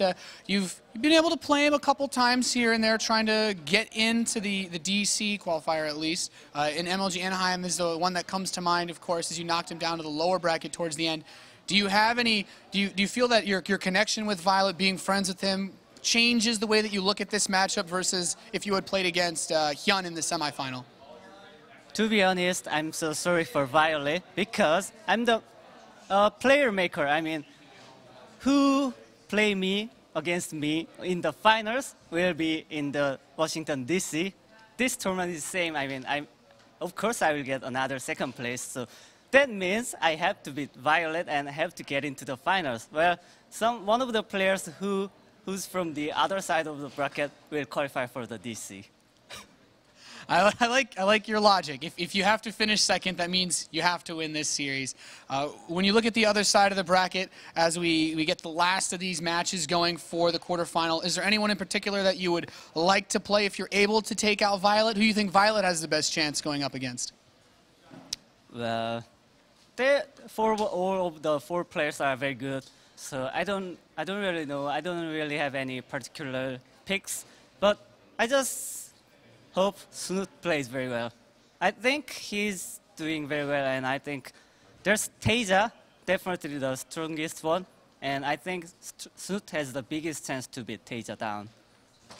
All right, well, thank you for sharing your thoughts with us, Polt. He will advance on. Of course, we're going to see him later today in the semifinals against Violet. And a big thanks to you guys tuning in. Hope you've been having a lot of fun watching the Red Bull Battlegrounds Detroit. We're going to go to a short commercial break before we bring you our next quarterfinal.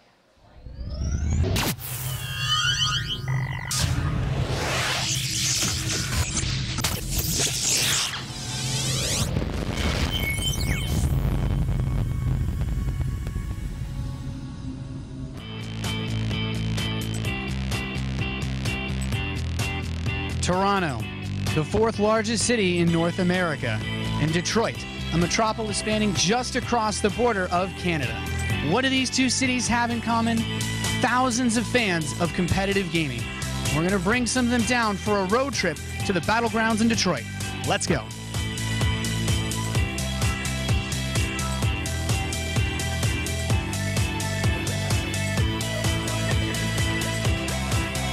One thing about the road trip for us is one thing that I thought was going to bring our community together, and I wrangled up as many of our local players from our regular scene. What is it that's got you most excited to go to Detroit and compete in StarCraft? Probably the aspect of competing in a big major tournament.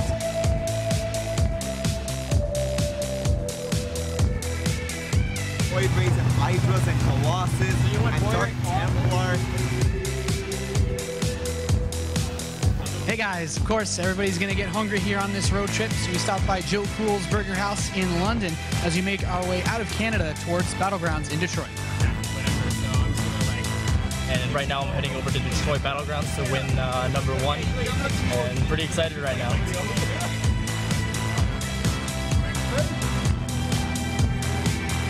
We finally made it to Detroit, and we're just getting ready now for the Battlegrounds. Let's have some fun.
Ladies and gentlemen, welcome back to Red Bull Battlegrounds Detroit. I'm Cam Dozer, hanging out with Petraeus. A lot of people were very surprised that you've made it this deep into the tournament. This is the deepest run in a major tournament you've ever had. Tell us, I've got to imagine you've got some nerves going right now. What's that like? I like nerves. Yeah, like pretty much in any major tournament or match I care about, I'll have nerves. But I think that helps me to play better. So, yeah, I'm fine with it. That's a really interesting perspective. Can you expand on that a little more? How does being nervous help you? I don't know. For some players, I know it like makes them play worse, make more mistakes. But for me, it really helps me to focus on my games. If I don't like care about a match and I don't feel nervous, then I find it hard to put like everything into it. So yeah. Good. So it means you care more. That's great. Now, one thing that I found really cool is it seems like you Root guys have had so much sort of camaraderie and teamwork. I even saw Fenner bringing you Subway and forcing you to eat it to make sure that you're prepared and you're healthy for this match. What's it like with these guys? Have they been really motivational for you? Yeah, it's really good. There's a lot of the Root guys obviously at this event, being in an American tournament. And yeah, it's awesome just to have everyone supporting me, and yeah. Great. Now, I also saw you earlier practicing on the Korean ladder. Now, when you're looking for practice to prepare for a player like Tasia, are you looking specifically for Terran matches, or how do you prepare for a player of that caliber? Well, I wasn't really expecting to make it this far, and obviously there's no way to predict I'd play a Terran player. So in terms of just practice today, I just pretty much played ladder. And there were a few Terran players, but if I was going to do any special preparation for the matchup, I should have done it a week ago or whatever. So yeah, I'm just comfortable having the warm-up games and going into my match like that. Great. Well, good luck. You've got the next match to warm up a little bit more and get ready, because next we're going to have Stardust versus Snoot on the main stage. Back to you, casters. Thank you very much, Cameron, and thank you very much, Petraeus. Lovely to hear from you, and I can't wait to see Petraeus in action after this. But then it's time for this highly anticipated match. I think the most anticipated match of the quarterfinals. I know it's one that a lot of you folks downstairs have been looking forward to. You guys ready for some Stardust versus Snoot? Oh yeah. They are. So, we are. Yeah, we are as well. But of course, a good question then is Snoot ready? Because they've played against each other pretty recently. Yeah, just last week in the WCS Premier League EU, they had to play the deciding game, the one that you either advance or you drop down to the Challenger League, and Snoot lost 0-2, and that was not just the first time. No, that was a really important game, like Dan said. Not only would the winner advance to the round of 16, but we all know how important the WCS points currently are to Snoot. But that was the 5th time that Snoot and Stardust have played against each other. And Stardust actually has a 5-0 record against Snoot. And 4 of those 5 series were best of 3s, and one of them was even a best of 5. So Stardust looking very, very good on paper. But hey, this is a quarterfinals. Anything can happen. You know, it changes everything. And Snoot also was pretty vocal about, you know, I'm a little bit worried about Protoss. I'm not feeling that great, but perhaps I should just, you know, calm down and go back to what I know that I'm good at. Yeah. And above all, he also said that last week there was a lot of stuff going on in Norway, and he was not feeling it that day. He said it was a miracle I won the first match. And you saw it. You really saw it in his play. It didn't look like the Snoot we all know, and I'm pretty sure today he will be back. He will be back with swarm hosts and all the nasty stuff he did in the past. It's going to be dirty, all right. What wasn't dirty was Snoot's run in day 2 of the Battlegrounds, as he has a great day, and we decided to follow him a little bit and throw together a couple of highlights of his day 2 play. Thank you, Snoot. I've been playing StarCraft for... Wait, I need to think about this. Time goes by so fast. I started playing professionally in 2012, so it's been a while now. Yeah, I never intended to be a professional competitor. It's just something that kind of happened. At first, I bought the game about a month after it was released. Joining Team Liquid was a bit more of a gradual process, especially with the team. It's very important that you get someone you can talk to. I don't have any goal like that. I just want to win. The goal is always to win. Liquid, he is Snoot.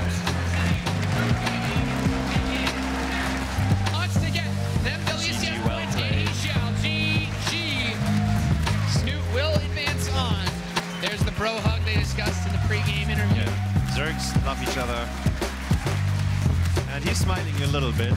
I mean, it's got to be a smile of relief too, right? Yeah, After a it has series to like be. that. Yeah. Making the finals would be cool, but it's that one spot at the very top for Washington. That's the one that counts for me. Yeah, I want to beat everyone.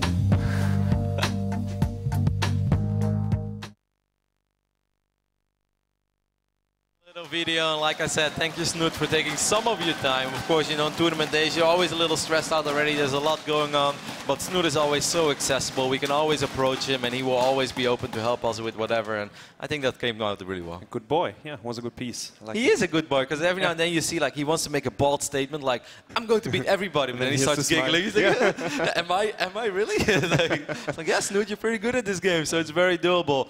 I'm really looking forward to this one.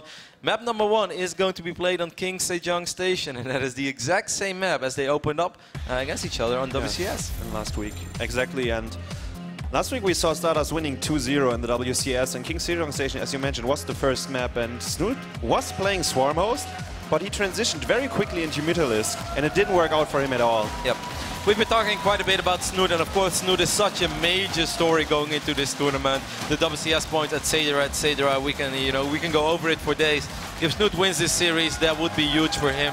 But that's also show a lot of love to Stardust, because Stardust is such a phenomenal Protoss player, and above all, you know, people have often criticized some of the players in the past that were very successful about not showing a whole lot of personality. Stardust is a polar opposite. He is like one of the coolest Korean dudes you're going to find. I have to agree. I totally have to agree, and I think his playstyle is also so strong. It's so cool to see him playing. It's a little bit different from all the other Protosses, but he has a lot of success with it. He's winning a lot of tournaments, and he's always going deep into the tournaments as well. It's funny, because when you look at his style, there is not something that Stardust is... Stardust is not a flawless Protoss. He's definitely, you know, not as elegant as some...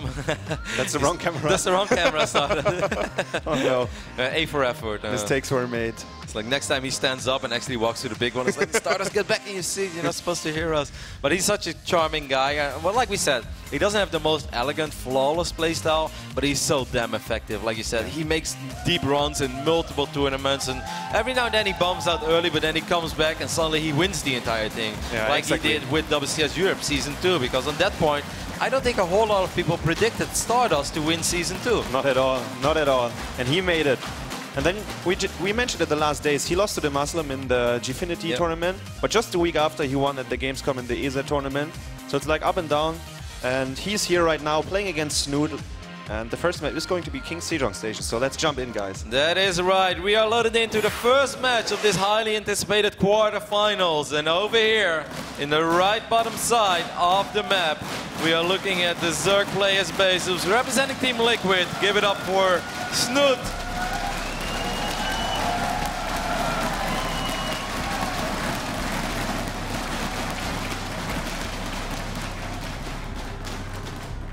And in the top left, the blue Protoss playing for My Infinity. It is Stardust!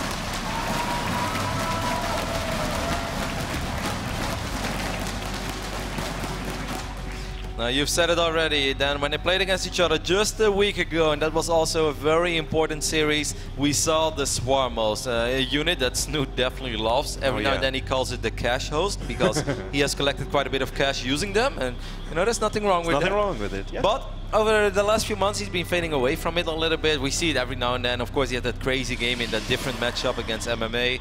But he's not just been using Swarm mode. But I think there is a very, very high chance he is going to do it, because we do know that he's very good at it, especially in surviving and dragging the game on and still securing additional bases. Like, he's not a player that panics when he has Swarm mode. No, not at all. He knows exactly how to play the style, the defensive style, but also being aggressive with the Zerglings. Similar to what we saw yesterday. I think it was Violet against Trust, where we saw the Zergling counterattacks all the time. That's basically a style Snoot invented, as far as I know, or at least one of the very first players used it on stream and in tournaments. Some people might wonder at home and be like, hey, you know, there was a time that Swarmos was extremely popular in this matchup, and not a whole lot has changed. Why don't we see the Swarmos that much anymore? And then you can correct me if I'm wrong, because you're such a good Protoss player yourself. But I really think that one thing that Protoss players have stepped it up with is using the sentries for much longer than they did in the past. and it really shows that force fields can actually be a very effective way in just zoning Locust out and keeping a Zerg player on maybe 3 bases. And I felt that's something that we didn't see too much in the early stages when the Swarm mode was becoming popular in this matchup. Yeah, that's true. You can try to be aggressive with your army. Obviously, Locust would be extremely strong, but as you said, if you have a nice amount of force fields and you can zone out this Locust, you might be able to snipe the hedge, or you might be able to get a few drones, something like that, or even if the Swarmers are out of position, you might be able to force field the Swarmers and get a few of them. Yeah, and I feel that pros players just become so much better in using sentries in that phase in the game, as of course we've always used sentries. Anyways, we can talk about the game. We saw spawning pool first for Snoot, so a very safe opening. He wanted to make sure he didn't have to worry about any crazy cannon shenanigans. On the other side of the map, Stardust not showing any fear at all, going for the absolutely most greedy Protoss build in the book. Nexus first, right? Yeah, it was 15 Nexus, 15 Gate, and Snoot is the Zerg that always goes pool first. He rarely does the 15 hedge. It's just very stylistic for him. It's almost like a liquid brother thing, because I feel that TLO most of the time goes pool before hedge as well. Yeah, but I think TLO likes to switch it up more than Snoot actually does, yeah. While Stardust, as you said, it's a very greedy opening. He did not cancel the Zealot though, so a little bit of safety, and he's going to get a Stalker behind this before the Mothership Core. Well, even the Probe Scout was very late for Stardust. It's very greedy, of course, to open up like this. But having the gateway in your main does allow you to, you know, worst case scenario, crazy early pool. You might have to sacrifice the Nexus, but you won't just die. The most challenging part of StarCraft is... What is it, Roddy? Someone in the audience screamed Protoss. I tend to disagree. I would include the Roach in that one. But yeah, you guys can vote for that. Macro builds or find game? I can understand the find game because it's hard. Like the first game of the day is the hardest. It's always like, I should play a game of StarCraft, but I can also just browse Reddit for a bit. Like, all right, I'm really in the mood now. No, wait, Jaedong is streaming. All right, no, I can play a game after that. It's already 11:30. I'll play some games tomorrow. And then you lay in bed. Tomorrow I'm really going to play a lot of StarCraft. But the first game, the first find game is hard. After that, it's easy. I know that feeling, but man, what is going on with Stardust? He skipped the Mothership Core for now, I believe, and he's getting a third Nexus at, wow, what was it, 550? This is White-Drow levels of greedy in the old days in Wings of Liberty when he used to do this. Did he scout that Snoot open up gasless? He did see that with the probe, correct? Yeah, he just saw the third. No, he never checked the main base or anything. He was just checking the third base. But this is reading very well the style of Snoot. He knew exactly how Snoot is most likely going to open up, and he's trying to exploit it. And this is crazy because there's not even an Overlord nearby. He will find out about the Nexus when it's done, and probably a few probes are already mining there. Yeah, there are 2 Zerglings on the way, so that's nice news. That's good news for Snoot. Snoot even dropping a Spore Claw already, because Stardust is a Protoss player that likes to open up, you know, Nexus into Gate, into a Stargate in his main. Yeah. Snoot is going to be very surprised when he finds his Nexus, if he checks it. Yeah, he will, but it will be Are finished. you sure? He will move up there right now, yeah. And I think he's going to be so surprised when he sees it. I think he's going to cancel the Spores, don't you think so? At least 2 of them, maybe? It's Snoot. He will probably let them finish because he might still suspect the DTs or Stardust Oracle is behind the type of guy to go 3 base at the 6-minute mark with Dark Templar. Yeah. Why not? He's a real Protoss. And Stardust is very good at this kind of style where he gets a huge echo against the Zerg, and he's basically fighting the Zerg with money, which is usually we don't see that in PvZ because the Zerg is going to get the economy lead. Now, of course, this is very strong what Stardust is doing, and it's going to give him a massive economy. Oh, look at the amount of gateways that are going down, Hazu. Okay. So maybe we spoke too soon because he actually stopped pro production at exactly 50. This is something that Alicia has done in the past. He goes up to 3 bases very quickly, and he sells the idea that he wants to play a heavy macro build. And what I wanted to say already, and this just shows why this is good, if a Zerg player scouts this, they'll be like, you want to play the macro game? That's fine. I will still build work as fast than you do on 3 Nexi. But of course, if suddenly a lot of gateway units start marching across the map, then Zerg needs to make damn sure that they start producing units ASAP. And the Roach Warren is the most important building in this phase in the game, and it's only halfway done. Yeah, and it was a small eco cut to get the gateways, but now he's back to building 3 probes at a time, but he has a lot of gateways, so as you mentioned. a lot of gates. Where's the probe, though? It's in the army. Sorry, I missed that. So he will get the pylon very nearby the Zerg base. Snoot is getting 1-1, and 40 Zerglings are on the way. He already has around 20 on the map, I believe. He's getting 2 Roach Warrens at the same time. I don't think that's a mistake. I think that could be smart. That's an okay engagement. He's going to burn a lot of force fields over here. The Mothership Core might die against these queens. Oh my god. The queens are so useful in this phase in the game. And if the Zerglings are somehow getting a surround on the sentry, Stardust might be losing everything here. I don't think he can do that anymore. I think there's too much Protoss now to surround it with just Zerglings, but he has bought so much time. And with the 7 Roaches, I believe that Snoot can hold, but this is going to be a very, very difficult hold regardless. Yeah, but also this is good. This is a very good position for Stardust here right now, but it's very dangerous as well. I actually would be scared to fight in this, and he's getting some really good force fields though.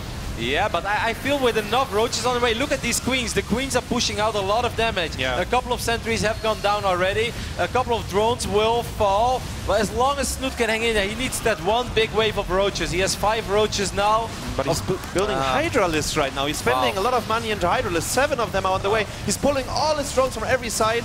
But he's down to only 4 Queens and a few Roaches. Yep, he needs all of these units here. ASAP, the Stalkers are falling, but let's not forget that Stardust still has 8 gateways behind this as well. So of course Stardust too has a lot of reinforcements, and I'm afraid that this one is almost all over, but they're crying now a little bit. Too many drones have died. All the Queens will fall. A couple of the Roaches get picked off as well. We do have the Hydra list. Oh, but a move command. Yep. Yeah.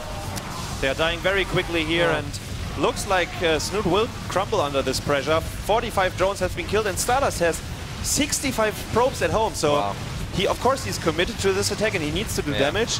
But he had a backup plan. GG is called.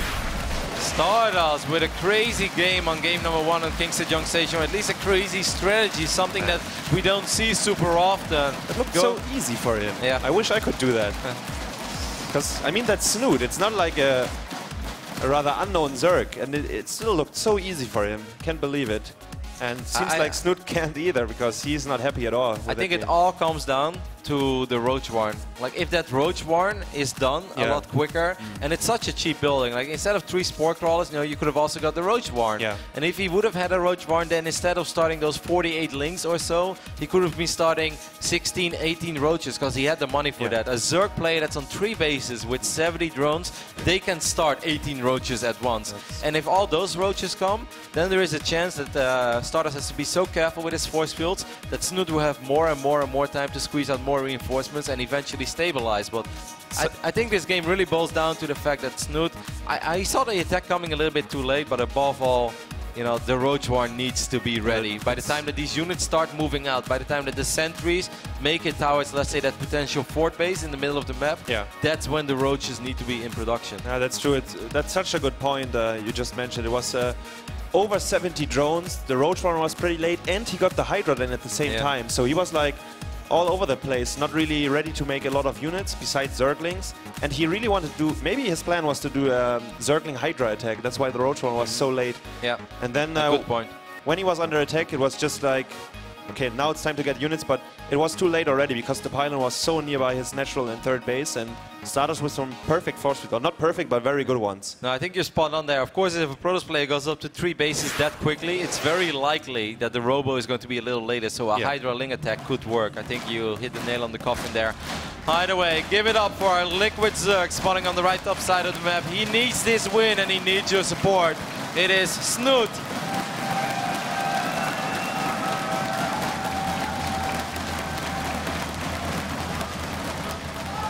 And on the other side of Overgrowth, we have the blue Protoss playing for My Insanity. It is Stardust! Now, of course, feel free to disagree with me, but I think this is one of the best Swarm host maps out there.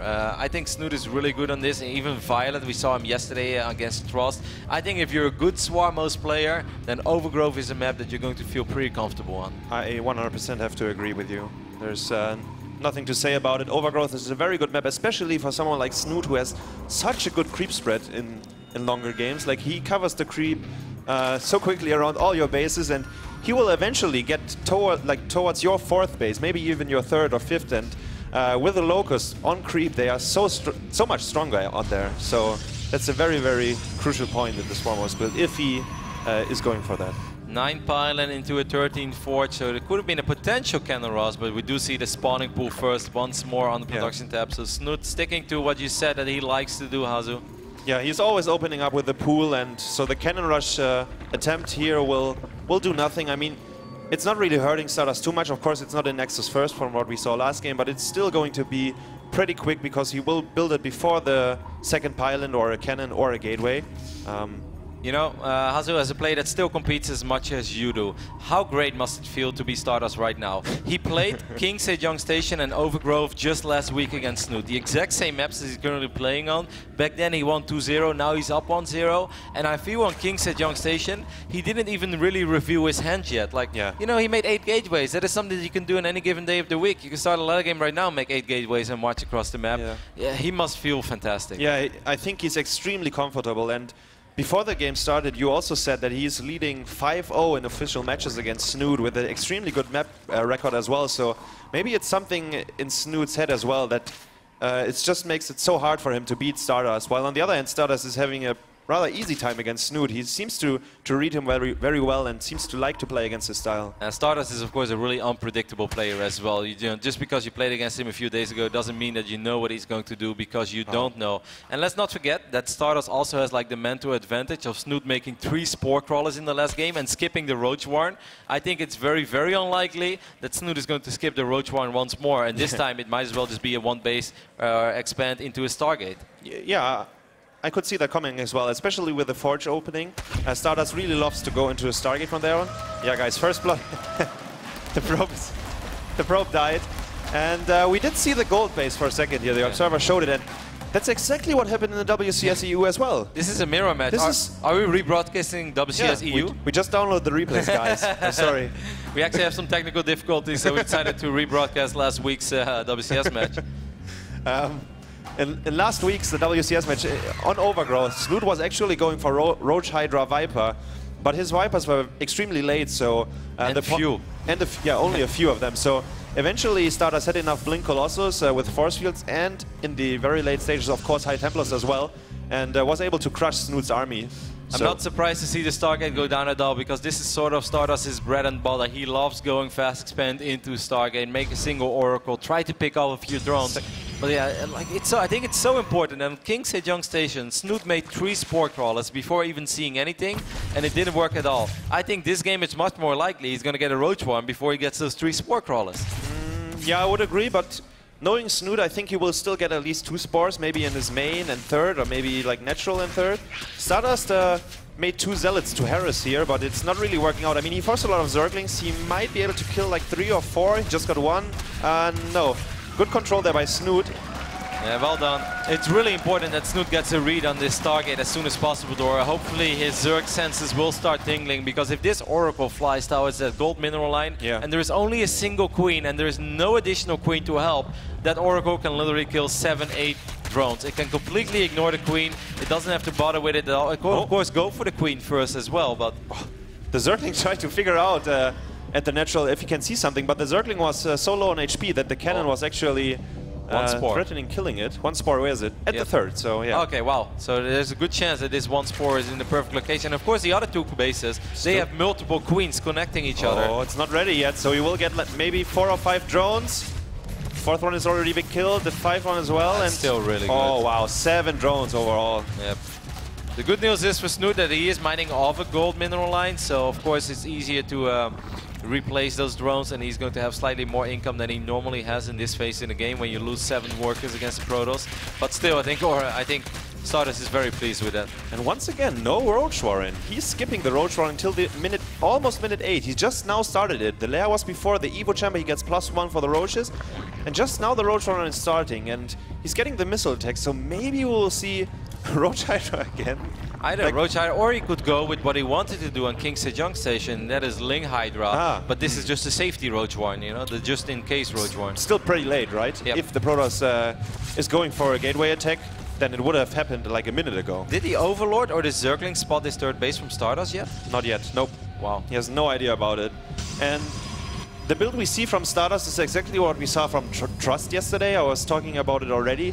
It's like the 1 Oracle, which is not only there to kill drones, it's more there to scout the gases, what units coming out of the lava, and then you get +1, third base, Twilight Council, you get the blink, you get a lot of gateways, and you try to move out at minute 12 to deny the 4th base of the Zerg. I do like how this is shaping up though. Now the Hydralisk then is going down, so I think we're on the right track, Hazu. I don't think it's going to be Roaches at all. It's not going to be Roach Hydra, it's just going to be Zergling Hydra as he starts 26 Zerglings.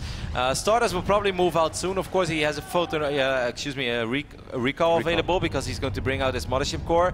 But with a few Hydralisks, ooh, there are 11 drones on the production tab now. But there are a lot of Zerglings already. Maybe the Zerglings can just jump on top of the sentries and try to force out an early recall. Look at this creep spread. And yeah, you're right. If the Zerglings get around on the sentries... Oh, the Spores are actually really annoying in this situation. Yeah, I like it. Snoot knows that. He knows that, and he's burrowing the Spore in an aggressive way. And now we see the Oracle actually being the new observer for the Protoss here, because he uses his spell to reveal the creep tumors, and that's exactly what the Oracle is for. And now he already bought enough time. Oh, the Oracle, if it dies, that would be really frustrating for Stardust. Yeah. He already bought enough time for all these Hydralisk, and I think from this point on, it is nothing but Zerglings and Hydralisk.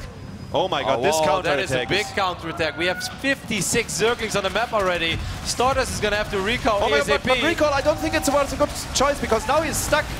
Oh, he has to use a lot of force field, but everything is trapped. I think it's a... Oh, look at these Zerglings go to town on all these probes. A lot of probes from Stardust are falling over here. A couple of force fields have, of course, been used. A couple of sentries have fallen down. And let's not forget about the Hydralisk. The Hydralisk are making their way across the map as well. And Hydras are so good against gateway units. The Stalkers don't have blink yet either. Yeah. I do think that Snoot needs to recollect himself real quick. Yeah, he has to, because he lost all the Zerglings, so the meat is gone. If he pushes in right now and the Stalkers getting blinked, they might be able to kill the Hydras in a very clean way. Yeah, it's really weird how it works. It's like often 7 or 8 Hydras die very quickly, but then you have like a few more and suddenly all the Protoss units die very quickly. Yeah. So it's really important that Snoot, if he goes for it, he needs to make damn sure that he has enough damage output in his army. That's nice. Quite a few Hydras though, right? 24. Yeah, but he needs a few Zerglings. The thing is drones. The thing is that Stardust is getting +2, and +2 Blinkstalkers with good force fields are not too bad against Hydras, especially in the defensive posture. But I think maybe if he would have made nothing but Zerglings and Hydras and would have just kept the pressure up, I think there's a very good chance that he starts trading very effective over there. But Snoot has made up his mind. He said, I made all the Hydralisks, but I'm going back to droning, and I will start researching the Enduring Locust. And of course, not a bad move at all, because let's not forget, you know, where the robotics facility, is that the first robotics facility? Yes, it's the first one. With this build, you get the rover extremely late. And look at the creep spread I was talking about earlier. It's almost reaching the natural ramp of Stardust right now. So if he gets Swarmhost out and he can borrow them close to his gold base, they will actually run up the ramp to the natural. And look how quick that hive is as well, Hazu. I love it. The 13-minute hive, despite quite a few things happening in this game already. Snoot sitting comfortably on 4 bases. By the time that Stardust is going to have Colossus out, enough Colossus to deal with Locust waves, there will be Vipers, and hopefully there will be more than a single Viper. This is the best that it has looked for Snoot in a while against Stardust, that's for sure. Yeah. He also is close to 80 drones against 70 probes, so both have a huge economy. But I think this is the comfort zone Snoot wants to be in right now. He has good creep spread, he has a lot of Zergling Hydras on the map, he's getting Swarmos, he has the Hive and the 4th base. Oh, okay, don't do that though. 2 Swarmos get picked off, 3 Swarmos get picked off, but a few Stalkers. The Swarmos are not burrowed, just now he's burrowing them. This is not a good fight though for Stardust, I don't really like it. The start was great, but the second half of that fight wasn't good at all. The Oracle died, a couple of sentries died, the Mothership Core dies. And before he's getting an Observer, he's actually building a Warp Prism, so he has nothing to detect the Swarmers. And once again, the Swarmers are in a weird position, but... I think this is one of those moments, though, where the best defense is offense, because if Stardust just sits back and defends, I don't think there is a way he's going to win. The Hive is done. Snoot can start his first Viper soon, but first world Zerg problems, he's supply blocked. But in the near future, he will be able to start them. He's maxed out, yeah. That's true. Yeah, sorry, that's what I meant with supply block. That's alright. The Swarmers are moving in right now, and they are so close to the 3rd Nexus. He's rallying towards the 3rd Nexus, and as you mentioned, Stardust is going for a counterattack because he knows he can't defend this. +3 is not done yet, and there is a good chance that these Stalkers will never get that +3 upgrade, because Hydralisk are starting to work on it. Locust, of course, so effective in dealing with cannons. I really love what I see over here from Snoot. He has to make sure he doesn't underreact against the counterattack from Stardust. This is the most important thing. Let's take a look at the Stalkers, please, on the north side of the map, because this is the most important thing. This is the only chance that Stardust has to somehow win this game, but he needs to do crazy amounts of damage with these units. He lost his last sentry, so even if he gets up the ramp, he cannot force field it. And the Stalker numbers are dwindling. There are a lot of Hydras. How many do we have on the field? It's 18 That's Hydras. almost enough. With the reinforcements, it should be enough. Stardust starts microing, but I don't think he can do it. He's not doing enough damage. While he's losing 2 bases at once. Yeah, and he has no observer either right now in his army, so he's getting trapped with the Stalkers. He has to blink back once more. Will he be able to? Yeah, I think so. He will get away, but from 20 Stalkers, there are only 13 left. 4 base economy for Snoot. Of course, he lost a lot of drones, but he will be able to rebuild them very, very quickly. And let's not forget, he's still at 180 supply as well against the 112 of Stardust. When behind Dark Shrine is, of course, something that we've said very often in the past. And Stardust is going to try his luck, but there are a few overseers on the way already. And spores. Yep. Ooh, careful with that where you rally those locusts. I love how he's splitting them up a little bit, making sure that there are locusts on either side. Oh, but the observer spots the army. He's trying to get in from both sides. The Stalkers are getting onto the Swarmers right now. Where are the Hydras? Yeah, they're working on this third base, I think. But even if he picks up these Swarmos, he's losing Stalkers as well. I still think this is looking extremely good for Snoot. Wow, he did lose all the Swarmos, but look at this. It's a Hydra sandwich. I'm loving it. The Hydra sandwich is working. It's working on this probe, it's working on the Stalkers. Stardust is back into a corner. He can't really get out of there. He has to blink to his natural. Everything is falling apart for him. A Hydra sandwich with a little bit of Stalker blood drizzled all over it. I'm digging it. That sounds very tasty if I was a Zerg player. And he has Overseers as well. 2 Colossus are joining the force, but it is too late. Most likely they don't have thermal lance. The Overseers are there against the Dark Templars. He's killing the Observer. No way to detect the Swarmos right now. It's very difficult to fight Hydras without thermal lance. GG, and Snoot evens up the series just like that in a much better game. Very, very well done by him. I think so too. This looked way more like the Snoot we know from the past, and compared to the first map, this looked so much stronger. He was going for this Ling Hydra attack. It didn't work out 100%, but he was killing a lot of sentries, and yeah, just from there on, transitioning into the 4th base, getting the saturation up, getting the swarm host, as we mentioned. Really well done, and of course he had the Hive already as well, so even if this game, you know, even if it would have gone on a little bit, and even if Stardust would have just started defending instead of trying to attack, and he would have started force fielding the Locust out and trying to buy time for himself, then Snoot could have just started 3 or 4 Vipers, and like, what are you going to do to keep your Colossus alive if you don't have High Templars to feedback those Vipers, or if you don't have an overwhelming amount of forces that can A, kill the Locust very quickly, and B, can protect your Stalkers when they want to snipe the Vipers. So Snoot was in a fantastic position, and just I love it. This game he did get the safety Rose Warren, even though he never needed it. He had it just in case. He made enough Zerglings. I love that one Spore Crawler that he moved towards the ramp, because that one Spore really really messed with like the Mothership Core and the Oracle. Makes it a lot harder to just stand on top of the ramp, because if you lose the Mothership Core, all your sentries are trapped. Yeah, you're absolutely right, and but also on Overgrowth, Snoot was able to get the gold base very early on, which means this is a huge income boost that the Protoss just doesn't have for a long time on Overgrowth. So on Deadwing, we don't have any gold base, which is, by the way, the 3rd map we were going to see. And this could be a very, very long game. What we do have is a lot of bases that are very easy to take, as Deadwing is probably the only map with 4 naturals, or 3 naturals in your main. Anyways, this is the foreign hope to make it to BlizzCon. He is the highest ranked non-Korean player when it comes to WCS points. Give it up for Liquid Snoot.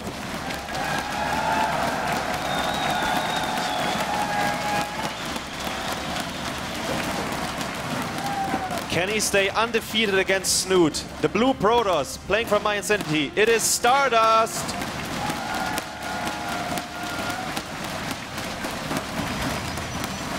You know, Hazu, I have to admit that I'm a tiny bit sad that these two are playing against each other, because even though it's going to give us a great series, already did. I think Game 2 was pretty cool to watch. Game 1 Stardust showed us a way that is pretty effective to deal with Zergs, and I think that this could be a fantastic game on such a large map.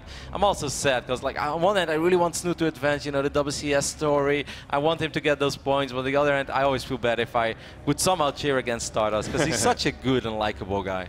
That's so true, and so far, Stardust was always able to deny Snoot, denying him the WCS points in pretty much every tournament they met so far, and he wants to do it here as well. And it looks like he's going for a 15 Nexus once again. He did scout, he did 9 scout right after the pylon. Keep in mind that Deadwing is either cross position or like north-south, so you can't get the close spawn by ground or however you call it. Horizontal. Horizontal, yeah, that's what I was looking for. And A Forge. Oh. So it seems like Stardust doesn't know Snoot as well as you do, because like he's convinced. He's like, come on, like every Zerg in the world will go hatch first on that wing. Cats would go 3 hatch before a spawning pool, but Snoot, nope, sticks to his roots, goes spawning pool before hatchery. And this is kind of nice. Oh, very close, but Stardust got the block. Still, yeah, as mentioned before, his Nexus is of course a little bit delayed as well because of the scouting, because of the Forge, and he won't be able to do anything with this Forge for now, because it was a pool into a hatch and not the other way around. Yeah. This could have been a tiny bit worse for Snoot than it actually is. It's not the end of the world. But yeah, you know, in general as a Protoss, you want to get your Nexus down as soon as possible. And if you are convinced that your opponent is going spawning pool first, there's really no need for you to open up with a 14 Forge and a very early scout. That's why I liked Stardust King Sejong Station opening so much. The 15 Nexus, 15 gate. Yeah. That's exactly how you should open against someone like Snoot, if you know that's what he likes to do. But yeah, I mean, he did show a strong game anyways on Overgrowth, even though he didn't open up that economical. What is new poll coming in as well. Of course, you guys can all go ahead and go to redbullbattlegrounds.com and vote in the poll. What is the most fun early cheese to perform? Proxy, Cannon Rush, 6 pool, or Bunker Rush? What do you think is the most fun? Like, not effective, just fun. Proxy Stargate into Tempest. So yeah, that sounds very fun actually. It is very fun. And I think followed by that Cannon Rush is very funny as well, I believe. Like especially if you do a crazy one like Haas with lots of pylons and trying to wall up everything. With Cannon Rushes you can be very creative. You can create your own Sim City. It's like a tower defense. It's like 2 games in one. I'm playing a ladder game and tower defense. Now that's effective. Okay, Zerglings show mercy on the pro. People want first blood, right? They do. They might get it, but the probe is running away, and we all know that it takes a while before the probe will actually die. Eventually, the Zergling will be like, tap. It's like, tap. The Zerglings actually don't want to kill the probe at all. They just want to play a game. It's like, Tack, you're it. Yeah, they're like a cat. Yeah. And the probe is like, hey, stop it. Tack, you're it.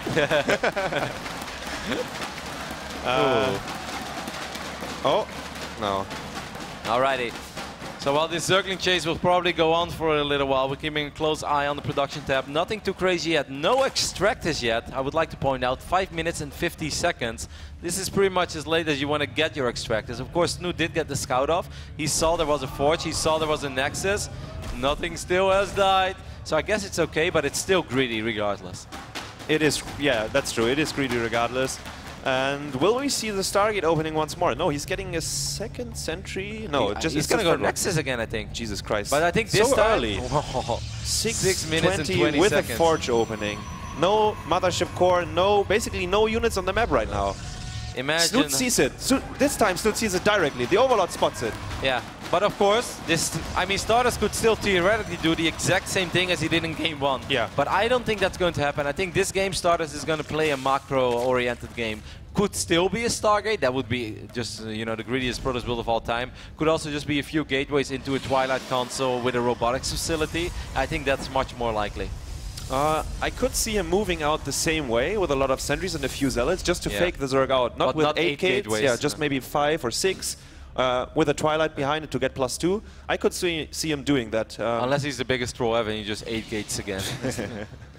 Well, it worked, right? He's like, you guys have to fix this spore of yours and add 8 gates.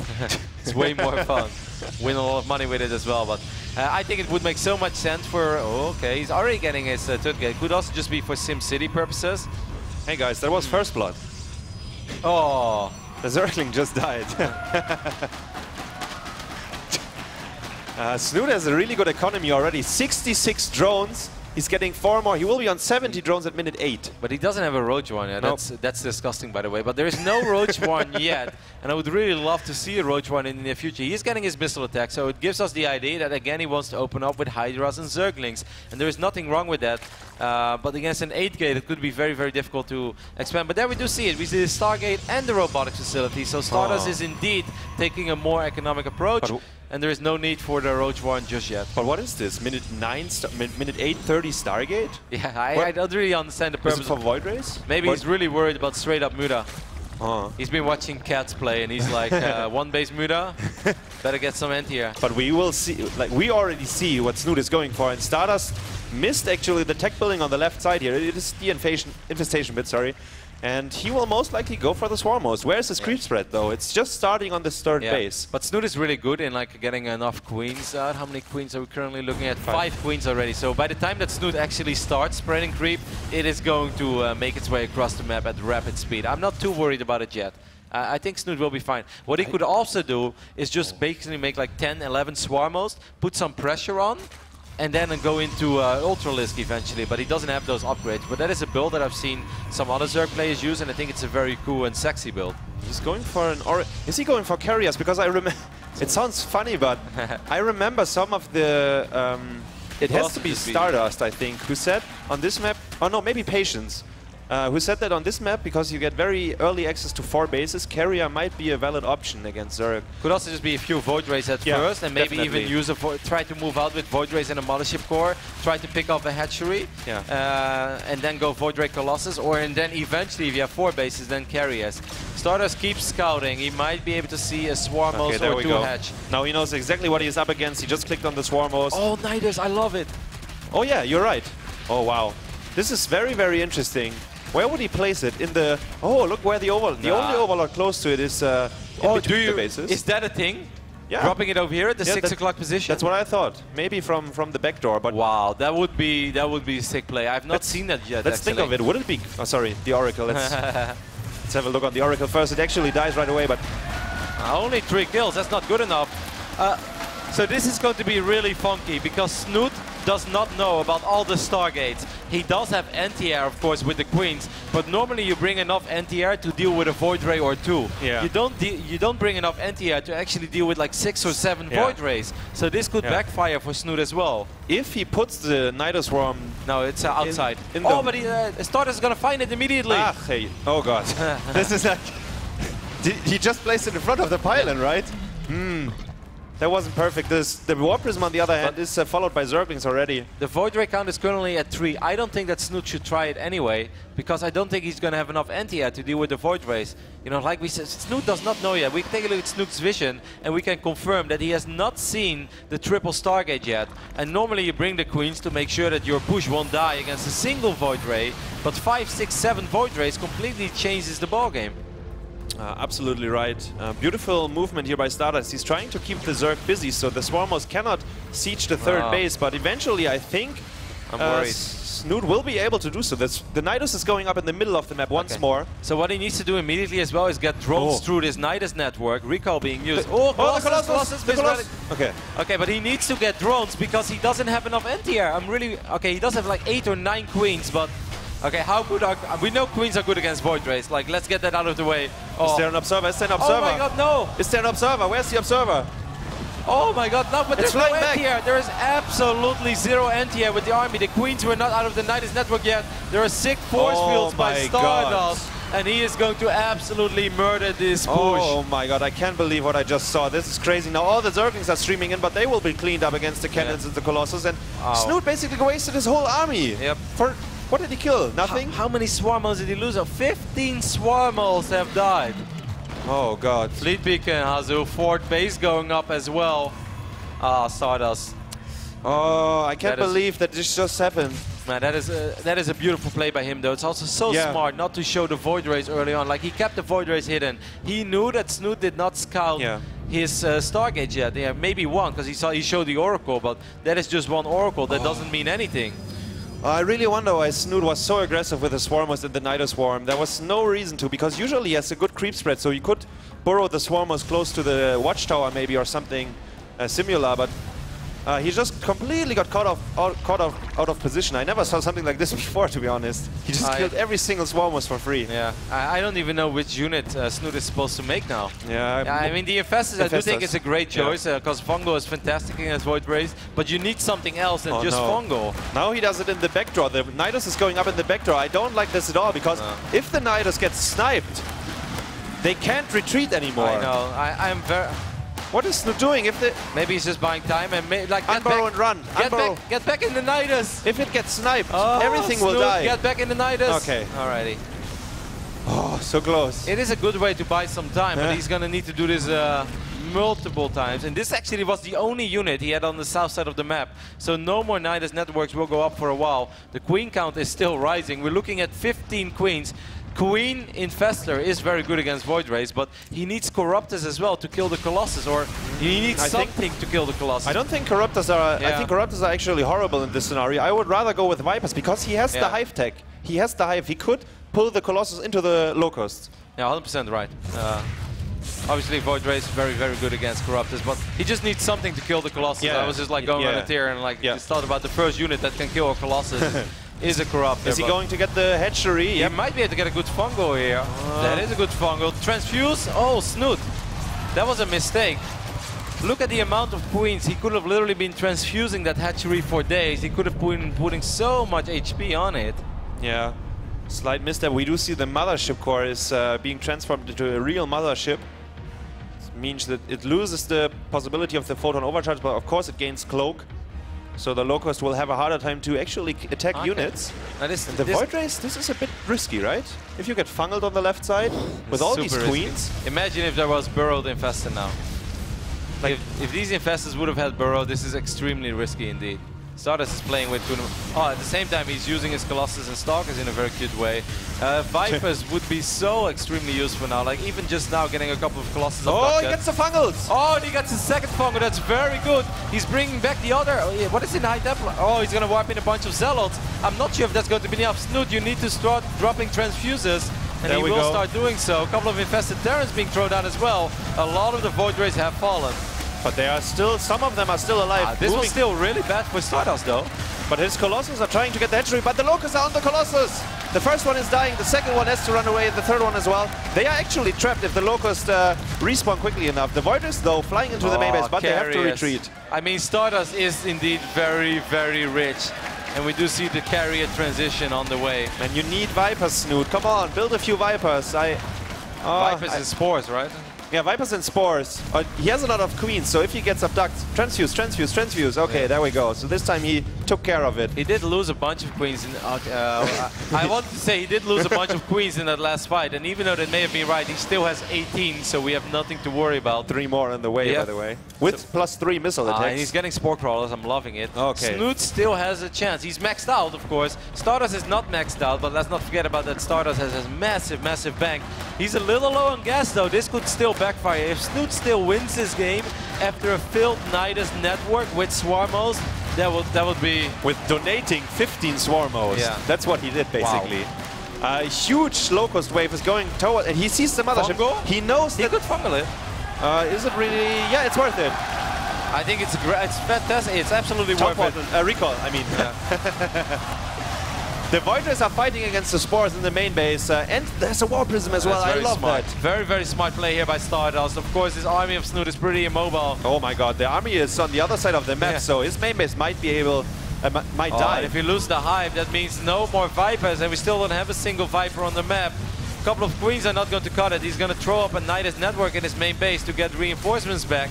But these Void Rays are killing the Hive, and that is a fantastic pick-off for Stardust. And even the Nidus network. Yeah. Snoot really tried to play cute there with the Nidus, but Stardust focus firing with the Zealots. He's getting the spawning pool as well, which is actually just upgrading Adrenal Glands. His Evo Chambers are getting focused on as well with all the upgrades. Oh, and the Infestors on the other side. He's sniping 2 Evolution Chambers and the spawning pool that all have upgrades on the way. At the same time, the Infestors have died on the other side of the map. The Void Rays will still get out of here as well. These Colossus had a field day.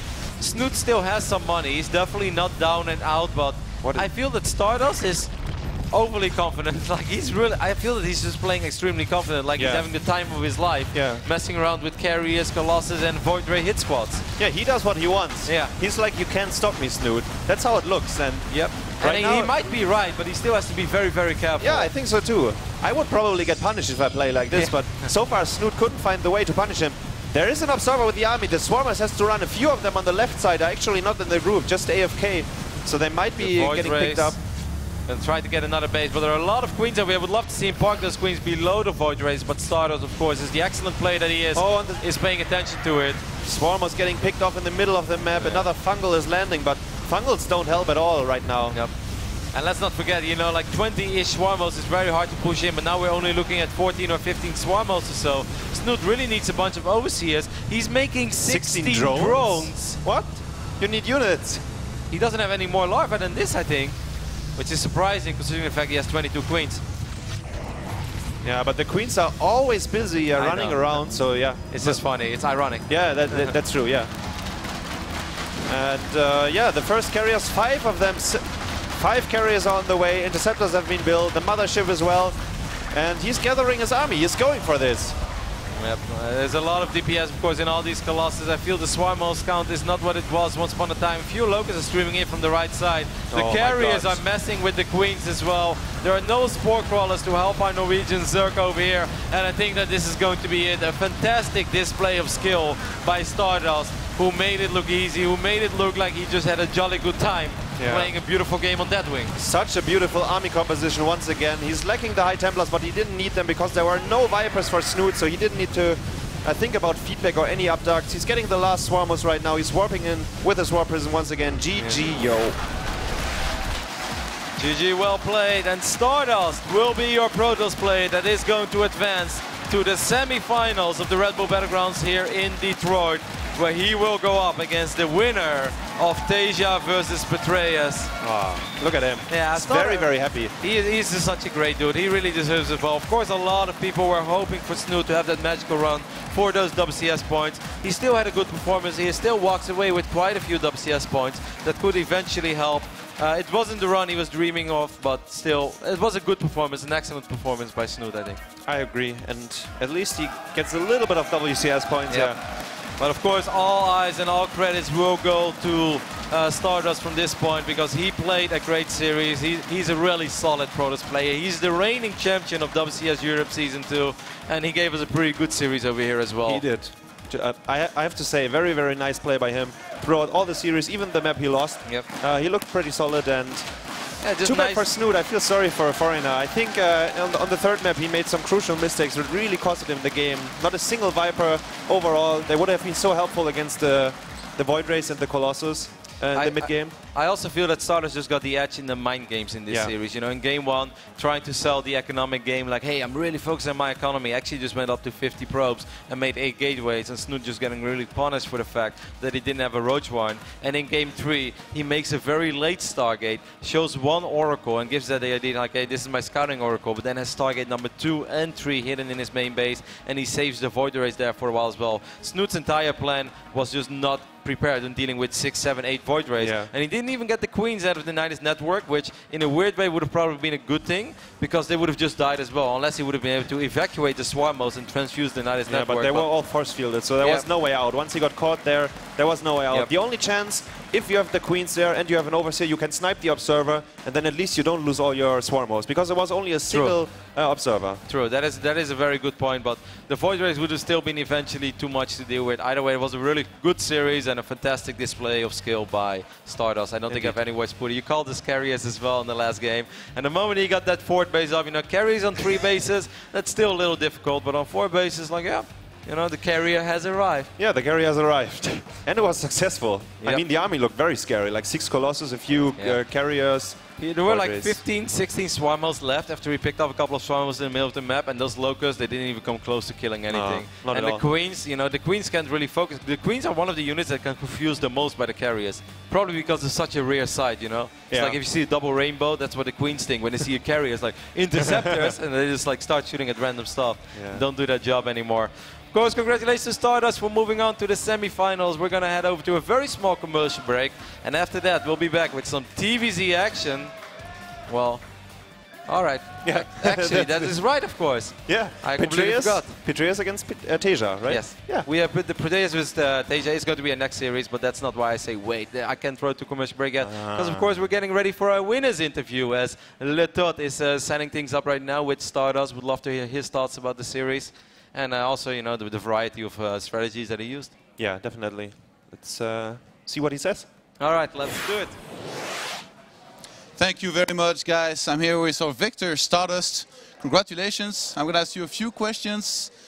First, I'd like to know, what is it about you that makes you so good, like with those weird builds that we see from time to time? Like you have this unconditional, like unusual style that we don't see from other players too much. What is it? How do you come up with these builds? Just this nowadays, I think I'm just a little bit realized about games, especially versus Zerg. So I wanted to go in macro game with something special, my own strategy, and then just I have a confident versus Jurg. And when you don't know about, like, if we play games, like if we play something strange build, then sometimes you don't know what's going on now, but most of the time I can realize very earlier, so I can react very good thing. Yeah, that's why. And this came up a lot, I feel like, in your recent interviews. You know, that one joke where people call you cheese dust, and then they say, wow, actually, like, you have a very good macro. But I feel in this tournament, even more so against Zerg. We saw your games against Kane. You had very long games with a lot of big transitions. So how exactly did you practice only that style on ladder, or what's the story behind this? Do you just feel confident overall in the late game right now? Yeah, just I have confidence about versus Jurg, but like my own cheese style is a little bit hard to win in early game. This day, Jurg have very good scout timing with overload and always make a link upgrade very faster, so it's a little bit difficult. Then, like, in my opinion, is Jurg have two kind of people. One is who can using so most. Another one is who can't using so most. So if I think my opponent can't using so much, I just make a 200 unit, then just chilling somewhere, then just they died. They throwing their own unit there. You just played against Snoot in WCS Europe 5 days ago. It was actually the elimination match. And you eliminated him there, so he lost the chance to score a lot more WCS points. Now you beat him again. Do you even feel a little bit bad, or do you have some words for him maybe? You want to cheer him on? Do you want to say something to Snoot? Yeah, it's very unfortunately I have to him because I'm pro gamer that they have no way to like conversation, but I really like Snoot. Snoot is a great player, one of my favorite Jurg player. I hope so we can see in grand final in WCS. You advance now to the semifinals. You were already guaranteed a spot in the WCS World Finals at the end of the year. So I'm guessing you're here for the money and maybe a slot in Washington. Is it the case? Like, how important is it for you to qualify for Washington, and what do you think your chances are? Like, you're going to face either Teja or Petraeus in the semifinals. Actually, the point or money, it doesn't matter. I just come to for, it's like a bridge to go Korea. After this, after Toronto, I go to Korea, so I'm looking for a lot about that. Then nowadays, just I don't practice much, but I thinking about games. So what I can do more better in the game, that make me a little bit more like natural, stronger. Yeah. We saw in the first game a very greedy opener out of you, and then a nice timing. You translated that into a nice timing that worked out. Then second game, a little bit more standard, like it felt like there wasn't much you could do about the gold base. And then third game, you go back to that build that you did in the first game with the very, very quick third base and then 3 Stargates. Why 3 Stargates? Personally, I don't think 3 Stargates is very good to play against Swamos. What were you thinking exactly? Take us through your thought process between the first, second game and the decision of going for this in the third game. Because I just wanted to trying to against Somos in game because they're doing is very good for like they'll have a lot of resource base, mineral base, so we can play like our everything with a lot of resource. So just I wanted to try to versus Somos, but game was a little bit strange. He wanted to make neither corner Somos, so it was just a counter attack. Yeah, it's a little bit strange. But and even with that, I almost lose because I forget I make a 6 carrier. So I just forget about that. Why my army is so small? I'm 200 supply, but I have like 20 unit. That's it. And maybe if I lost some Colossus, I will just typing GG without carrier. You're going to play Petraeus or Teja next. Who would you rather play? And do you have some words for any of them or some special thoughts about this upcoming match? Petraeus fighting. That's it. All right, thank you very much, Stardust. Congratulations once again. we're gonna have the next match take place in a moment after a short break. But first, if you guys are here at the venue, there's gonna be a signing here in the lobby with Jadon, QXC, all these guys. So make sure to check that out and get your autograph and all that. You can take part too in it maybe if you want. Thanks, and we'll see you after the break.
Welcome back, ladies and gentlemen, to Red Bull Battlegrounds Detroit. Cam Dozer and Axel Toss checking in upstairs in the player pit.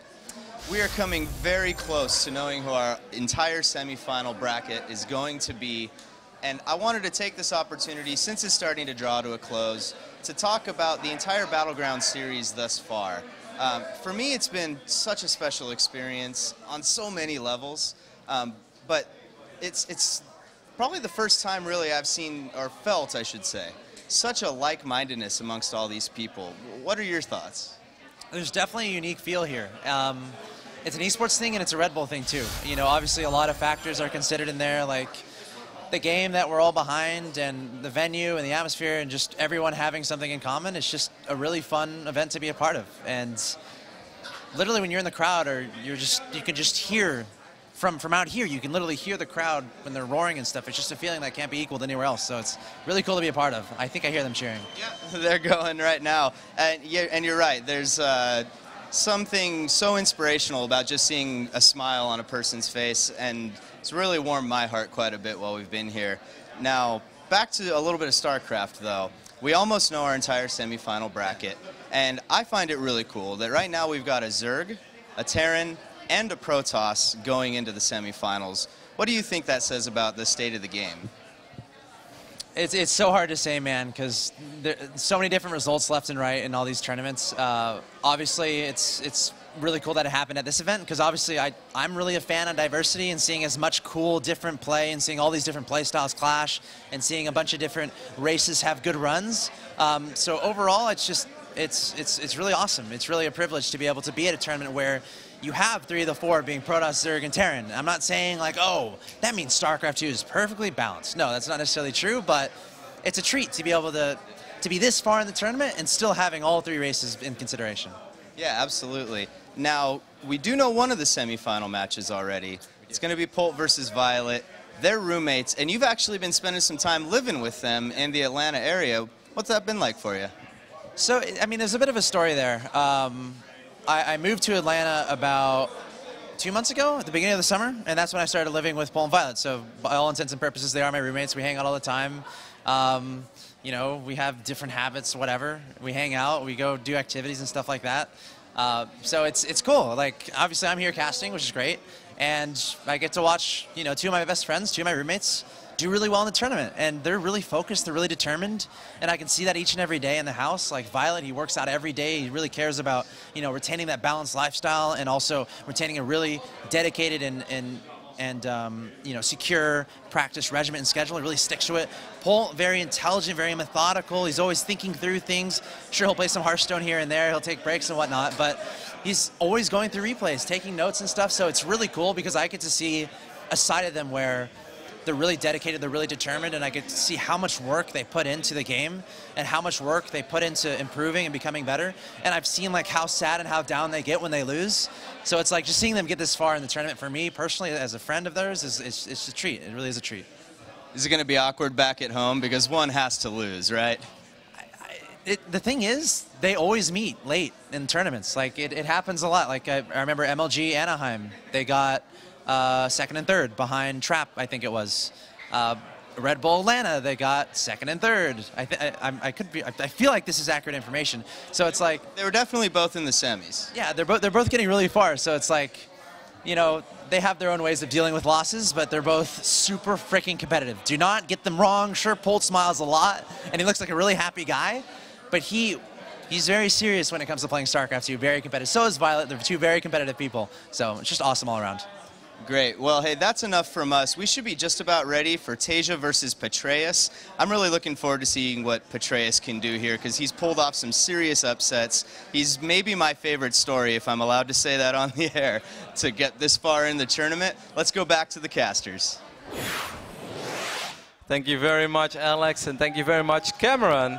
You know, Nate, I think that's beautiful how Alex said it, you know, how he's living with these guys and they both go so far. I would love to experience that myself once, but most of the time I'm living with Todd, and unfortunately, Johan doesn't go very far in the majority of the tournament. Unfortunately not.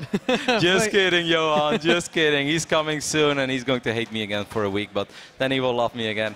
I think it was awesome. It's, of course, great. I look forward to that semi-final between Violet and Polt. That is going to be fireworks, but our next quarterfinal, you know, a cliche that's often being used is David versus Goliath. I think that's an understatement for the next series. Yeah, Tasia has been on a tear, especially when it comes to actual weekend tournaments, because we haven't seen Tasia make the crazy results this year in WCS, but everything else has just been, it's Tasia Town. There are not many tournaments that Tasia hasn't won yet, and of course Tasia wouldn't misfit at all at the grand final of the Battlegrounds 2014 later this year, but of course Polled Violet and still Petraeus all would love to go to DC as well. Anyways, we prepared another small video piece as we were very curious what the mindset was of these two players going into this next series.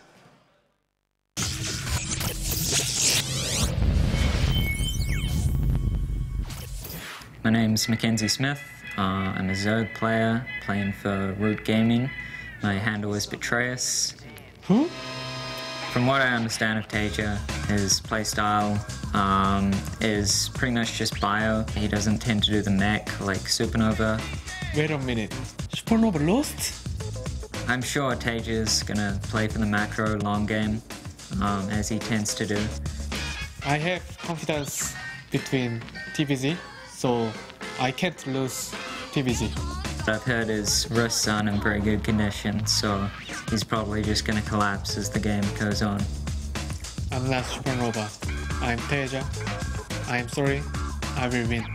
You will lose. Tasia, I hope you get carpal tunnel when you sleep.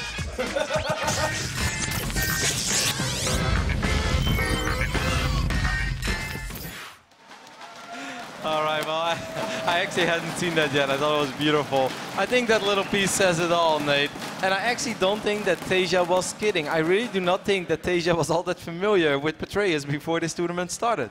I mean, Tasia kind of went through his matches without too much trouble. It wouldn't even surprise me. If he wasn't paying attention to the bracket, he might actually be like, wait, Supernova really did lose? He's like, what is this flag, this blue flag with stars? I've never seen it before. Which country is it? He's like using Google. He's like, New Zealand? He's like, well, beats me. You know? Yeah, man. Definitely not the Korean flag that he was expecting, but Petraeus has had an awesome run. We've gotten to see some really good results from Petraeus, not necessarily in terms of actual tournament finishes, but man, he tried to qualify for the Battlegrounds Global, the Battlegrounds Online, and he took out some seriously good names, even KESPA players going through these online brackets. Yeah, I couldn't agree more. He's had a couple of great victories in ZVZ lately, and of course he had that great ZVT victory just yesterday. But for now we are looking at this man, the monster himself. It's Liquid Tasia.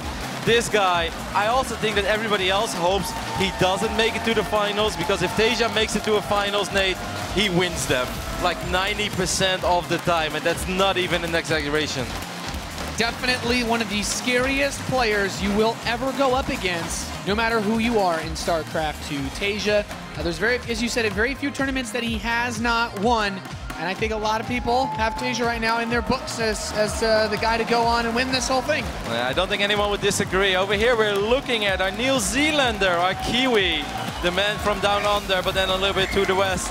It is Mackenzie Smith, also known as Root Petraeus. Of course, a beautiful story. What a good pickup by Root as well. And Nate, there is something that a lot of people don't even know yet, something that a lot of people haven't really caught up on. But there's a really interesting story behind how Petraeus even got to the Red Bull Battlegrounds in Detroit. Yeah, he actually played in an online show match. I think it was like the Kappa Star League or something. He had to play against his teammate Fenner. He actually won his flight right out here. It was pretty awesome. I was really glad to be able to help him get out here. And I'm super, super impressed to see he comes all the way out here, has to win a match, and now he's made a sick run in this tournament. Yeah, I think it's an awesome story. You know, Fenner and Petraeus played against each other by a show match that was organized by the one and only Nathanius himself. Nathan said, I have way too much of that dirty caster money. I want to give something back to my community. Petraeus was even down in that show match. It was so close. Yeah. He could have been losing against Fenner, and there would have been a small chance he wouldn't have even been here. But in the end, he was able to win, and now he's here in the quarterfinals of a major tournament, going up against this legend himself, one of the best StarCraft 2 players of all time. Give it up for Liquid Tasia.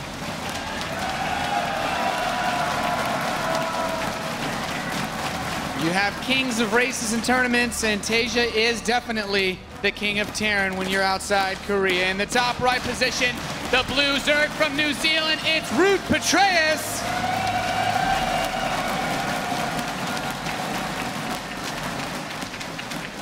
Petraeus, of course, the last foreigner in this tournament, as well as the only other 3 players that already qualified for the semi-finals are Polt, Violet and Stardust, and they have one thing in common with Tasia, and that is that they're all from the same country, Nate.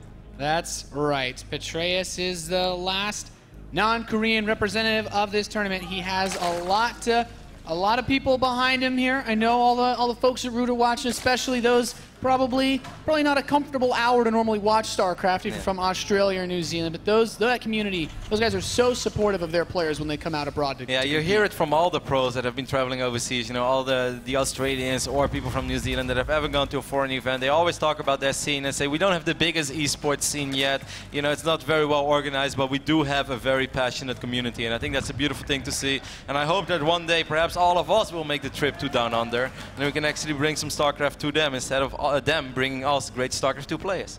Yeah, it's actually kind of, when you talk to the people from down there, a lot of the tournaments that they have, they're like, you know, we used to have all these great Southeast Asia players, but they went abroad to compete, and like it's all about just cheering these guys on. Of course, Tasia, no short on support. He's been a dominant player for Team Liquid for the last few years, one of the most dominant players in the scene, and just consistently one of the last people you want to have to be put up against. Yep, once upon a time people thought that Tasia was only good in the summer until last year when he just kind of won tournaments all year long, and this year it hasn't really been very different. Still got his Home Story Cup victory, and of course recently won a DreamHack as well again. There are just not a whole lot of things. Won an Intel Extreme Masters. You know, Tasia's everywhere.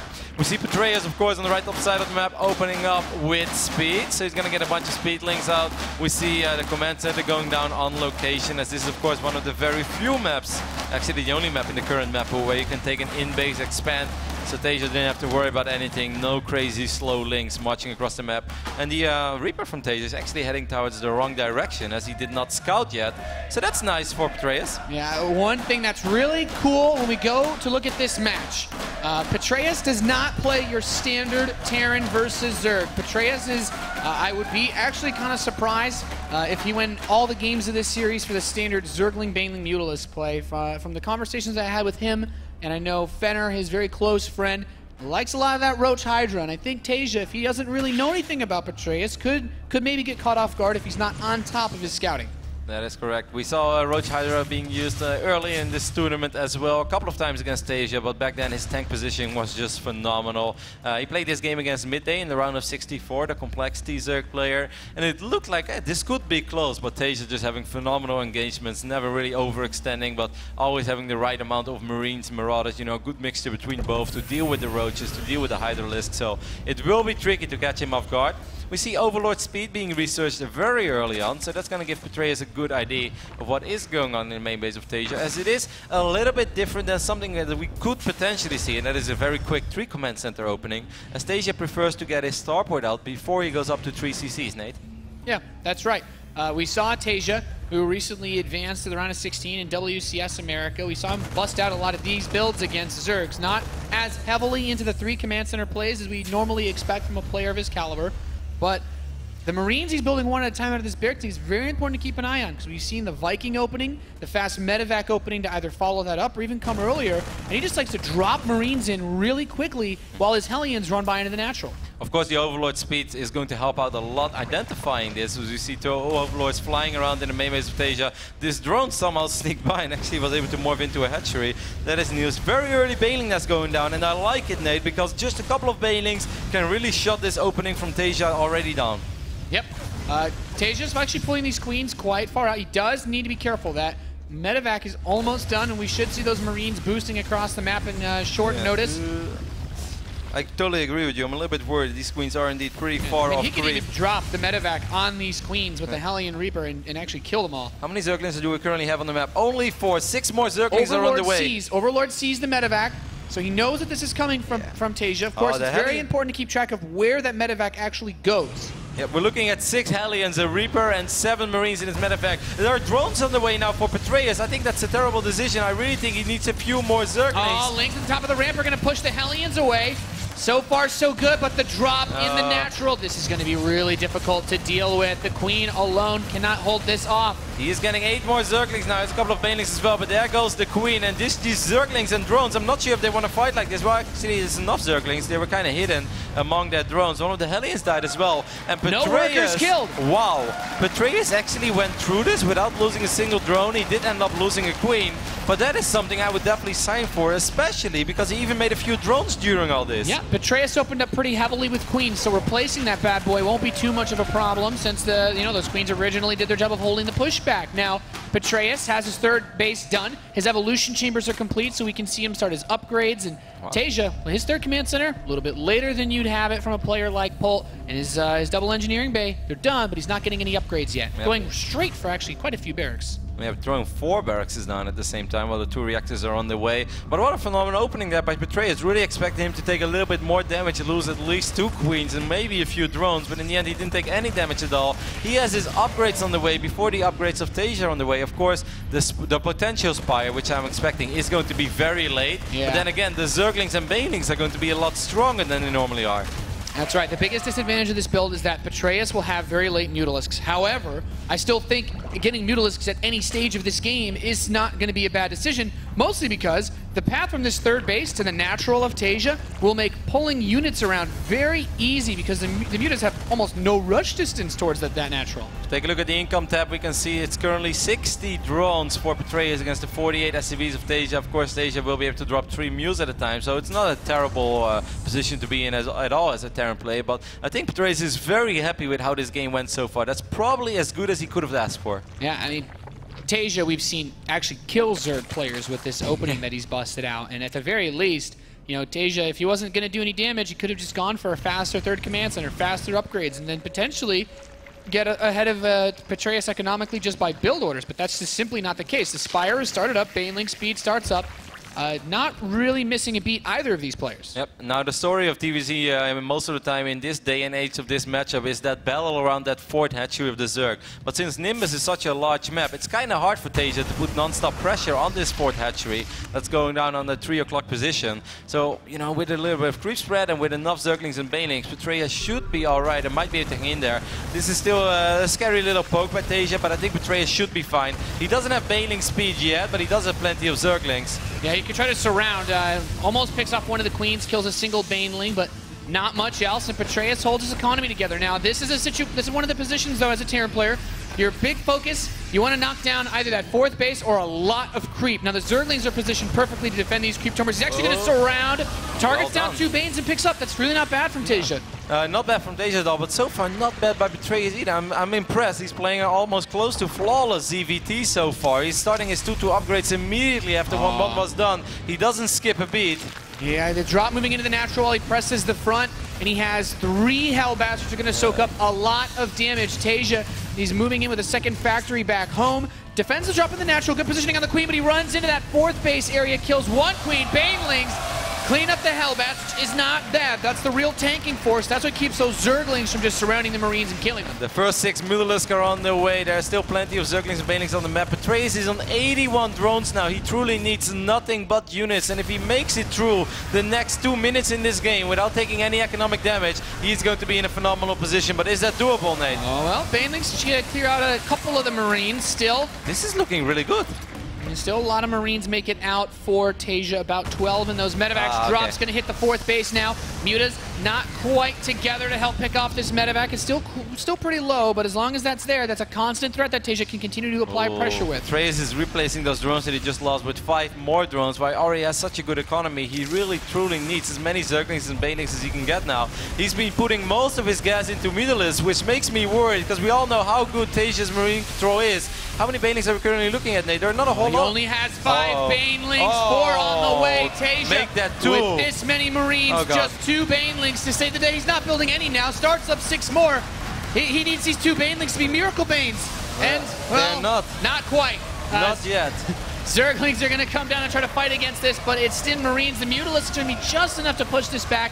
But if you're Tasia, that's not a bad trade, and even these Widow Mines starting to pick off a few units here and there. Still, we're still looking at 74 drones, so there's still all go. Oh, a lot of Mutalisks fall. Okay. Patreus has lost 11 Mutalisks already in this game. Wow, he just doesn't really have a whole lot of units to work with anymore. He's trying to squeeze out as many Zerglings and Banelings as possible now, but the Marine count is still climbing, is still going up, and like you said, he made 15 Mutalisks, and then you really want to keep them alive. You want to start dominating fights, you want to start picking off medevacts, and that is just not the case so far. Yeah, Tasia is just rallying across the map. There's the fourth base has been mining away for Patreus quite nicely, but he really needs to get he needs just one or two good engagements, and then this economy that he has should be able to pay off pretty well for him. Now, based on a couple of shots, couple good detonations on the Marines tip. Patreus, he's starting to get something from this. There's still a lot of Terran bio left, though.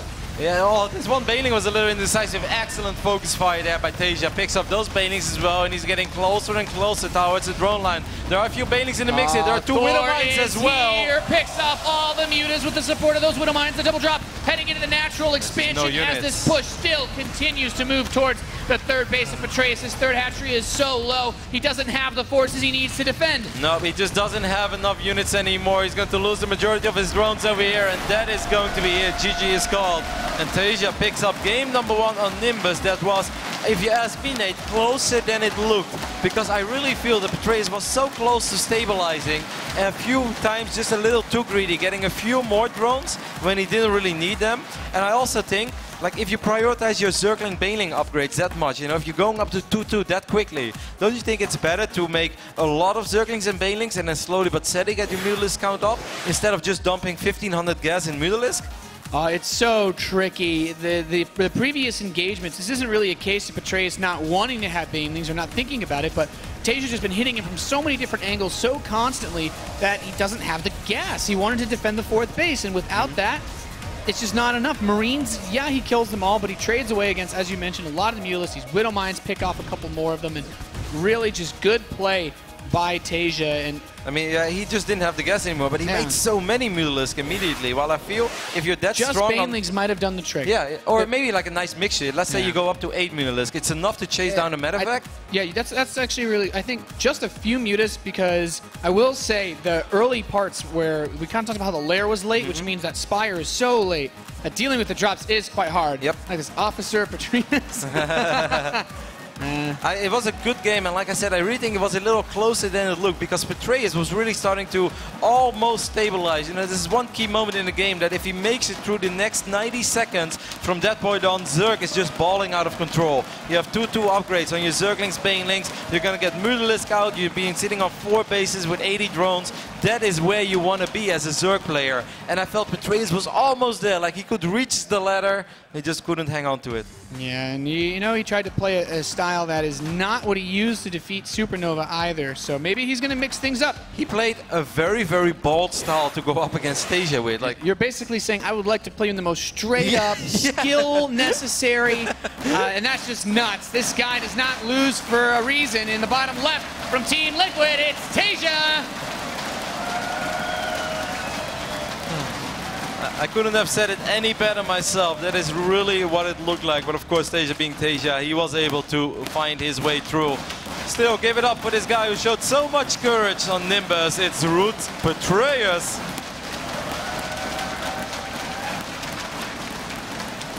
I tell you what, Kev, Nimbus is a map that has been pretty unpopular lately. I think that holds true for this tournament. We've only seen very few games, and he, you know, Patreus is right now at Tasia's School of Hard Knocks.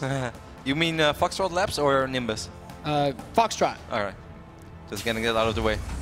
It's just not a map that we see a lot of, and I definitely think that this is not a bad map for those. It's not a bad map for Roach Hydra. I'm saying if Patreus wanted to go for that. It was great. Early today when all the players were lined up for the introduction, someone showed a cheerful to Tasia. It said, buff Terran, nerf Tasia. And then he's like, Tasia, Tasia. And Tasia looked at it and then he put up his stomp. He's like, yeah. Like a little bit of a smile. It was awesome. Spawning pool before the hatchery over here, Nate. We have seen this cropping up a bit more and more. There are 2 reasons Patreus would do this. A, he's worried about a potential proxy of some variety, or option B, he wants to try to run around one of these little hallways on the map and maybe slow down either a fast Command Center first or a Reaper expand. I think you're spot on with the first guess, Nate. This is a map where we have seen that proxy barracks Reaper be pretty popular. MMA has used it in multiple games already, and I think we even saw Tasia use it as well a couple of games ago, or I'm mistaking him with a different Terran. But this is a fantastic map for Reapers. They really don't get any better than this. The guy who designed this went to the Reaper school. Yeah, definitely someone that likes Reapers. These spawns maybe aren't quite as good as the other ones because you don't have that back entrance in the main base, but you still have that little lip to work off of right next to the natural expansion ramp. But he's going to follow this up with a gas too, and he did build about 6 Lings, which is usually what you want to defend the Reaper. So the Queen, of course, will be what acts as that defense since he got his spawning pool faster, and these Zerglings would like to just get to that command center because, as we can see, Tasia, well, he's going to make a second Reaper. This is a bit different than the first map. The command center is going down on the low ground. The Overlord spots it. The Overlord sees it. The barracks has been producing a unit for a while. Do you think that these Zerglings will probably not be able to kill the command center, but they will be able to maybe pick off the SCV and buy some time and delay the command center, which of course means that you inevitably will supply block the Terran, because the Terran players, the way the build is designed is to make sure that this command center finishes up in time, correct? Yeah, the whole point is you want to have a couple of Zerglings draw the fire of the Reaper while the other Zerglings kill the SCV building the command center. And as long as you can get that, the more you delay this, you know, as a Terran player, usually you think that it's okay if you only delay it by about 15, 20 seconds. Well, this Reaper really needs to not die. But the more you delay this command center, you're actually going to supply block the Terran when that factory finishes. Did during all this the other Reaper die? No, the other Reaper did not die. Okay, so he brings the other one back. And you know, he's going to be able to finish the command center, of course, but it's not quite as fast as you'd normally want. He actually doesn't have a reactor for his factory because he kept building Reapers. Not a command center going down already in the main base of Tasia as well. So Tasia is going for a very, very economic build. There is no Overlord speed on the way yet. I wonder if that was just a thing he likes to do on Nimbus, or if he's going to do it on this map too. Because this is, of course, a very different opening from Tasia. I think Tasia perhaps got a tiny bit worried. Oh! Whoa! Whoa! Whoa, what's that? Is there like an upgrade I missed out on or something that was just added? That Reaper has been drinking a lot of Red Bull, Nate, because he had wings. He definitely went flying for a little bit there. He's like, is this Red Bull Battlegrounds or Red Bull Fluke Talk? Oh, man. Well, I mean, at the very least, he didn't lose his Reaper, so definitely an important match, though. Tasia's just one map away from going to the semifinals, and Petraeus, he's got a long road ahead of him, starting up that layer much earlier than we saw on the first map. So interesting. So the negative side of this is that you're a little bit more stressed for cash. He still only has 1 gas, so you can put out Zerglings, but getting anything like upgrades would be very difficult. I think securing, getting the Baneling Nest is going to be very expensive now for Petraeus, so he's kind of relying on not getting hit quite as fast as he was. And to be fair, since we saw the 3rd command center much earlier and this Viking opening, Petraeus doesn't have a fast attack to worry about, not yet. He sent the drone out and he was thinking about morphing it into a hatchery already, but then he changed his mind. Perhaps he didn't want to have to put his queens too far off creep, trying to, you know, stop these Reapers and Hellions from attacking it. Perhaps a tiny bit worried that it would eventually get cancelled. A little unlikely, not something you normally see in this level, because most of the time when a drone goes out, it is persistent in actually getting down and morphing it into a hatchery ASAP. Yeah. But these queens are now pushing out a little bit of damage, trying to just keep these Reapers and Hellions away from that hash. Actually kills 2 Reapers, not bad. Great tweet there as well that said, awesome crowd, hashtag Battlegrounds. Huge shout out to these guys. I couldn't agree more, you've been awesome. Definitely one of the most awesome crowds that I had the pleasure to see. Oh, yeah. I mean, they have the hype themselves all this, man. Yeah, man. They don't even need us. They actually don't even hear us, Nate. They actually just have cheers. They're cheering so loud they probably can't even hear themselves. Are we really that loud? Well, I can't really hear what you say. All right, this Viking is on a mission. He's going to find a couple of Overlords. The good old Bolt Viking, as we have claimed it a while ago. Or Paul has claimed it. He deserved it. Petraeus says, let my Overlords be. He's trying to push this Viking back, so... You know, with a few less losses, you can take the better, but these Hellions see an opportunity to run in.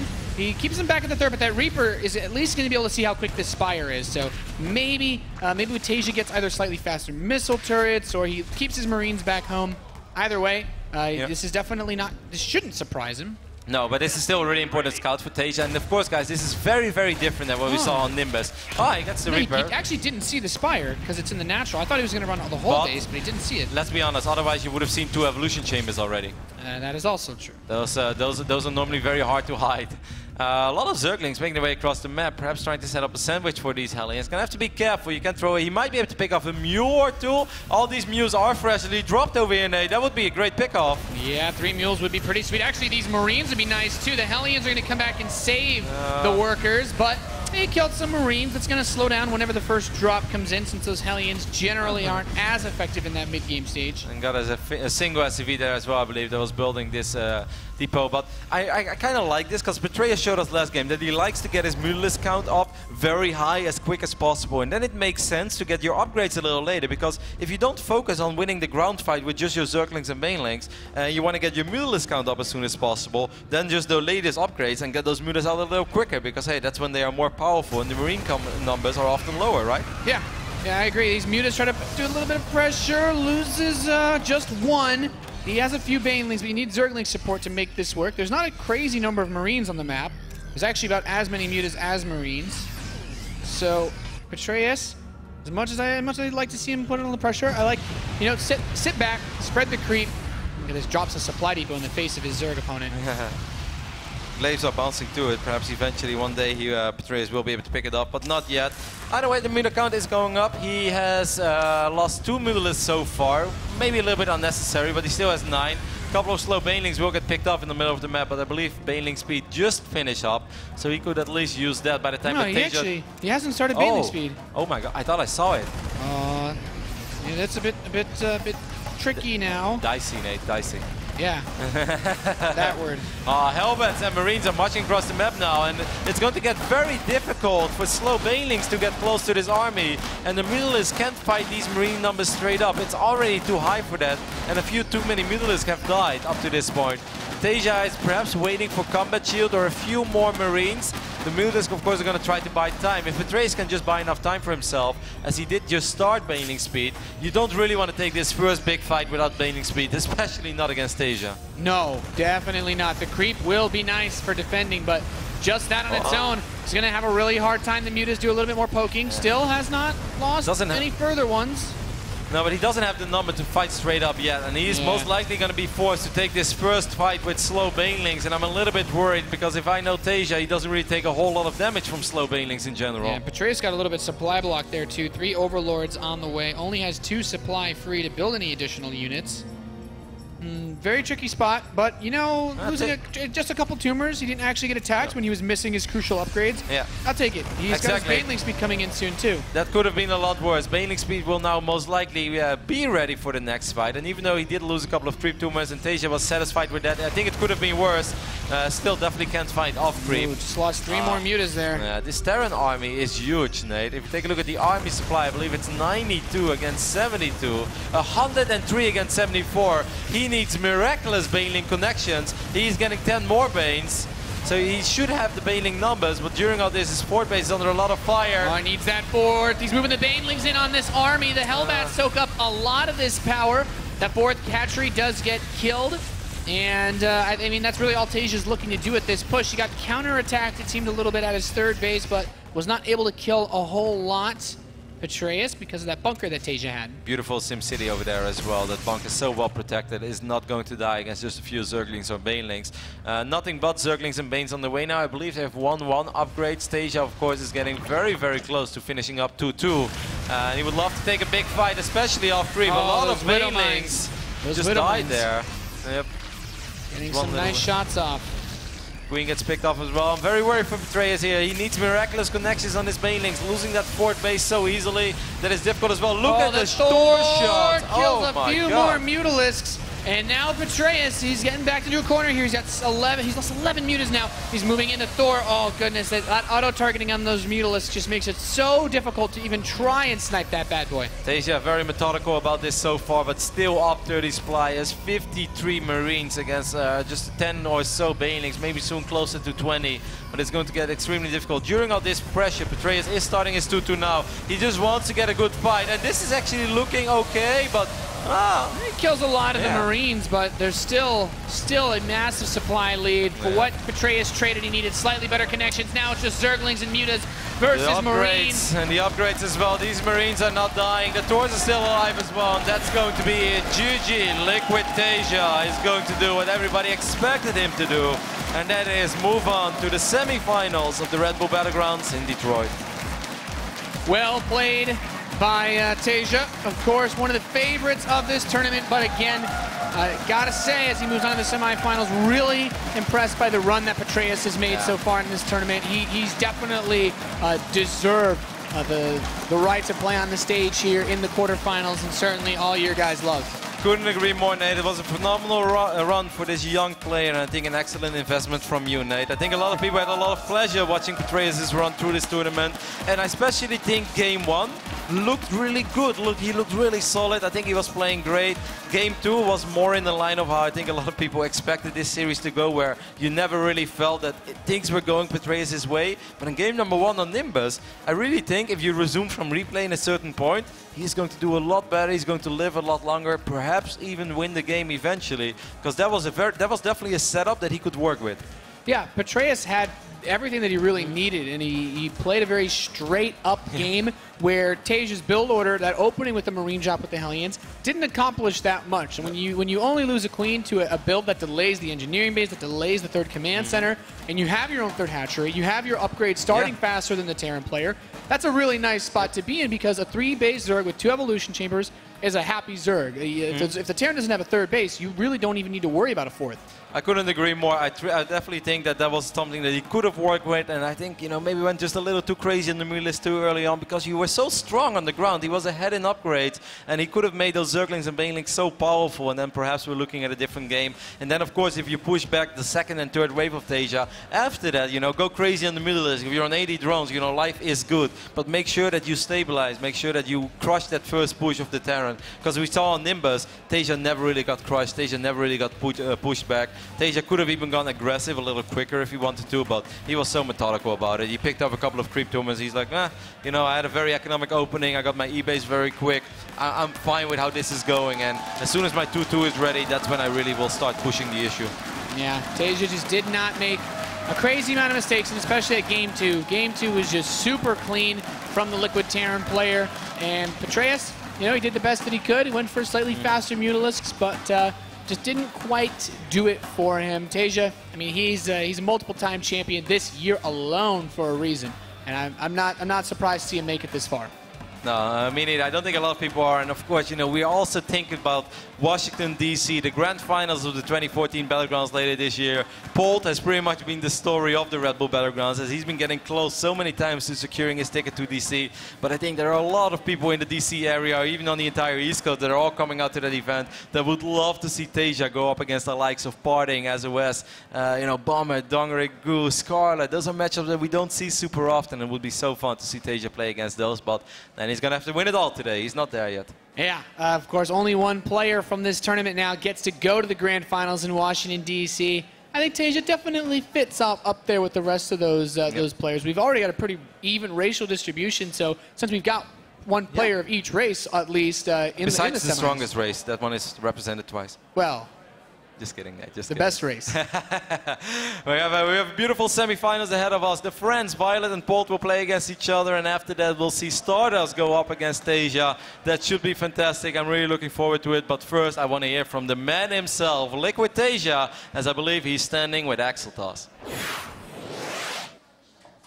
Thank you so much, Nathanius and Rotterdam. Axel Toss here with our victor of that last series, Tasia. Very nicely done, very impressive. I'm here with James too, James translator, he's awesome. Got some questions for Tasia. That series seemed relatively straightforward for you. It didn't seem like you had too much trouble. What are your overall thoughts? Is that kind of what you expected? 이제 방금 경기에서는 불리하기 시작하는데도 불구하고 이제 다 경기를 역전으로 이끌시면서 클래스 차이가 뭔지를 보여줬는데 당연히 충분히 그렇게 경기가 진행이 될 거라고 예상하셨습니까? Yes, I expect. Short and simple and sweet. That's what I like about you, Tasia. All right, so you're kind of known as a monster in StarCraft 2. A lot of Terran players at home probably watch you and are like, wow, how are you so good all the time? It's amazing. What's your main key to consistency? Because I think it's pretty obvious you win a lot. Do you have any pointers for people at home, or maybe things to keep in mind? Keys to consistency I'm looking for. 윤영 선수께서 이제 테란이란 종족을 플레이를 하시면서 패치가 되기도 전부터 항상 이제 만불짜리 대회도 여러 번 우승하시면서 좋은 성적을 항상 거두시고 계시는데 따로 이제 또 테란을 하고 있는 이제 다른 사람들에게 뭐 팁이라든지 아니면 난 능력이 이제 천재성이 있기 때문에 잘하는 거다. 그래서 뭐 따로 줄 게 없든지 한 말씀 해주십시오. I don't think so. I'm not good, so I can't give tip because I'm noob. What does that make me? But if you play Protoss, as earlier as you were warming up today, we saw you do Cannon Rush. 오늘 와서 손 푸실 때는 광자포 러쉬를 연습하고 계시던데 혹시 패트리스 선수 상대로 토스를 하는 건 아닌가 이런 얘기가 많이 나왔었거든요. 그럼 만약에 토스를 했다면은 한 어느 정도 하셨을 것 같아요? Petrius said to me, he lost to my Protoss in Korean ladder game, so I think I'm better player Protoss player than Terran. Yeah. And does that mean after retirement are you gonna switch over to Protoss in return? Not sure what's going on right now. So Tasia just said he's a noob. I'm very confused right now. But Tasia, congratulations moving forward. You're playing against the Protoss next. What are you expecting against Stardust? Maybe I lost 2-0 because Protoss so strong, and my TVP skill really bad. Yeah. That sounds like sarcasm for me. I can't tell. Tasia, best of luck to you. I think you're really good at StarCraft, for what it's worth. Best of luck to you going up against Stardust. Of course, Max will toss, guys. We have plenty more StarCraft 2 coming your way. This is the final day. Championship Sunday here at Red Bull Battlegrounds. Y'all in the crowd are awesome. Keep being awesome. Keep being very powerful and cheerful, because it's great. Root for Tasia, root for Stardust, Polt, Violet. 4 players left here on Championship Sunday. We're going to take a quick break. We'll be right back.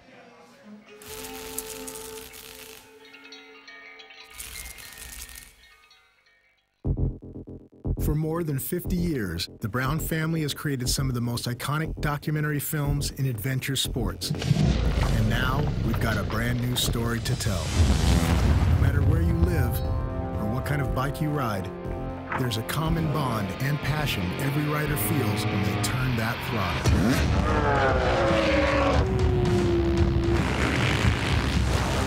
It doesn't matter if you're a big-time dude or the average Joe, your love is in that bike. My only memories are racing a motorcycle. I don't remember anything else. Every time that I'm riding, if I'm not pushing it, I'm not having that much fun. If I wasn't here doing this right now, I'd be somewhere else frustrated. Hands down, in my opinion, this is the gnarliest sport in the world.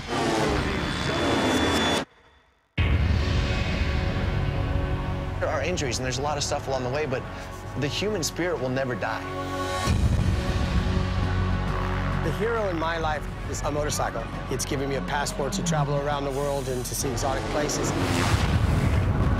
Something about being a true motorcyclist, doing something that you love, and it creates these really good friendships and bonds.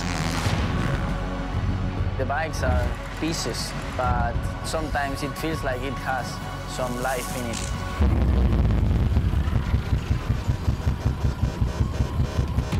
Join us for the latest chapter in the groundbreaking film legacy that celebrates the motorcycle and those who ride.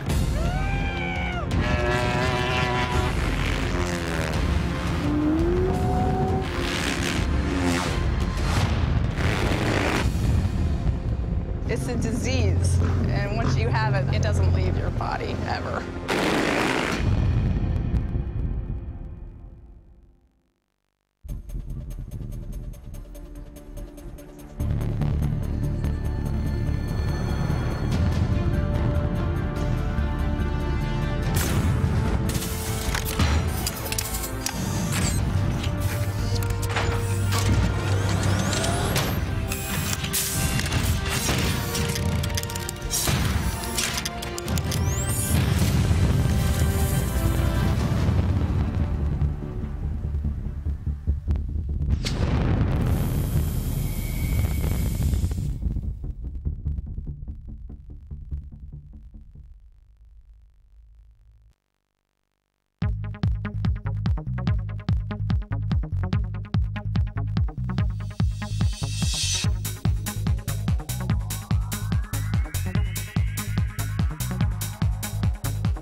That's right. Back to the desk.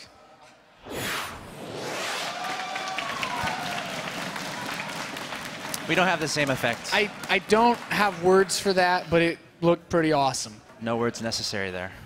Those are cool mustaches. You're kind of close on the mustache. I think I'm like not quite as out there, you know, like the reserved You're a bit look. more subtle, which is fine. That's kind of what I'm going for. Good. You know, not trying to get too much, and I got to step my game up later on. Shout out to Cam Dozer. He's awesome. He's done a really good job with the interviews. Yes. And I actually still can't get the image of those two mustaches next to each other out of my head. I think they'll always be in my mind. There's StarCraft here, right? Which I'm okay with. Yes. Is that what we're talking about next? I think best of 5 coming up next. I'm actually super excited about this. Like so much excitement. If I actually professed it, I wouldn't be able to physically function as a human.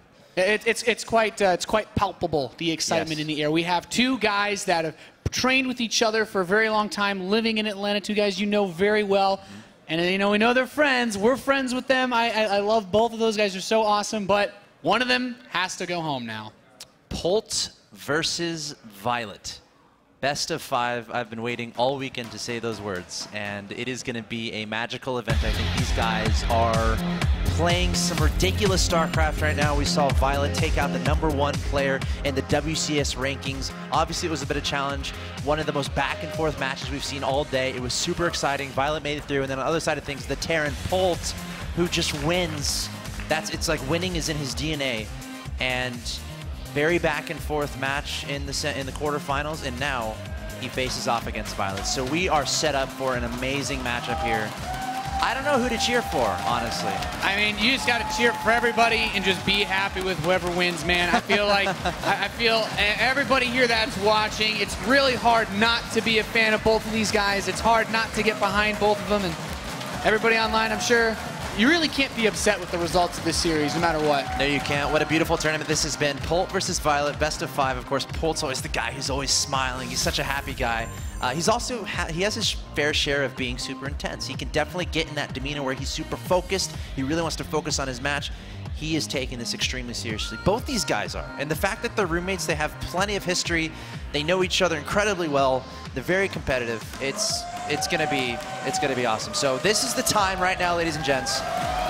If you're trying to figure out a way to get your family into StarCraft, if you're trying to, show your friends what this is, what eSports is, what this all means, this might be the time to throw them a link to the stream, to tell them to tune into Red Bull Battlegrounds, because Polt versus Violet, best of 5, should be magical. That's right. We are counting down to start this game. The first map of this best of 5 will be Catalina, of course. Since it is a best of 5, we're going to see some maps that maybe haven't been popping up as much. I think for Terran versus Zerg, Catalina has been a little bit more on the reclusive end of the spectrum, but oh boy, Axel Toss, we are loaded in. This match is going to be awesome. Here we go, ladies and gents.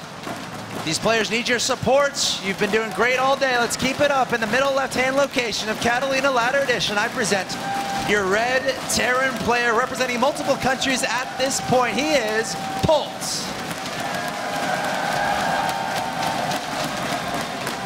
Definitely one of the favorites. Both of these guys, the favorites here. His friend, almost a teammate at this point in the southeast of Blue Zerg. He is Violet.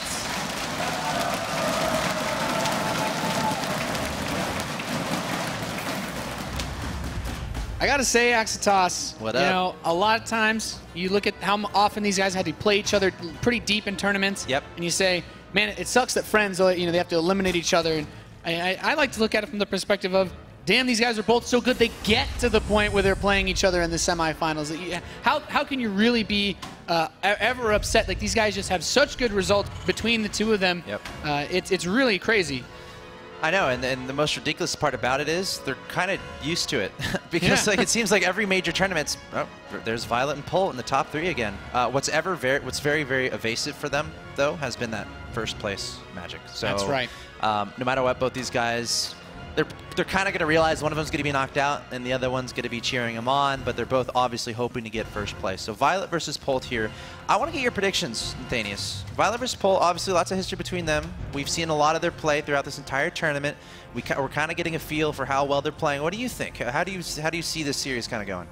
I mean, Polt's been pretty consistently good all year round. Violet as well. Polt's been taking more of the matches, I would say, that they end up playing in these later stages. But Violet has also really impressed me with the caliber of opponents that he's defeated. I mean, Hyun was ranked #1 worldwide in WCS. Yep. Trust was, one of the scary Koreans that we were looking to see come here from one of the Kespa teams. And those guys generally just wreck house whenever they show up to tournaments like this. So I've been a little bit caught off guard by how consistent Violet's been against these guys, and it's really hard to call. I personally like Polt just because of the consistency. That doesn't mean it's going to be an easy match for him. I'm like a part of me is just wanting to dive into the stories of both of these guys because they're like they have really awesome stories. Violet came over to America. He first got got the opportunity to through CSN training camp, and he stayed with the manager of CSN training camp. Stayed in America for a good amount of time, and then he had to go back home to Korea. And then there was a whole year where he had trouble getting his visa, so he didn't have as much opportunity to play StarCraft. He was actually on the verge of, I think, quitting, I want to say. And then eventually, it was a great weekend. It was actually BlizzCon last year where we found out that both Violet and Polt would be getting their visas to be athletes, which means they can actually participate in StarCraft 2, play full-time, and live in America. And that was a great day, a great weekend. And without that, both these players would not be here right now. So stay tuned because there's also a lot of content coming out for Violet and Polt in the future, really describing their lives and everything about them. And I'll try to enlighten you guys as well because I'm living with them. I am their roommate, so I know all about the story, and it's a true treat to be able to cast these two guys. So lots of cool stories behind these two. I mean, these guys are, it's like you're basically describing what it really means to follow your dreams when you talk about these two, being able to come out and live full-time. Yep. As far as the build orders go for this game, Violet, very straightforward, gasless. I wouldn't be surprised to see him take 2 gas in the next maybe 30 seconds or so, go for some kind of big roach play. He's loved to do that in the past. We've seen him do it against a lot of Terran players, including Polt in their previous encounters. Polt, on the other hand, we always see him open up with the Reaper, and then moving into this Starport play. He's going to build a Viking and put some pressure on, but you're right. The storylines for these guys have really been incredible. Polt has finished 2nd place. MLG Anaheim, if he had won that, he would have qualified for DC. He finished 2nd place Battlegrounds North America. If he won that, he would have qualified for DC. He finished top 4 Battlegrounds Online. All these tournaments where he could have qualified for Washington DC. In Battlegrounds Atlanta, he's been so close. And here he is once again in the top 4 of a major tournament where he could qualify for Battlegrounds DC. Both these guys too. Violet, I've been talking to him. He's starving for a victory. He's come so close so many different times, and he's like stuck on 3rd place. If there's anyone who's been he's been incredibly determined and motivated. He really wants that 1st place. Honestly, if there's anyone who's due, it might be Violet too. So again, this could go either way. StarCraft wins, eSports wins at the end of the day. Just really awesome stuff here. Polt versus Violet. Also, I want to give a shout out. There's a place called Battle and Brew in Atlanta where we all live in Atlanta, and that's a really cool. It's like an esports bar where they're just showing streams of the game. So I'm sure they're probably there watching. So just wanted to give a quick shout out to Battle and Brew there in Atlanta. Really cool initiative there, and hope they're having a great time watching Red Bull Battlegrounds. Yeah, meeting those guys was truly awesome. So Polt has gone for a very fast medevac. He wants to elevator 4 Hellions in. But Violet got a really good read on this build. Even though he doesn't have Zergling speed and he's going for a little bit more techie build, he had Spine Crawlers prepared in both of his Mineral Lines. He's opened Queen Heavy, which naturally deals very well with these Hellions. And Polt, honestly, he's not getting anything at all out of this opener. Oh, don't speak too soon. Drone's lining up a little bit. Only 1 drone taken out, but yes, as you said, not as much damage done. That could have been only 2 workers killed, and Polt is going to have to retreat. I love the heavy Queen play early on from Violet. I think Queens might be the most underrated unit in the game. 5 Queens so far here from Violet. Love seeing that. Enables you to inject. You can creep spread, and they're great defense early on in the game, and they only cost minerals. You don't even need gas for them. Yeah, it's a really nice unit to have. So while Polt keeps a good amount of Hellions on the map, we can see that Violet has opened up with that Roach build that I was discussing earlier. The 1-1 Roach timing, as it were, has been incredibly popular in the Zerg vs. Terran matchup. Players like Violet, players like Hyun love to use this to kill Terrans before they get their production set up. Of course, if these Hellions don't do any damage, Violet's going to have a lot of money because he opened up Gasless to throw into Roaches. The lair was finished early too, so Roach speed, +1 attack for the missiles, +1 Carapace are going to put out some very beefy, difficult to stop Roaches in the near future. And Violet, I gotta say, with the tank that Polt is building, needs to make a decision as to whether he wants to commit to this push, or if he wants to just lean back, take a third base, and maybe go up to Roach Hydra, which we've seen him do in WCS matches against players like Major. Yeah, and the great thing about this build is so flexible. You can go in a lot of different directions with this. The main goal is going to be hitting as soon as that 1-1 finishes and the speed. If you look at the production tab there, you can kind of see they're all lined up. That's certainly on purpose. And you also see a bunch of roaches being made from Violet. That's certainly on purpose. He wants to hit with a bunch of roaches right when all of those upgrades finish to optimize the timing. And of course, what's very important here is behind it what he does. Takes a third hatchery, and as those roaches go across the map, he completely saturates his third base and then starts thinking about the next step. That's right. 2 more Overlords are on the way, and I'm very curious to see what he builds. He starts 1 drone, but when these Overlords finish, if we see more roaches, that's going to be a big sign he wants to continue committing to this aggression. Since the third hatchery is just past halfway done, he can drone up. He doesn't need to keep building any more roaches at this point in time. Speed is done. 1-1 is completing. Some Hellions are going to try to run by these Queens. Not in a great position, but the rallied roaches will be able to deal with them. And it is drones behind this. So let's see what Violet can do with this attack. There is a siege tank ready and prepared. No way. You're not getting up there. So he's going to back up. I don't think he's going to go up this ramp. There are 2 tanks up there. That would be suicide for those roaches. What is good here, though, he can deny this third.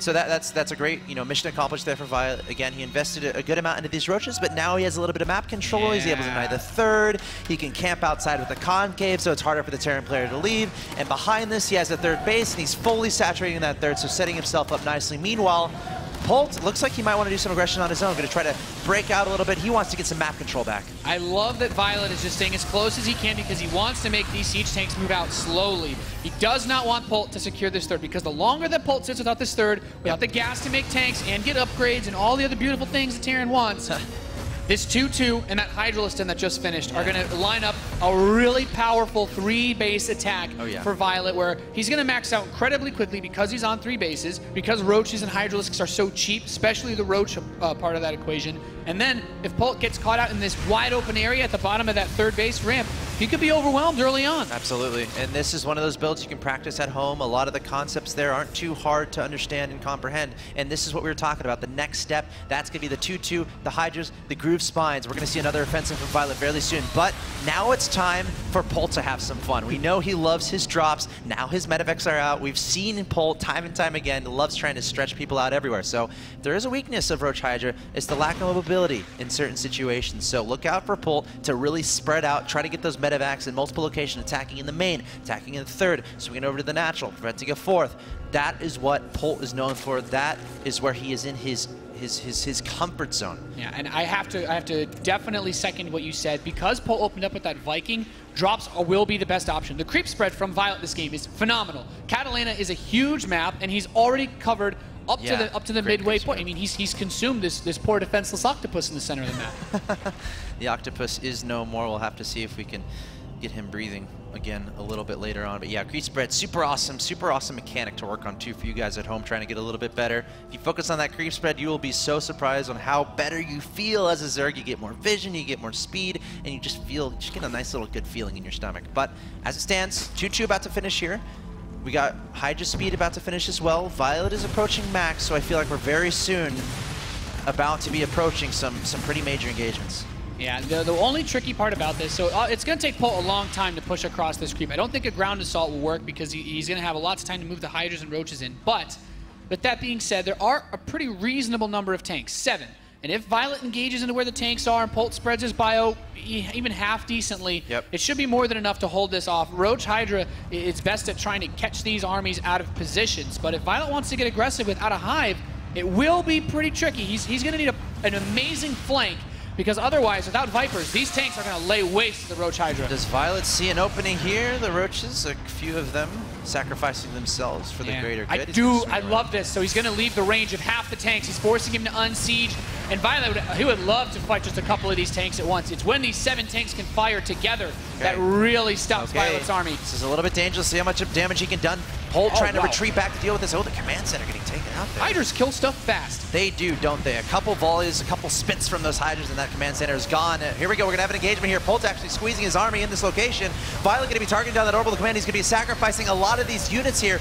Is it worth it, though, taking down both orbital commands? What a weird place to take an engagement. He's going to lose the whole army. He killed the command centers, though. He killed a lot of Marines, and Polt's actually down on supply. And he's he's a 2-base Terran player. So Violet, with all the creep spread, with this much creep spread, he actually has a pretty significant amount of time to just remax, get his supply back up, and as soon as Polt actually tries to counterattack, he's going to see him. Polt has to attack. Polt has to go. He has no other option here. He has to get some damage done, going across the map as fast as he can. We see those tanks unsieging. Right now, he doesn't feel a lot of fear because he knows he just killed the entire army of Violet. So Violet right now is working on regrouping. We see pathogen glands on the way. No infestors on the way just yet. Polt knows he has a timing here where he can get damage done. Let's see if he can execute. Oh, I love this. Just attack a little bit, force the tanks to siege, and then pull back. You do not want to engage the tanks, and because he has this creep spread here, he's going to force out scans. Polt with only 2 orbitals, he doesn't have a lot of scans to use to kill the creeps, so he has very few options as far as engaging this army goes, but like you said, Violet just needs time. He just needs time to rebuild his Roach Hydra Force and try to set up a flank because that creep spread will let his army be so much more mobile. Exactly, that creep spread really helping him out at this point as well because it's slowing Polt's progression across the map. If there's no creep spread, guess what? Polt's already in the natural expansion of Violet. A little bit of engagement going to happen here. Violet coming in from 2 locations, from the ramp, from the bottom. The tanks are going to be a little bit vulnerable. Polt backing up a little bit. Who's going to have the edge here? I feel like Polt might just have a little bit too much. Yeah, it's pretty even engagement, but Polt, those tanks really showing their power. Yeah, it was a really nice concave, the way that he split his army up, trying to attack from 2 sides, but Polt just has such a powerful army. So many Marauders to tank the damage, and now these tanks right outside the 3rd base of Violet, even moving down the ramp, picking off some of these retreating Roaches and Hydras, and suddenly Polt saying, yeah, you can knock me down at 2 bases, but I am not scared of taking an engagement with this many siege tanks. Fantastic position on those tanks. That is what is integral in offensive like this. Also, the amount of medevacs is just staggering right now. He's been able to keep those aligned, 9 medevacs in total, extending the life, making his army a bit more cost efficient. But look at this, Violet going for a flank here, coming in from the back, trying to take down those tanks. Can he make it work? No, it's just a little bit too strong. And Violet running out of options here in this game 1. I mean, Violet's army is really powerful when he's just fighting the Marine Marauder. He has a lot of transfuses from these queens, but eventually, once the tanks kill enough of this, and dare I say, he's already killed enough of the army, then that's when the Bio can start to trade a lot more effectively. Polt, I gotta say, he was put in a really bad situation, a really bad position, but he made all the right calls since that last attack from Violet. He did what he had to do, not to mention we got 3-3 on the way for Polt as well. I don't even think a hive is in sight just yet for Violet, so not even looking close to evening up as far as the upgrades are concerned. So Violet has some work to do, and he needs to do it fast. But look at this, Polt coming in from every single direction, going to be swallowing up this Zerg army. And Violet once again caught in a bit of an awkward situation. Queens across the map, they're not going to be able to do much. And Polt just stimming up those Marines and Marauders and having his way with these Zerg units. Everything for Violet being eradicated. Now he's able to fight without the tanks, but Polt doesn't need them anymore. He's done more than enough damage to stem across, creep, and attack this force. Now Violet, he's going to retreat back. He did build a 4th base during the last attack, so I guess now it's kind of his 3rd, but main base is mined out. So his economy is still reeling. The natural, very low on resources too. It's going to take a miracle to hold this. He's pulling all of his drones too. Violet, he feels the desperation. Wow, look at Polt showing the power of Terran at this point in time. The tanks, they probably have like 30 to 40 kills in between them. There's the GG, and Polt taking game number 1, honestly. He did it pretty smoothly, too. I think he just stayed very mature. You know, maybe the average player, when they lose 2 bases, is like, oh my gosh, I'm going to lose the game. I lost 2 bases. But Polt's like, all right, let's assess the situation. Sure, I lost 2 bases, but Violet threw away the majority of his army. I still have all my tanks alive. I still have all of my medevacs alive. Let's be smart about this, and let's methodically move across the map and get some damage back. Yeah, if Polt sits back after being attacked like that and just says, well, I guess I just got to build, make that 4th command center my 3rd base now, suddenly Violet has enough time to remax, and then he's on 4 bases, moves up to Vipers, and the game becomes completely different. But Violet positioned his army in a place where, yeah, he could kill those 2 bases, but there's no retreating. And even with that spread, the units that he lost while targeting down the command centers alone was enough to really just make that engagement snowball very heavily for Polt. Very true. In reflecting upon that game, how would you necessarily have liked to see Violet play that a little bit differently? Or what are the major mistakes, maybe, do you think? I mean, at the very first, he just killed that 4th command center. Yep. Going for the 3rd was the greediest play that he made because he was already pulling the siege tanks around. And as a Zerg, your goal with these types of pushes is to kill a 3rd base because it's a very heavy attack. I think once you realize, though, that there's so many siege tanks, if you can still kill that 4th, get out with your army, and get the hive together, those siege tanks are very difficult to keep away from Blinding Cloud. And with that much creep spread, I think the long game starts to favor Violet a lot more. Okay, let's see what happens here. Violet in a bit of a tough situation. Pult with a big smile on his face. I think we have a lot of Pult supporters in the audience, actually. Yeah, any of you guys like Pult? He's got a couple fans in here. A couple fans. Of course, Pult and Violet historically, they're the two Korean players, I think, with maybe the more massive fan bases on the American side of things. Yeah. They've really come to America and really embraced the culture. But here we are. Let's go and introduce players. Bottom left-hand location. He's up 1-0. Can he extend his lead here on Merry-Go-Land Ladder Edition? Give it up for Pult! Currently up 1-0 in this best of 3. Just needs 2 more games to get to the grand final. His opponent in the top left. I think he's got some fans here too. He's in blue. He is Violet.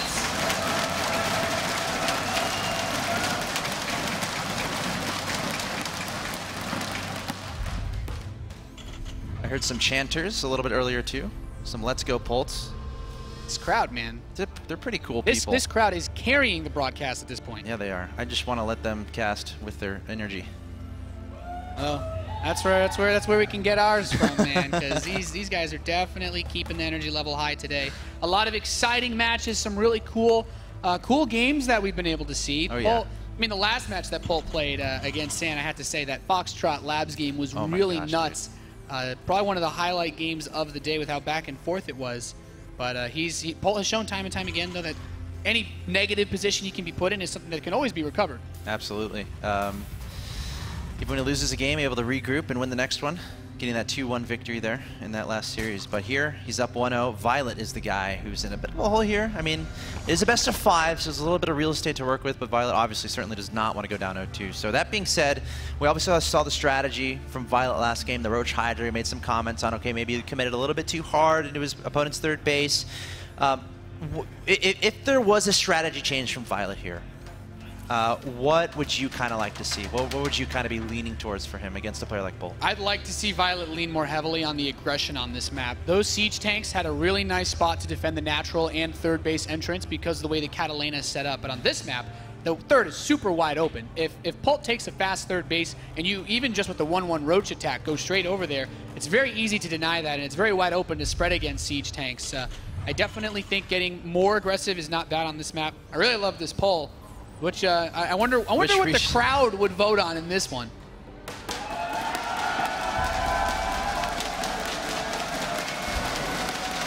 This crowd trumps 3 continents.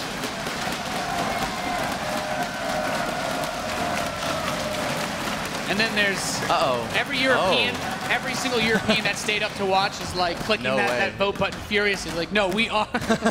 Because we're Let's be real and here. It's getting pretty damn late over here. Shout out to the Europeans watching, of course, making that percentage go up high. We'll have to see if the crowd can make a rebound. Get on your smartphones, guys. Vote for yourselves. So Pult opens up with the Reaper. I think pretty standard. He has been liking to build the Reaper and then quickly get out a Marine. It allows him to start his factory a bit earlier since he doesn't start with a reactor, but also because Merry-Go-Round doesn't have any space behind your main or your natural to hide any overlords, you want to open with a Marine because then your opponent can't really scout you. Sure. That can be actually a pretty nice advantage early on, attacking down some overloads from your opponent. It's not game-changing, but it can make you feel pretty good. Yeah. I mean, if Violet doesn't scout what's coming his way, then things can get ugly. He has, however, this game opened up with gas. But I'll tell you what, I've seen many times where Violet sells this speed opening, makes sure that the Reaper won't get back in his base, and then just cancels it. He could go either way, but the other thing to consider is how often are you going to slip Zerglings into Pult's base early on? Pult is not a guy that makes silly mistakes like leaving depots down or not watching his ramp. Pult is a machine. Does not make a lot of mistakes indeed. I mean, if I'm Violet, I might be thinking, okay, what can I do that might throw Pult off a little bit? Because I think Pult had a solid grasp of kind of what was coming with Violet. He was able to kind of treat the composition of Violet and, I guess, approach it in the proper way as far as making sure he stays in a singular attack path heading towards his opponent, limiting those other attack paths, and just having the right unit composition to bring. So if I'm Violet, I'm considering doing something maybe a little bit unusual, maybe something Pult hasn't seen. I don't know if Violet has anything in store for us, but we'll see. Anything can happen here on Championship Sunday. Yeah, I mean, this looks much more straightforward out of Violet that we would expect from, doesn't it? I'd say, other Korean players. Life loves to open up with speedlings. You kind of talk about it a lot. This build that Violet's done, he could eventually move into some sort of Roach play, but I guess he just wants to play the map. Maybe he likes this map a lot more from Mutalisk, since there's a lot of different ways they can enter the main base. His Lings try to run by, but they're not able to see anything. And, you know, Violet is left with very little information on his opponent's build order. He has not seen anything inside of the main base of Pulp. 6 units lost so far. 12 more Lings on the way here from Violet. Of course, Pult trying to get a read out of his opponent as well. Scouting out the faster third. Of course, I like the creep tuber denial too, because Violet's creep spread was ridiculous last game. Of course, anything Pult can do to limit that, he's going to be a happy camper. Of course, on the other side of things, Violet wants creep all over the map. There's a Bailey nest too. Armory, Pult. He's saying, yeah, I opened with a Viking last game too, but you know what? Now you actually have no way to know whether or not I follow this up with anything Hellbat related. It does catch one of these Hellions though. Okay, Violet, some Speedlings trying to do some fanciness. Surrounding one of those Still good Hellions. that he raised the depots though, because if he scouts that Armory, well, there kind of goes your plan, man. Very true. SCV getting trapped, let me in. Oh, poor SCV. Hellions. And no I don't want any pamphlets from you, Zerglings. Get off my door. Nope, get out of here. You are not welcome. And it's just going to clean up these links, so not bad for Pult. Not bad at all, because Pult is kind of known, even when he doesn't open with Hellbats, to still build an unusually large number of Hellions. So killing these Overlords, preventing the medevac from seeing him is quite nice. That's a cool move. And you Terran players at home, it's a nice little nifty thing you can do. Make that Viking early on and see what kind of Overlords you can kill. Of course, the Viking sacrificing himself trying to get that last shot off on the Overlord, but the Queen's transfuse is a little bit too strong, and the Viking gets taken out. So Pult has 2 medevacs, 4 Marauders. I've seen him do this quite a few times where he'll go with maybe 2 Marauders and 1 Hellbat drop, or just bring the Marauders straight to the front, turn all the Hellions into Hellbats, and use a very fast stim. His stim is done. These Zerglings try to counter. There's nowhere to go in here, and suddenly, this is a very powerful attack that Pult has. There are some Banelings ready, but, I mean, this is a lot of Hellbats to try to kill with 6 Banelings. Yeah, might need a little bit more. He has 18 Lings in production, 4 more Banelings in production as well, but this is such a scary push here from Pult at the 940 mark, and he's kind of known for making pushes like this work so well. There was some decent Baneling implosions into those Hellbats, but I'm not sure that's going to be enough, having to run away with those drones. Violet, where are your reinforcements? We need them right now. Yeah, he's building a lot of Zerglings. Of course, if you can keep the Marauders next to these Hellbats, the Marauders with their base armor soak up a lot of damage. He's killing the Queen. The Queens are trapped. These the drones are trapped need to be saved. He's actually pulling the drones against Hellbats. That's not a fun place to party. That's a hard decision to make there, but necessary in order to clear up that army, and Violet ultimately able to have enough reinforcements to clear it up. Pult not done just yet, though, picking up into those medevacs and going straight into the main base, trying to get some more damage done. A couple lucky Marauders and a Marine surviving that onslaught. Yeah, I like this. Of course, the Marauders still have a lot of aggressive potential if you can keep these alive. So, other things to note. Violet, I think he forgot to get his +1 melee attacks. He has Carapace, but no attack. Pult has just started his 1-1. Pult's 3rd command center has just finished, and Violet, he lost a total of 9 drones in that engagement. So it could have been a lot worse, and he does now have a lot of active forces on the map that he can try to maybe put some counter pressure on. 12 Banelings here. Big counter pressure. All right, this is what you do when you clear out a lot of your opponent's army in StarCraft 2. Generally, they have less army, and you can go for a counterattack. I know that seems obvious. I know we might have some newer viewers, though, but that's the kind of strategy that we're looking at here. The Banelings going up the ramp, going to try to explode in the supply depots. This army here he comes. Huge, breaks open the door. Zerglings running in, surrounding all of these units, even the Hellbats can't buy their ways out of this. Oh, looking for the SCVs. Oh, they're trapped. Oh my God! Oh, tons of SCVs going down for Pult, and he's moved that 3rd command center. I was like, okay, he actually loads the SCVs in the medevac to evacuate out of here, but Violet has done more than he was looking to do with this attack. What a great decision there from Violet right after clearing up Pult's army, immediately deciding, all right, I have all these extra Lings, let's go across the map and try to get some aggression done, and he did a great job there. Some great Baneling explosions. We were so close from having like 20 SCVs dying at once, which a part of me really wanted to see, but thankfully for Pult fans, it could have been certainly a lot worse. As it stands, Violet up 107 to 77 in supply. What are you thinking about the game state right now, Mr. Nathanius? So there's a couple things. The Spire is still pretty damn late. So Pult, as long as he can secure himself on the ground, he can slowly recover his economy with the 3 command centers. Other things aside, I'd love to still see a little bit more Baneling harass, because Pult's army is going to be a little bit on the small side. We see that Pult starts all these upgrades, but if you look at the units he's actually building, he's actually missed like a whole cycle or 2 of Marines just trying to recover everything that he lost in that engagement. So right now, Violet, you can pretty safely, I'd say, take your 4th base. Just got to be a little bit wary of drops, and with this overlord and creep spread, I don't think it's too big of a problem. Bolt coming across the map here, trying to get some counter aggression done, but Violet's going to have plenty of units to deal with this, sprinting forward with those Lings, and those Marines going to be picked up into those medevacs, and he's going to evacuate out of there. Meanwhile, upgrades are going to be a theme to continue to look out for. We got 2-2 so on the way. Oh, and look at that Ling run by. Violet always having units ready. A lot of more Lings coming forward, but having a second thought there. Violet's killed 20 SCVs so far in this game. Nice. And now the Spire's about to finish up. Polt, who has those upgrades coming in, does have one, I can see, one defensive missile turret and one at his natural, excuse me, one at his production. Yep. So the 3rd base could be poked a little bit. The natural could also take some harass. Polt's going to need to be very careful because that stage where you can just attack and then jump straight into your medevacs and retreat, that's over. Not applicable. Ooh, look at this. Violet making a lot more Banelings. Yeah, of course, those can be defensive too. Yeah, I mean, with the supply lead that he has, if Polt steps on creep, he's army just dies. Yep. Especially since now he, like I said, he can't just boost into medevacs and run away. This Overlord even sees the medevac on the right side, and the mutas, well, it might set their focus right on that, or he could just attack. Ooh! Oh. All right, gotta watch out for those Widow Mines. Do a good amount of damage. 3rd base is gonna be a little bit vulnerable here. SCVs. Really great pickups. The Banelings chasing into these Marines. He does not want to waste them, though. Nope. I still think it's hard to trade poorly when you're this far ahead. It's not so simple to pick up into medevacs anymore now that mutas are in the air, but Polt going to be retreating back.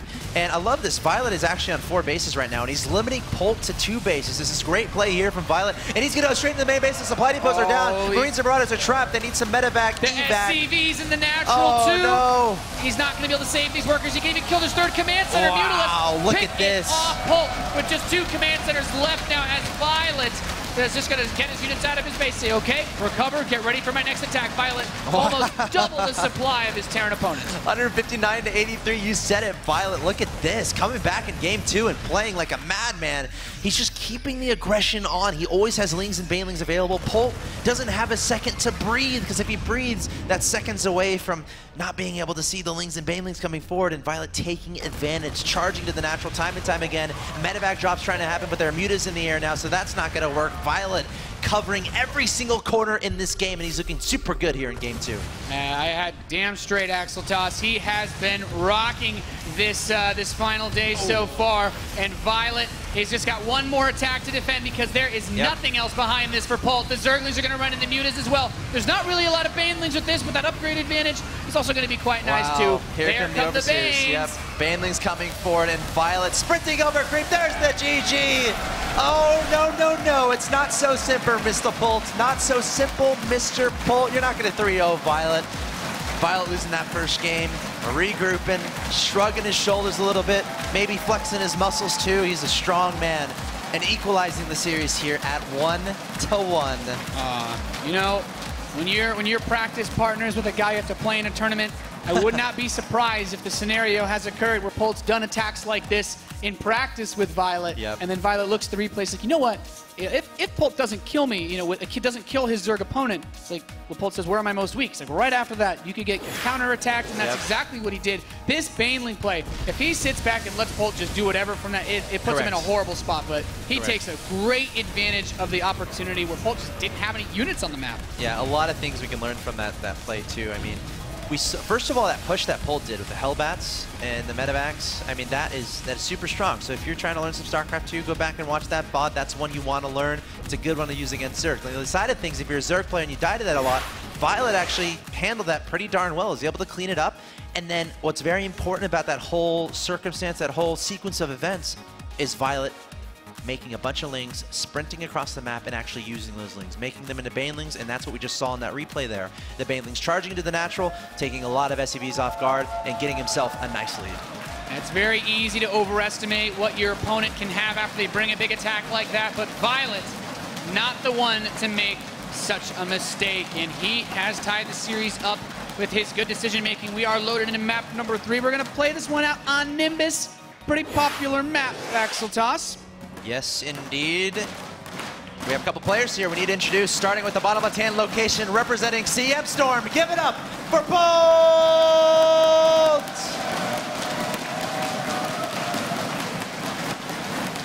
Oh, man, these guys so evenly matched.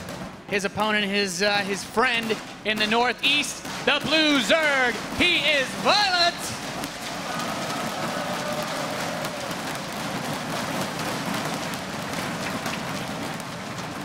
I just want to mention, by the way, I know a lot of y'all might be intimidated by the pro players because they're so awesome and powerful and cool, but Pol and Violet are two of the guys you can just go up to and have a conversation. Their English is very, very good, and they're very personal, very likable people, very intelligent as well. So do not be shy. Of course, make sure they're not playing a match. Yeah. You don't want to go up to the stage right now and tap them on the shoulder. That'd be a bad idea. That would not be the greatest idea. Wait till they're done, but go have a conversation with them. They're awesome people. Yeah, these are some of the nicest guys I've met. And they spent a lot of time in America. They understand a lot of the, oh wait, things at work. They're adjusted. They know what we like. Yep. They're very, very welcoming, especially to the fans. And these guys are really cool. I wanted to ask you, so you live with these guys. Yeah, man, I do. You get to see them. Violet is ripped. What is Pol doing? Ripped, man. Does Violet ever ask Pol to go to the gym with him? Because I feel like he's really outshowing him here. I mean, you know, we're all roommates, but they do live their separate lives. Like Violet has his own strict schedule. Literally at 5 p.m. every single day, he's off to the gym. And right when he gets back, he's making the protein shakes, the protein drinks, and he makes sure he stays super fit. He goes for runs. He's all about that for sure. You know, Polt is a little bit more studious, a little bit more sheltered, I'd say, but you know. Always, he's very practice-minded too. He's always going to be working hard on his build orders and strategies, and he's more of a night owl. That's a big disparity between Violet and Polt. To kind of explain that a little bit more. Violet's a guy who will get up early in the morning, and that's when he starts his day, and really has a strict schedule. Polt is more, all right, I'm going to sleep until, you know, noon, maybe 1 p.m., and then I'm going to stay up until like 4 or 5 a.m. and really just be, you know, they're both efficient in their own ways with their own days. I think that one fits a lot more StarCraft players. Probably. It's very interesting, the separations in their personalities and their styles. It's pretty cool. And they're both still so good too. Oh, yeah. Just, you know, doing what works for them, and it's certainly given them good results in a lot of the tournaments that they've played. Two truly awesome players to follow. Do like this poll. The best race to learn is a new player. I feel like there's a lot of people that say the tutorials are made for Terran, and then there's people that think Protoss is easy. Sure. I mean, how would you answer that, actually? Which race is the best to learn? I'd say Terran. Terran? It has. If you've played any other real-time strategy game, Terran pretty much works the same. It's the most basic thing. It's like, all right, build these buildings and then make units out of these buildings. So far from this game, we've seen very economic openers from both players. Nothing super crazy. Polt with a very fast command center. Violet with 2 very quick hatcheries. And this doesn't... I'm not surprised. When you have 2 players this good going up against each other with build orders like this, it's not very different than your standard gasless opening versus, you know, a Reaper expand. It's just very normal. Violet wants to keep this drone alive. It's going to be really annoying. Yep. There's not much to accomplish with it. The crowd loves it. Naturally. This is how Violet pleases the crowd. This extractor. How long he can keep it up. Let's see. There we go. Plays. The plays. This will be on your SportsCenter Top 10 tonight at 9 p.m. Now some guy watching is going to go do this on ladder to be annoying. He's going to look back home. Wait, I've got 1,000 minerals. Oh, what just happened? Yeah, this is not something you prioritize unless you're a pro player, guys, or grandmasters. Yeah. You're like, I have so much extra I'm so fast. Oh. Well, is that first blood? It's still better. Still a better love story than Twilight, I think. You know, actually, let's not get into that conversation right now. But fast +1 from Polt. He's only gotten a single engineering bay. This is a bit unusual. Also, no 3rd command center. I've seen. Where's Polt done this before? I feel like he was forced into a build like this. It was either against Scarlet or Violet at a recent tournament. It was on Frost. I can't remember the exact name of the Zerg, though. It didn't work out terribly well for him, but this is a very fast, aggressive play that wants to rely on, you know, lining up the stim and the +1. And then hitting behind the +1 this time. Yeah, we'll see what happens. I mean, you know, it could be one of those things where he's trying to, you know, all these guys have something in their back pocket as far as builds are concerned, especially for situations like this, for this best of 5. And that's why they're great to study. That's why these games are certainly important to remember, not only to use in your own play, but to kind of keep an eye on of these pro players as they continue forward in their tournament careers. So we'll see what Polt ends up being able to accomplish here. Of course, the other side of this is Violet. Can he scout exactly what's going on? Can he get a correct read? But at the end of the day, both these guys are so far away from each other here on Nimbus Ladder Edition. You know, I wouldn't be surprised at all to see this go pretty long. Yep. As a long map, I think that's also going to help Violet because his creep spread's been really good. It has. When it's hard for the Terran player to get to you, it's harder for him to kill your creep. And then once you spread that creep over super long distances, you have a lot of time to prepare for attacks, a lot of different areas where you can see the different angles. And this scouting overlord from Violet, unfortunately for him, is not going to be able to pick up on what his opponent is doing, because see a barracks and a factory with a reactor. You're like, yeah, well, the third command center could just be in the top left of the main. It could be, I mean, it could be in the corner of his center of his base. You don't know that this attack is coming, but he does start a Baneling Nest, which will be very important for defending this. Absolutely. Polt loving these little mid-game pushes. He spends a lot of time kind of perfecting these and making sure they're as efficient as they can possibly be. So, you know, the #1 priority here for Violet is to, again, as you said, identify exactly what Polt is up to so he can make the proper units to receive it. He's up to 59 drones, adding on 7 more. So he's getting up there in the drone count. What worries me right now is that, first of all, Polt actually added on a second tech lab, so he's going to have a lot of Marauders with this. Banelings themselves are going to be not quite as effective, but also this Overlord that the Hellions have been driving under is the only thing that's going to see this push before it reaches the creep. I'm surprised. This army is leaving now, and Violet will not see it until it is at his front door. Ideally, he has like 2 Lings that just run into that army right now. He is making 8 Banelings, though, which will be nice. If he can kill the Marines, I think the Zerglings have an easy time against the Marauders. Does he have any idea this is coming? Any idea what's... He's adding on 2 drones. Well, he's about to find out as Bio starts to come into view. But there's a lot of Hellions here, too. This is tricky. This is tricky. It's a lot of Hellions. It's a lot of units from Polt. Yeah. I mean, Polt needs to do a lot of damage, too, because his tech is so late. But all the Hellions killing Banelings is so important. And here come the Marauders leading the charge. I love this. Marauders up front. Your Banelings have no power here. This is so powerful. This is such a strong push from Polt. The Marauders and Hellions in the front. Violet trying to come up with something, but he's limited in his options. And he's waiting so long to stim. Now the Zerglings and the Banelings coming from the left side, but it's just not connecting on anything. It's just like water washing on the beach. It's not doing much here to this Terran army. And what a great build from He's Polt. just using brute force to get through, and this is the kind of stuff he does. He comes up with these builds. He's done a phenomenal job of preventing Violet from realizing what was coming his way, and now I think he's pretty much secured himself a game-winning advantage. He cleared the third base out of drones. He's killed tons of units, and this army's still so damn huge. How many units lost should be interesting, actually, I think. He's lost 2 Marauders and 3 Marines. 5 units lost by Polt here, and that's all he's going to lose in this game. Actually, I just lied. He just lost a Hellion, but what a remarkable build. There's the GG. GG Polt takes a 2-1 lead and finds himself 1 map win away from the grand finals of yet another Battlegrounds event. Wow. What a great strategy there. A really great way to use that map, too. Sure. You know, that's a map you're expecting macro mode. You're expecting a fast third command center. Violet's like drone. I'll stop. But he's like making a lot of drones, right? Because he's expecting that 3 command center play, macro mode from Polt, where Polt thrives. So Polt's like, all right, you might think that about me, but guess what? I got something a little bit fancy in my back pocket, and I call it heavy 2-base aggression, lots of Hellions, Marauders, stim +1. And it's just a beautiful build. Look out for that. People on the ladder. Polt also did a really good job of not showing the number of Hellions he had, because if he sees, like, well, you've got 15 Hellions, you know, this is a little bit more than a standard Terran build will give you. But those are also really great for picking off those Banelings like we saw. And then your Zerglings, once the Zerglings surround a Marauder, the Hellions just clean them all right off. Yep. I mean, I'm trying to, so best case scenario, what does Violet scout and win, and how does he better prepare in that game? I mean, it's really difficult. You see a push like this coming, and you really have to just surround everything and kill it with Banelings. Because if you build roaches, the Marauder count's really high. Yep. Oh, it's so true. I'm having a really hard time thinking about it, because I know that if Violet defends it, Polt has a very late armory. He has very late upgrades beyond that +1 attack, and he has incredibly late medevacs. Not to mention his third command center. So, like, Violet is ahead in every aspect if he doesn't die to that attack. But then again, what he might need to defend it could put him behind in some other way. Exactly. StarCraft 2 is such a complicated, such a beautiful game. Shout out to Blizzard. Shout out to StarCraft 2. Definitely a punishing game when it comes to strategies like that. Man. And, you know, it's nice because it gives Polt that level of, that extra little breathing room. He's got a little bit of a cushion now for this match, and he's got to be feeling good as we go into map number 4, spawning in the bottom right position. The red Terran player from CM Storm, he's Polt.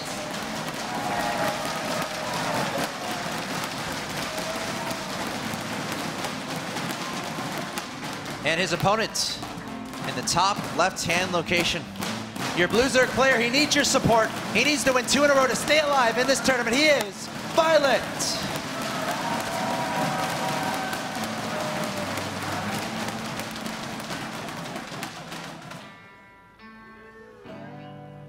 Violet on maps like this, we've seen, I'd say, quite often in some of the more recent matches I've been able to commentate of him. He likes the roach play. Yep. Yeah. Honestly, it's worked pretty damn well for him. Yeah, and a big part of that is outside the natural of both these players, we have one side with the ramp, and then we have the other side with the rocks. So there's 2 inches to that natural expansion, and that allows for a lot of maneuverability, especially in roach-centric play. You have 2 options there to attack from the left or the right. You might be like, oh, that's easy to defend. It's not necessarily that easy because it's 2 different locations. So, you know, I'm not saying that's going to happen in this game, but that's certainly a consideration for the roach play and a way that can certainly be effective by utilizing the map terrain. Yeah, this spawning pool, though, for Violet was built at 14 supply. You know, something I had mentioned in the ZVZ that Violet played versus Yun is when you want to slip Lings by and you see that Overlord. Well, in this matchup, it's seeing that potential Reaper, and if those Zerglings run by that Reaper, that's suddenly you can delay that command center quite a bit. You know, he actually did this against Apocalypse. I casted Violet versus Apocalypse early on in this tournament. And in both games, he was able to cancel the early command center that was made. You actually cancel it, damn. Yeah, forced to cancel both times. That's a huge victory. It's I think, massive. You know, Paul has been so busy playing games himself. I wonder if he's had a chance to see that. Does he expect this coming? Is what I'm really interested to know, because sometimes Pulp builds that second Reaper and that can go home, it can stay at home and defend. Sure. But other times you get that reactor, and you have nothing. All right. See what happens here. Violet gonna try to get an early advantage by utilizing these Lings properly. Oh, the SCV scout from Pol is really smart. He sees these Zerglings like, well, you know what? This definitely wasn't a hatchery first. And I think this actually saves Pol a lot of headaches because he's going to build that one Marine that he usually builds to kill Overlords. Yep. And that Reaper can still move out. Bolt could even just build the command center's main. Now, if this Reaper still... Okay, he's going to kill the Zerglings. So if it actually still crossed the map, then that would make things a little potentially awkward. He's going to retreat, I think. Yeah. Okay, now he's bringing it back. It's like, okay, nothing too crazy here. Because that Overlord will distract the Marine, and then if he had managed to get in then I would have been a little bit concerned. So it looks like everything should be safe in Camp Pult, from what I'm seeing. Yep. The Reaper's patrolling at the bottom of his natural ramp, so he'll see if and or when Zerglings come his way. And the Overlord's watching the Reaper. He's like, yeah, your Reaper can leave. There's no Zerglings coming, please, just leave. As they wait in the darkness. Building a campfire there. It's pretty cold on King Satan Station. I bet it is, man. It's not a map I want to be on camping. Overlord. Definitely not. No third command center just yet for Bolt. He hasn't taken a second gas yet either, though.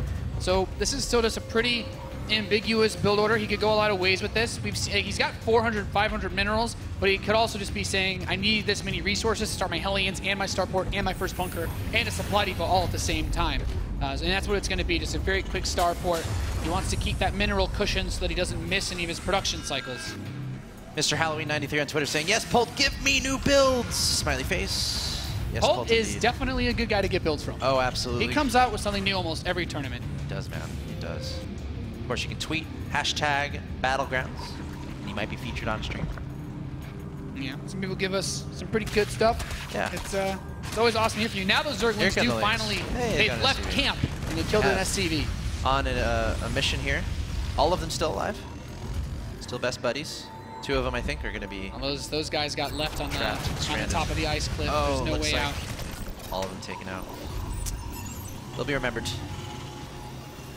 This Overlord, also thankfully still alive, so you can see if Pult does move any units out for another fast, aggressive play. Pult's not opting for that multiple barracks opening, but it's still what he's doing. It's exactly hasn't still been scouted, and there's the potential for this to once again be an armory-focused build like he did on Merry-Go-Round, because he's building the Marauder, he's building the Viking. This still doesn't look too different from that because he also has the second gas, and he could also just play this out regularly. He's going to get a very quick second barracks, though. He does this sometimes. It's a bit unusual. Gosh, you got to wonder what's going through the mind of Violet right now, because you never know what to expect from Pult. When you expect a big macro game, all of a sudden there's a bunch of units at your front door at the 9-minute mark, and you're dead. So Violet having to you know, obviously he's down 1-2, but he needs to figure out ways to really be able to identify exactly what Polt is doing. And he needs to be able to make the right decisions here, because these are going to be the most important decisions of his tournament life, considering he's down 1-2 and he has to win 2 in a row. Yeah, that's you make a really good point. And Violet's just going to kick back to what we kind of mentioned at the start of the game. You were mentioning those rocks. Yep. When you open with roach builds like this, the Terran can build as many bunkers as you damn well please, but if you go on the other side, doesn't work quite as well. I think the crowd is really in love with this Viking. They are.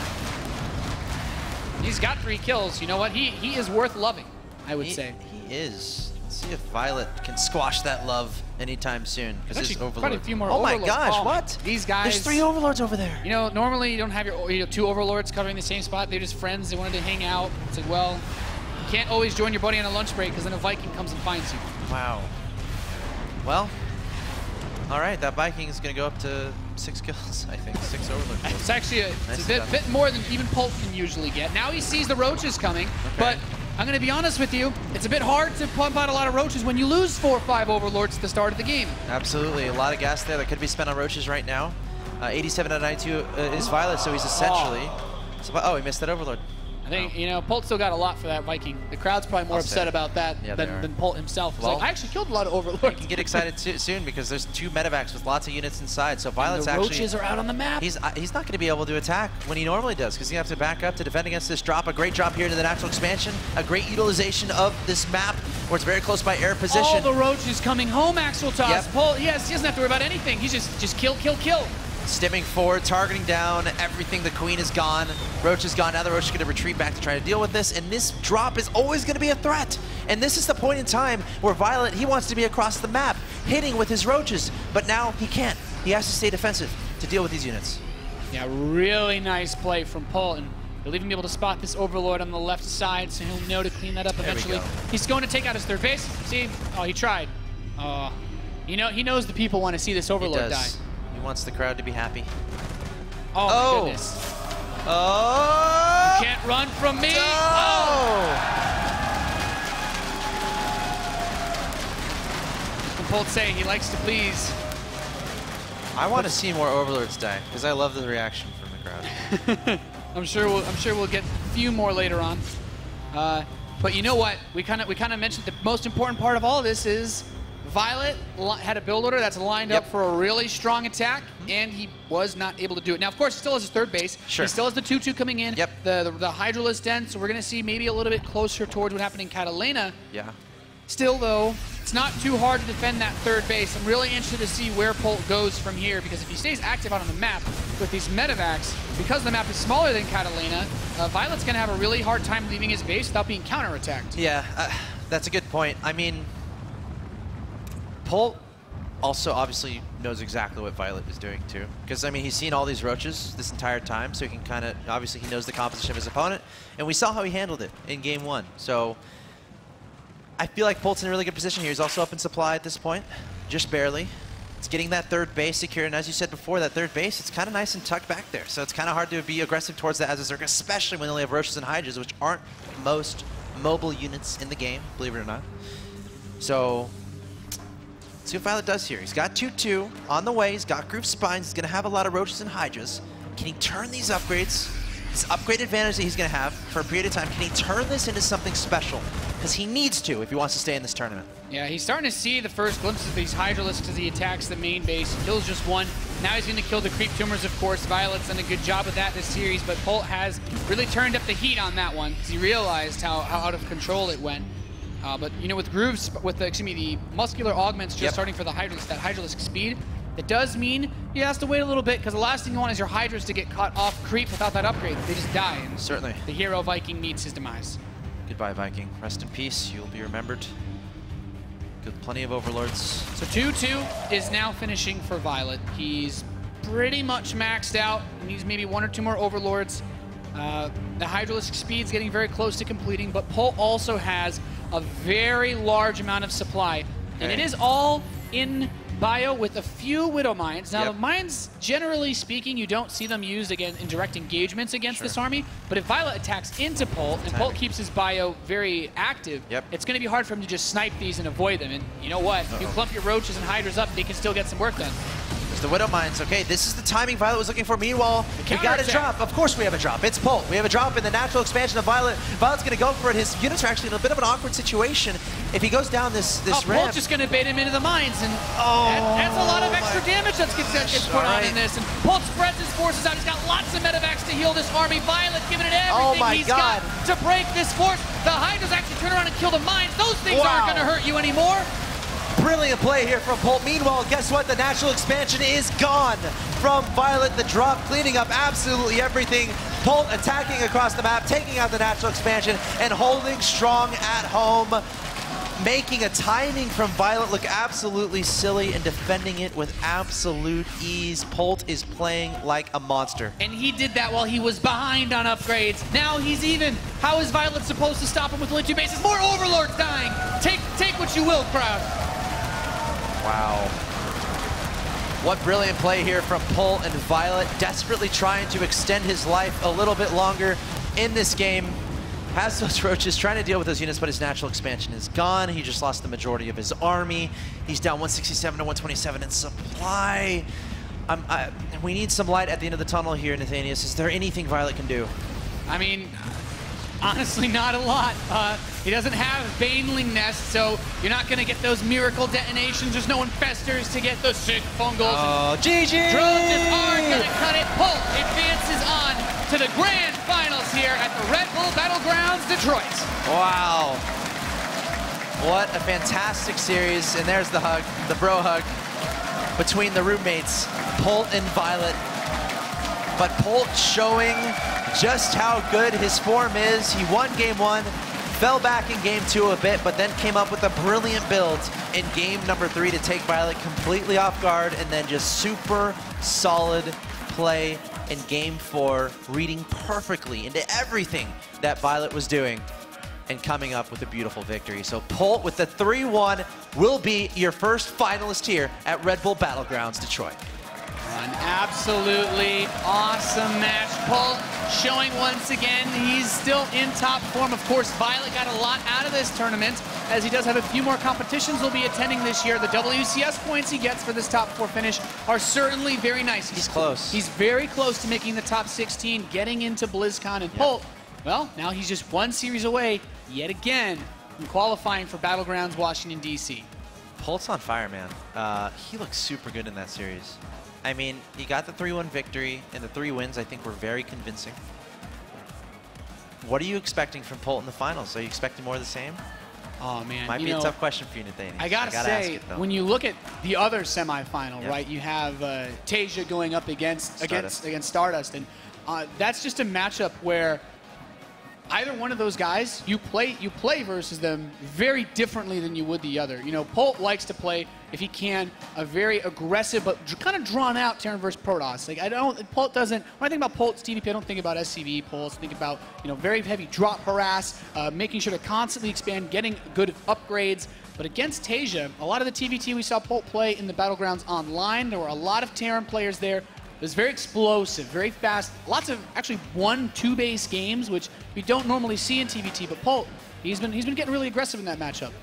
We'll see. It seems like Polt is certainly a crowd favorite. What a series there, taking the 3-1 victory over Violet. Violet also the last Zerg in the tournament, actually. So there's only 2 Terrans and 1 Protoss remaining here in Detroit. But what a treat that was. I think Polt is in great form, and Violet certainly having a great tournament, honestly, getting this far. It's great to see him getting such high results in all these tournaments. And I'll tell you one thing, he's going to stay driven, because he's a guy, he doesn't settle for 4th. He doesn't settle for 3rd. Violet is a guy who wants to win. So look out for him moving forward. Yeah, definitely a big threat in a lot of the tournaments. I think we can say his results, his run, the players he's beaten in this tournament have just been absolutely incredible. Definitely a lot of results that you wouldn't be expecting if you're a fan of Hyun, if you're a fan of the Caspo players. But it's, Violet played well. Polt just got the, a little bit of better trades in those games and just did better overall. So it's time to hear from him. We've got Rotterdam over to hear Polt's thoughts after that game. I'm standing here next to a very, very happy Paul, who just played a phenomenal semi-finals against his friend, his roommate, and even practice partner Violet, I think. Paul, the first question I want to ask you, is it different when you go up against someone like Violet, someone that you know so well, but at the same time you know him so well? And if it is, like, what do you prepare different? Is it mentally different? Yeah, every single piece of information is important for me. I mean, well, of course, it's important how much I know about my opponent, but also how much my opponent knows about me. It's also important because based on that thing, I can decide what strategy I can execute very well.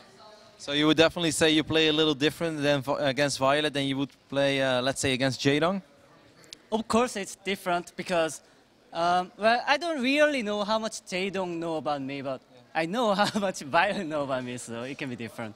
Well, it definitely made for an interesting series. I want to go in specifics a little bit over the multiple games because I thought they were pretty interesting. The first game, we were watching it and we felt that looks pretty okay for Violet. His creep spread was phenomenal, where you would, I think, normally take your fourth base on Catalina at the 14-minute mark. There was already creep there, and especially when he went in with the Roaches and Hydras and he cancelled your fourth base and he even killed your orbital command as well. We thought, okay, Paul only has one option now and he has to go for it. Is that what you thought as well? Actually, you know, there was a chunk of siege tanks, and he avoided to. So he has to go for that upper base, the third base. So, well, it was good for him, the engagement, but there was no way to run away after killing the orbiters. So I could kill all of his army, and I think because of that, he lost the game. We also kind of felt when Violet, when you moved out, because obviously you had to make something happen. You just lost two bases, or one base and one soon-to-be base. So I felt that you really wanted to fight right now because you just killed so much of his army. And I think that Violet played into your hands a little bit by taking that fight against your tanks close to his third base. While if he would have maybe been doing more running around, that would have been a lot harder for you. Yeah, I think he had to abandon the base because. As you said, he had another base, probably. And 3 base is okay because he killed my orbital. I was in 2 base. So 3 base against 2 base, totally fine. But he was just, I think, well, I killed the command center and even canceled the 4th command center. So I'm so ahead, and I think because of that, he fought. Alrighty. The second game was played on merry-go-round. You used a very aggressive opening with the Hellbats and a couple of bio units. It looked like it was going okay for you. You got the queens, but then, of course, I think one of the downsides of having a build like this is that you don't have a lot of production at home, so you don't have a lot of units to deal with it. Do you think that's a general weakness of the strategy, or do you think if you would have done things a little bit different, you can deal with a counterattack like this? Because of that, I made 4 more Hellbats just in case, but it was not enough. I think for next time I need more, like a couple more Hellions and another bunker would be enough. Alrighty, so the strategy still works, just need a minor tweak here and there? Yeah, and actually my micro's not too great. Alright, well, I'd still be jealous of it, Paul. It's better than me on a good day, no worries. After that, we had that crazy game on Nimbus. You used a build that brought me back to the Wings of Liberty era almost. So many Hellions. A meta play purely against Violet?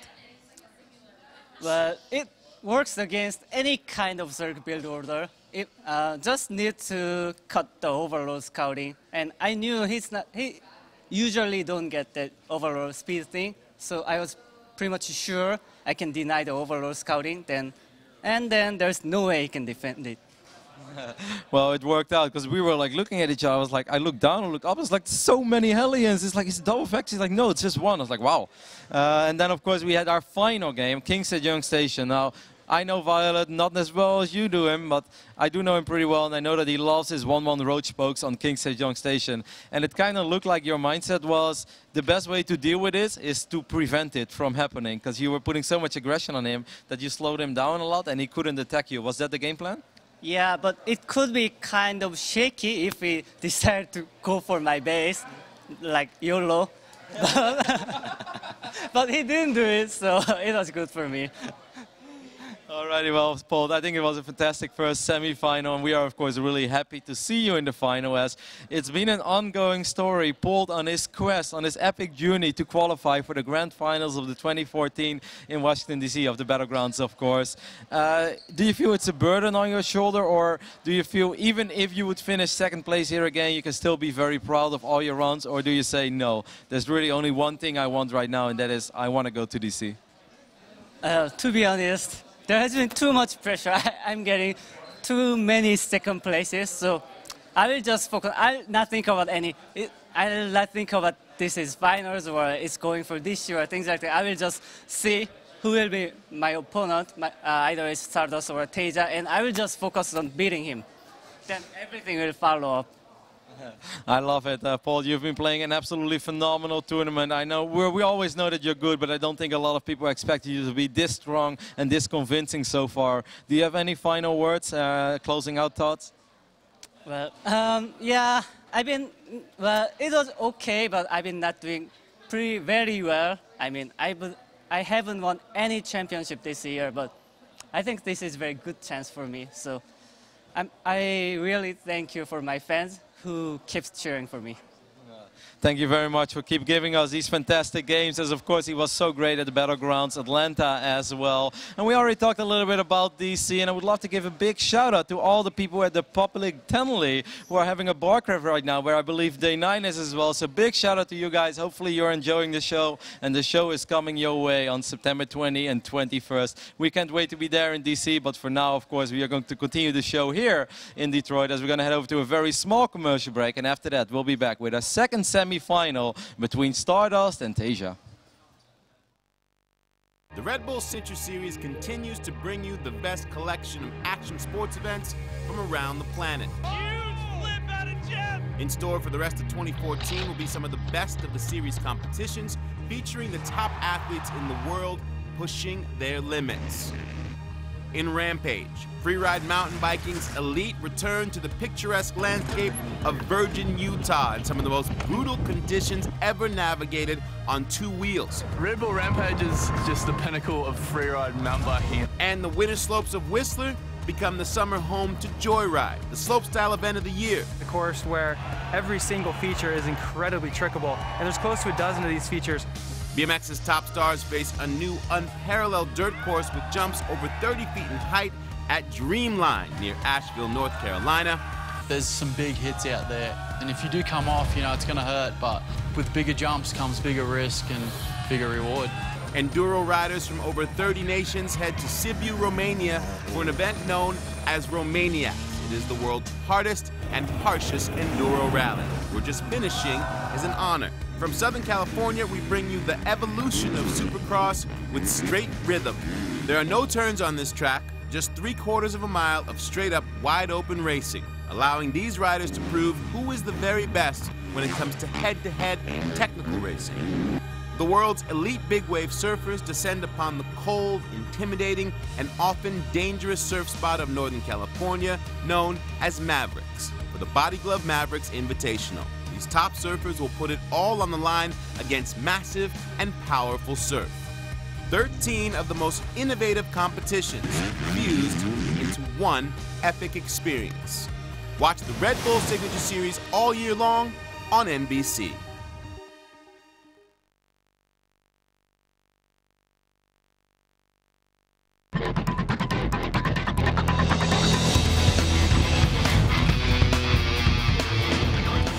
Playing your favorite game and you just had one of those great gaming moments and want to share it with your friends. Well, now you can with Shadowplay. Shadowplay is the easiest way to capture game footage or broadcast your game on Twitch. It runs in the background so you never miss those moments. And because it's hardware accelerated, game performance stays great.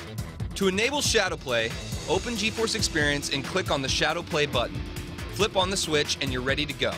When Shadowplay is running, you'll see this icon displayed in the corner of the screen. Shadowplay is capable of capturing everything from your Windows desktop all the way to a full-screen game.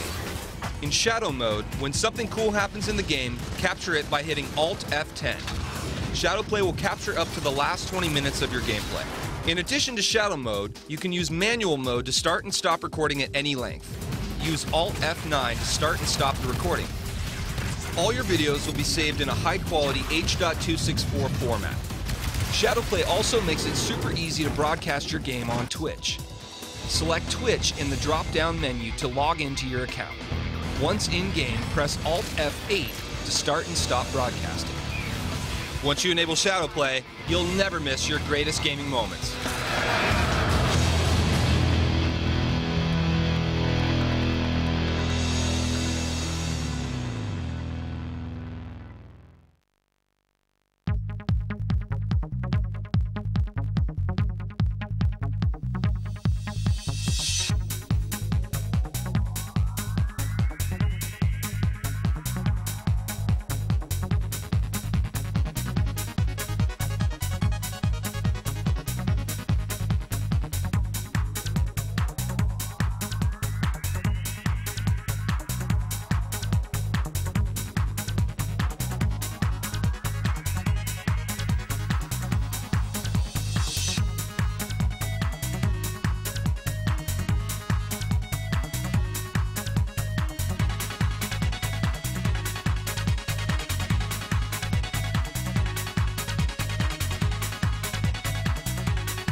Welcome back, ladies and gentlemen, to Red Bull Battlegrounds Detroit. Cam Dozer checking here again at the player pit at Red Bull Battlegrounds. I'm hanging out with Liquid Bunny, and he's going to try to give us a little bit of insight into some of the Terran matchups that we may be seeing. We've already got one Terran guaranteed in the final poll, and a lot of people are rooting for Tasia to make it there as well. But before he gets there, he has to get through Stardust. Tell us a little bit about who you think is favored in this matchup. I definitely think Tasia is the heavy favorite going in. Like, he's just been crushing everyone this tournament so far. And I actually haven't gotten the chance to see Stardust play too much versus Terran lately. The latest I can remember was like a Gfinity where he lost to me and the Muslims, so obviously not the best result for him there. But he has been looking really good this tournament, and uncharacteristically, Stardust has actually been playing some long games and playing really well in the long games. But still, Tasia is as strong as ever. Okay, well, thank you very much for that. We're going to go ahead and go back to the desk where they're about ready for our next match. Thank you very much, Cam, once again. I'm back with Dennis Schneider, aka Hezuops, who's been doing a great job, man. I really hope thank you. You get to cast more tournaments in future. It's lots of fun. Maybe it's the beginning of a long career. Yeah, that's what we producers do, right? That's what we do, I guess. I don't know what to say. You started, and I'm going to join you. Well, what does that mean, though, for our playing career? Sorry? What does that mean for our playing career, though? Well, we can only get better from there, let me tell you. Yeah, that's true, that's true. All right, Bunny just gave us some good insight here about this match, and what's your take on it? We have Stardust versus Tasia. These guys, they faced in the past. They had some weird games. I think it was back in Katowice where Tasia left a lot of games early and then somehow ended up winning anyway, I believe. Yeah, the first two maps he left within, I don't know, the first 5 minutes or something. So he was behind 0-2, but it was a best of 5, and then he took 3 maps in a row against Stardust. And yeah, these 3 maps he actually played standard without leaving the game extremely fast. And if I have to make a prediction, I think Tasia is the favorite, but Stardust can definitely surprise. He has some very interesting builds against Terran. He loves to do like Prism, Storm drops very early on with charge slots as well. Storm drops? Before Colossus? I thought Stardust almost always Colossus. Oh, no, he also likes to do Storm drops. Okay, you have any particular thoughts as to whether or not we are going to see something crazy? Like, for example, we saw Stardust surprise us with some very long games in terms of Protoss versus Zerg. Do you think there's any chance we see something similar versus Terran where, like, he just does controlled aggression and kind of sits back, like we saw Sand, for example, do against Bolt in the second map? Definitely. I mean, PVT can definitely evolve into that direction, especially if the Protoss opens up with Blink, Colossus, 2 Forges. You have to be very defensive for a while before it pays off, and that's what we saw in the Polt Sun game, and I definitely could see it go the same way. The only thing I see is that Tasia is extremely good also in the late game. He knows how to use Ghost, Viking, and very good scans.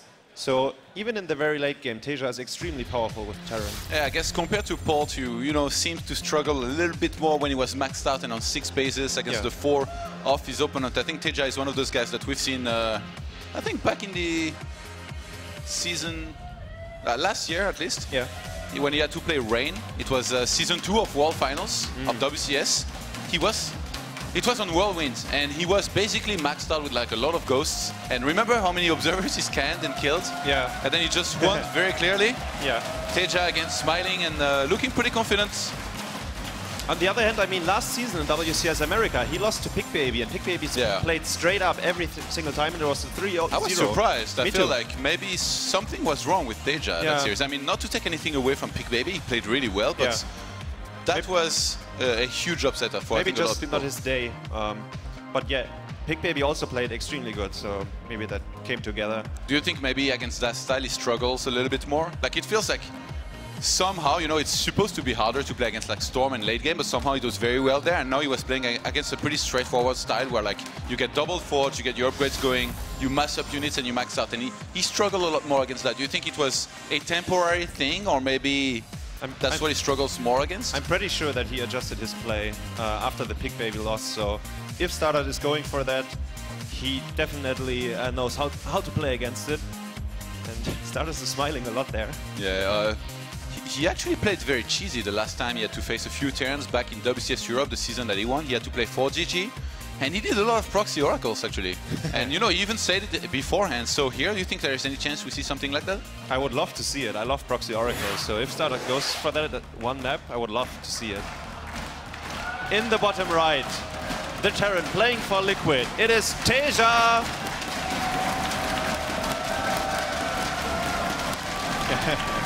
Wow. Actually smiling into the game.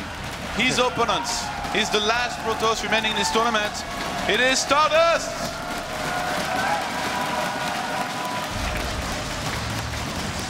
I think you can tell these guys are very good friends. Yeah, definitely. So what is the crowd thinking? TVT final would be fun or no? So give it up if it's fun. Oh, so probably it's not fun, right? Make some noise if you want to see the TVT finals, guys. Ah, okay. There we go. A lot of Terrans in the audience, it seems. What about PVT? Not as hyped. Not as hyped, no. Protoss so strong. Protoss so strong. You definitely play Terran. That's what Teja said in the interview. He Yes. said when he was asked about his upcoming match, I think he said Protoss so strong, maybe I lose 0-2 or something. I think he didn't know it's the best of 5. Yeah. Maybe I lose 0-2 like in Katowice and then I win 3-2. Yeah, that's what he thought. That's what he meant. Great. All right, we're gonna have regular openers, I guess, from both players. No scout after Gateway from Stardust, which is, I guess, these days the new trend. It's funny how like this goes in like small periods of time, where like sometimes Protoss they feel like they have to scout every single time, and sometimes they just don't for a period of time. Whereas Teja, it looks like this is gonna be a Reaper opener, and he's gonna scout with it. You want to scout if you want to find out if the factory is being very early built, and right now in the current meta, usually Terrans don't do that anymore. So it seems at least in this map, there's no need to scout that early on. Once again, we do see the pylon being a little bit on the right side of the map, so he could proxy something down there, but we saw that before, so I think Teja should be aware of that, and his Reaper should scout there as well. You think he's gonna see it with the SCV? Yeah, maybe. Okay. Yeah. Wouldn't be too bad if he tries to find the second pylon. You should always do that, because you want to know if it's proxied or not. I feel like Stardust, we have a better idea of what he might go for, you know, like, even though he's a crazy player, if he just doesn't go for a proxy Stargate, which in this game I don't think he's gonna go for, because he didn't open double gas. Whoa, he's actually sending 3 probes? Yeah, he's afraid. Bit of an overreaction here? Nah, he cancelled the Zealot, so he was afraid of the eBay block. Okay. That's exactly happened here, Yes, and he really wanted to cancel the Zealot. But yeah, if Stardust goes for a 1 gate expand like this, a lot of the time it's going to be for something like a Robo, a few additional gateways, and then some kind of standard take, either Blink, 2 later Colossus at first, 1 Forge is usually what he uses. I don't think I've seen Stardust play too much double Forge. No, that's right. Usually it's going to be 1 Forge. As I mentioned, I also saw him doing Storm drops, so it's definitely a possibility. Yes. Teja, by the way, saw the pylon on the right side, so he knows exactly where the second pylon is located. And the third one is all the way in the back of the Protoss base, so if you drop a scan, it's very hard to see all the tech going up. What do you think about this Reaper into Factory, Reactor, and a bunch of Marines? Like how does it compare to going 1 racks into 2 additional racks like Paul does? Especially if you don't scout. Obviously, you will go for a Widow Mine drop, right? So, I mean, it could be Hellions, but that would be very tricky. So I think it will be a Widow Mine drop, and Stardust has no idea. If he plays 100% straight up, and it looks like he does with a Robo, he shouldn't take too much damage from it. We'll see. It looks like Stardust is still continuously making Stalkers for now. As that Reaper is going to get chased away. Usually you get like 3 Stalkers while Warp Gates is researching, and then as soon as Warp Gate finishes, you can get a 4th one, which is about the time the Terran is going to hit, and you're going to have the Photon Overcharge for one of your bases. So I expect Stardust to take the gases here at this natural very soon. Yeah. And then to decide pretty quickly what he's going to tech into, which I wouldn't be surprised if it's the regular Robo Bay plus Twilight Council. Even though I guess in this case, he did make the first Forge pretty quickly. Very early. It's old school. It is very old school. That's what we saw when Rain was playing this very, very solid style. He always got a very early Forge. He got like 2 cannons, 1 in the main base, 1 in the natural mineral line. So the Widow Mine drops didn't do any damage. Ooh, that guy sneaks in. There's nothing to scout here except for that 1 Forge. Ideally with the Reaper, you'd like to see if there is a Robo Bay or a Twilight Council, which in this case, I'm not gonna see anything. Yeah, but if you, I mean, obviously, if you don't see the Robo Bay or Twilight console, you know it's not being built so far, unless it's at the natural. And usually, like if a Terran loses his Reaper like this, you really want to know what you're up against. He will scan the main, but now since he's gonna drop, he doesn't have to do that. Teja's just gonna throw down additional barracks. He's actually getting a tank. We could see some action, you know, just below that second gas of the Protoss natural, where you try and snipe the extractor, which actually you can shoot the minerals as well, and he's gonna be outside of the photon overcharge range too.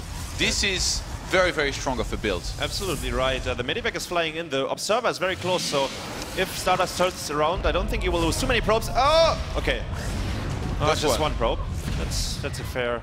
Not worth it. Stardust, did he wait till the last second? I think he was reacting late. He was reacting late. I was scared for a second, but... Warp Prism already being made, though. So if Teja moves out and starts doing the tank push we talked about and gets a bunch of Zealots in his main, warped in and dropped, he could be in trouble. So I'm pretty sure this is what he's going for here. I don't think he's like expecting some kind of attack and he's like, yeah, I'm going to get some tanks to be able to defend. No. We did see the Robo Bay go down. And the Twilight Council as well.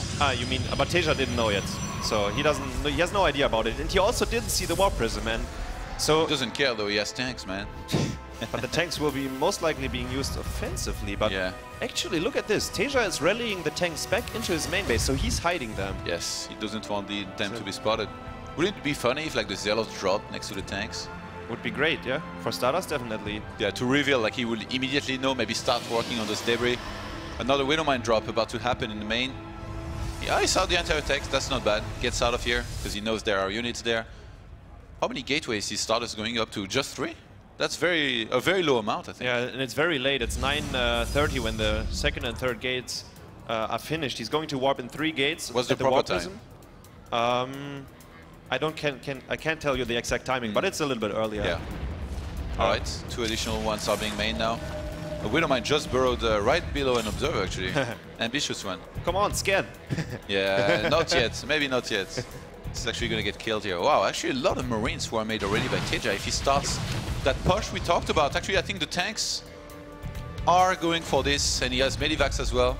Actually, no, he's... Okay, no, there we go. 3 tanks, whoa! The tanks are stuck behind the command center. It's a massive commitment to this.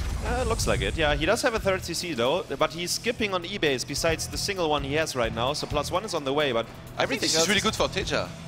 Like, to do this, there is no thermal lens on the way. Not even.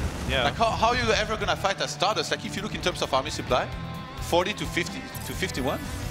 And by the way, that's like the new meta game is where you delay your thermal lenses because you get blink before thermal lenses, and also you want to have a second, maybe even the 3rd Colossus queued up before you start your thermal lenses.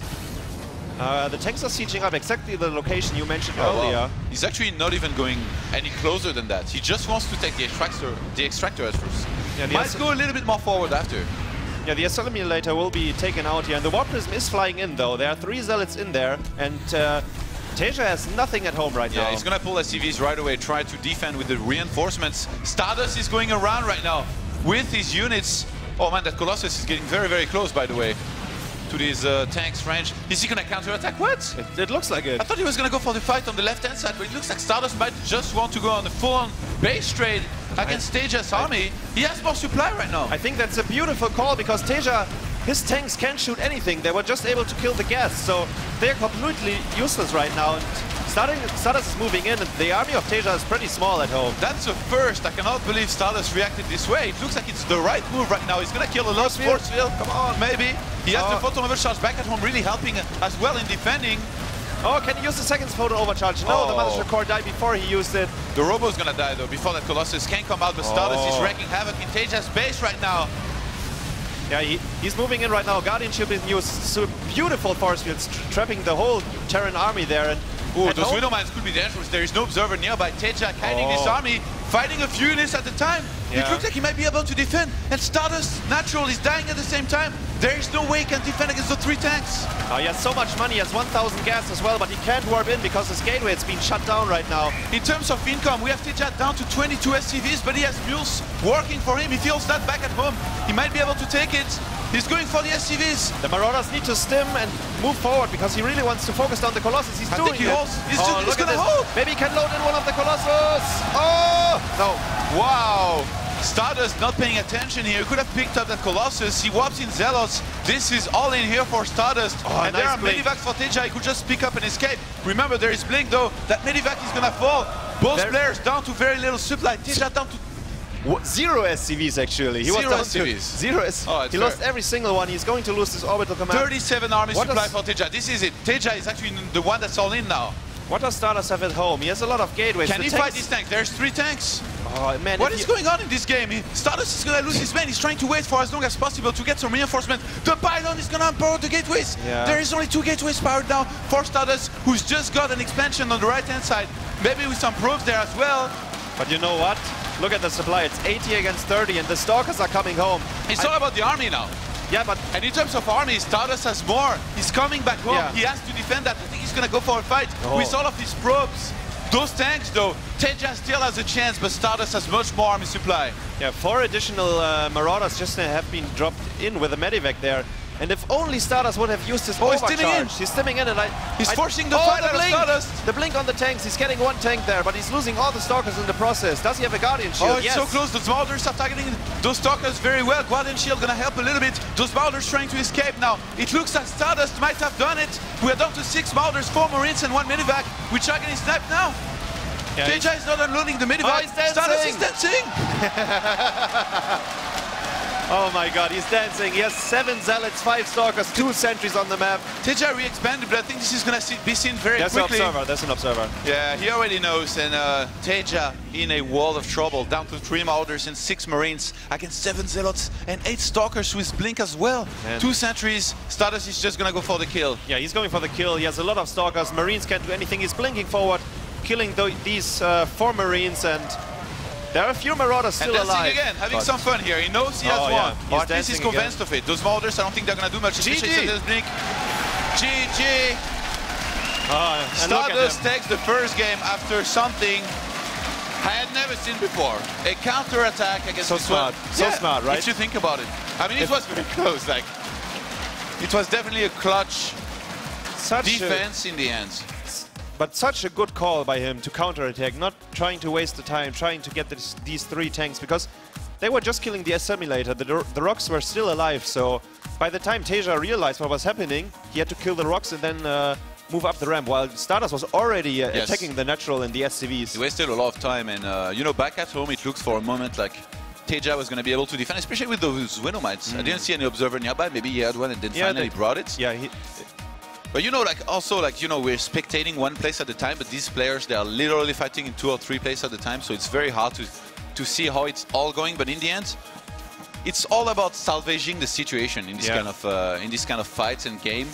It's all about the one who's going to get the better end of most of the small fights that are happening everywhere. In this case, it was just Stardust defense and decision making. The photon overcharge at the natural didn't really do anything, the second one. Like, Teja just moved in there, sniped the Nexus. But it buys a little bit of time, and I wanted to say I think it was a good call to leave it at home, because photon overcharge always helps a bit, while if you recall home, would have been probably a bad choice, because then the Terran stims, and you're stunned for like 5 seconds before you can move again, and then he kills a lot of units. Yeah, so. you're right. And I wonder actually if you would have recalled if you had the mothership. I guess you would have had to, because you wouldn't have had photon overcharge. If you get cold fits instead of going for the base trade, it's going to be difficult. But Stardust did not hesitate. Man, he went for the kill. Yeah, he didn't wait at all.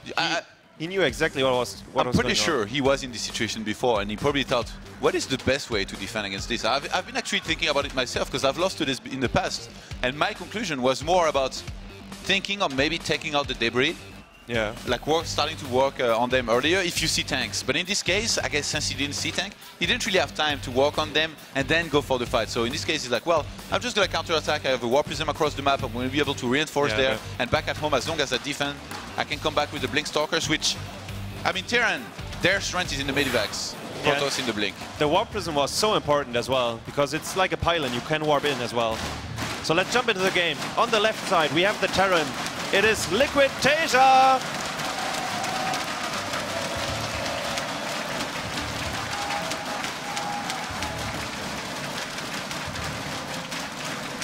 His opponents. He won the first game after some great decision making. It is My Insanity Stardust!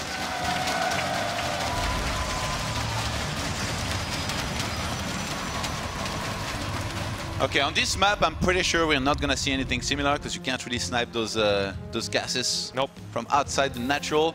This is, I guess, a good map for drops because lots of dead space, I guess, around the main base and all that. What do you think is a good way you can go about playing PvT on this map? I would go for a 2-base all-in if I would be the Protoss, to be honest. So especially against someone like Teja. Stardust definitely going for something like that. Which 2-base? Like Colossus, Blink? Yeah, I was thinking of Colossus Blink, but I 44 guess probes or 46? 46 probably. But makes a world of difference, guys. Yeah, for a Protoss it does.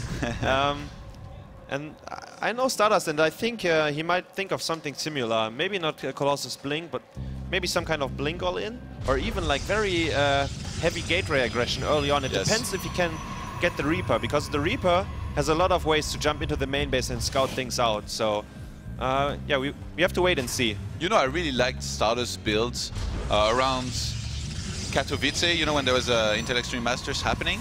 He was going into Colossus, just like he did here in Blink, but instead of making as few gateways as he did, and in the wrong order, he stayed on gateway for a long time and then added 5 gates. So when he had his War Prism, he had so much strength, because he loaded it up with 4 Zealots, and as soon as the Terran left his base, he would drop those 4 Zealots and warp a few ones in addition, while he was taking a third. So if you're a Terran, I mean, how can you attack, be successful, and defend back at home at the same time? It was very difficult, and Stardust always managed the situation very well. So even back in the days, he really loved the War Prism play. Yes. As I mentioned it before, this best of 5 as well. He also loves to do Storm Drops. I really would like to see him doing it at least once, but using the War Prism like he did last map was already beautiful and really helped him to win the game, because he was able to warp in offensively. Will he cancel the Zealot this time? I think he shouldn't, but it looks like, yeah, he will do exactly the same. No, he didn't cancel yet. Oh no, never mind, sorry. Yeah. Oh, yeah. Panic, man. The Panic Zealots. Yeah, the SCV is not dying, no. He's the one on Panic. Is he gonna get away? The Probe maybe is gonna... Oh, no, the Reaper now comes in and gonna start shooting at those... Oh, the Mothership Core was delayed a little bit. Yeah, I just wanted to say, now we see the difference, because he couldn't cancel the Zealot. This Nexus is still not being placed down. Yeah. He lost this Probe. Look at this, the Zealot is chasing the SCV and he's getting chased by the Reaper that's chased by the Mothership Core. Yeah, but the Mothership Core is now waiting at home, so the Zealot has a problem here. Might take a lot of damage, will probably not die. So Teja is going for, I guess, what we could call the Bolt build, where you had 2 additional barracks after an initial Reaper, and he's gonna have a lot of bioforces. By the way, nice mule pull here by Teja. He's definitely one of those Terrans that does this the best. The Reaper actually hiding in the corner, like very close to the Protoss' base. The Zealot was sent. I wonder if Teja realizes and come back and help. I guess he's gonna have 4 Marines back at home. He will scout the Stargate. I think he will...